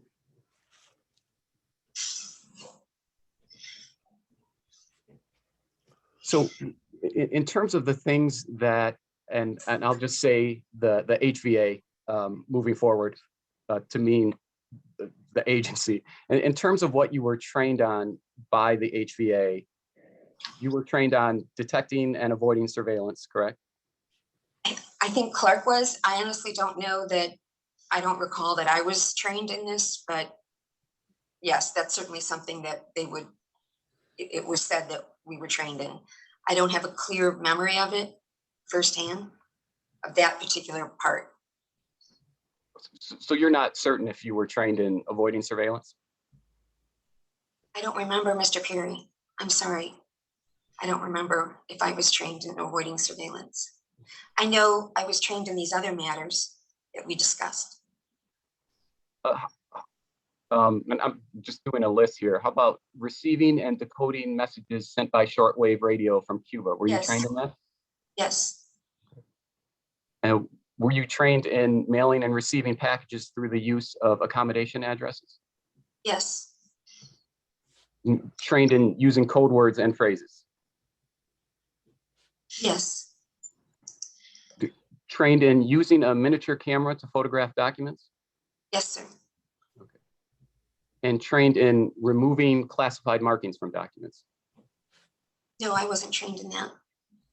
You were not trained in that? No, sir.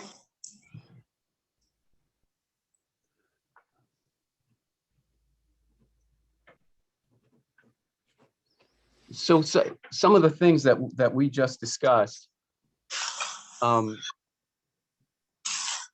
think you did acknowledge receiving and training in receiving and decoding messages, training in mailing and receiving packages of accommodation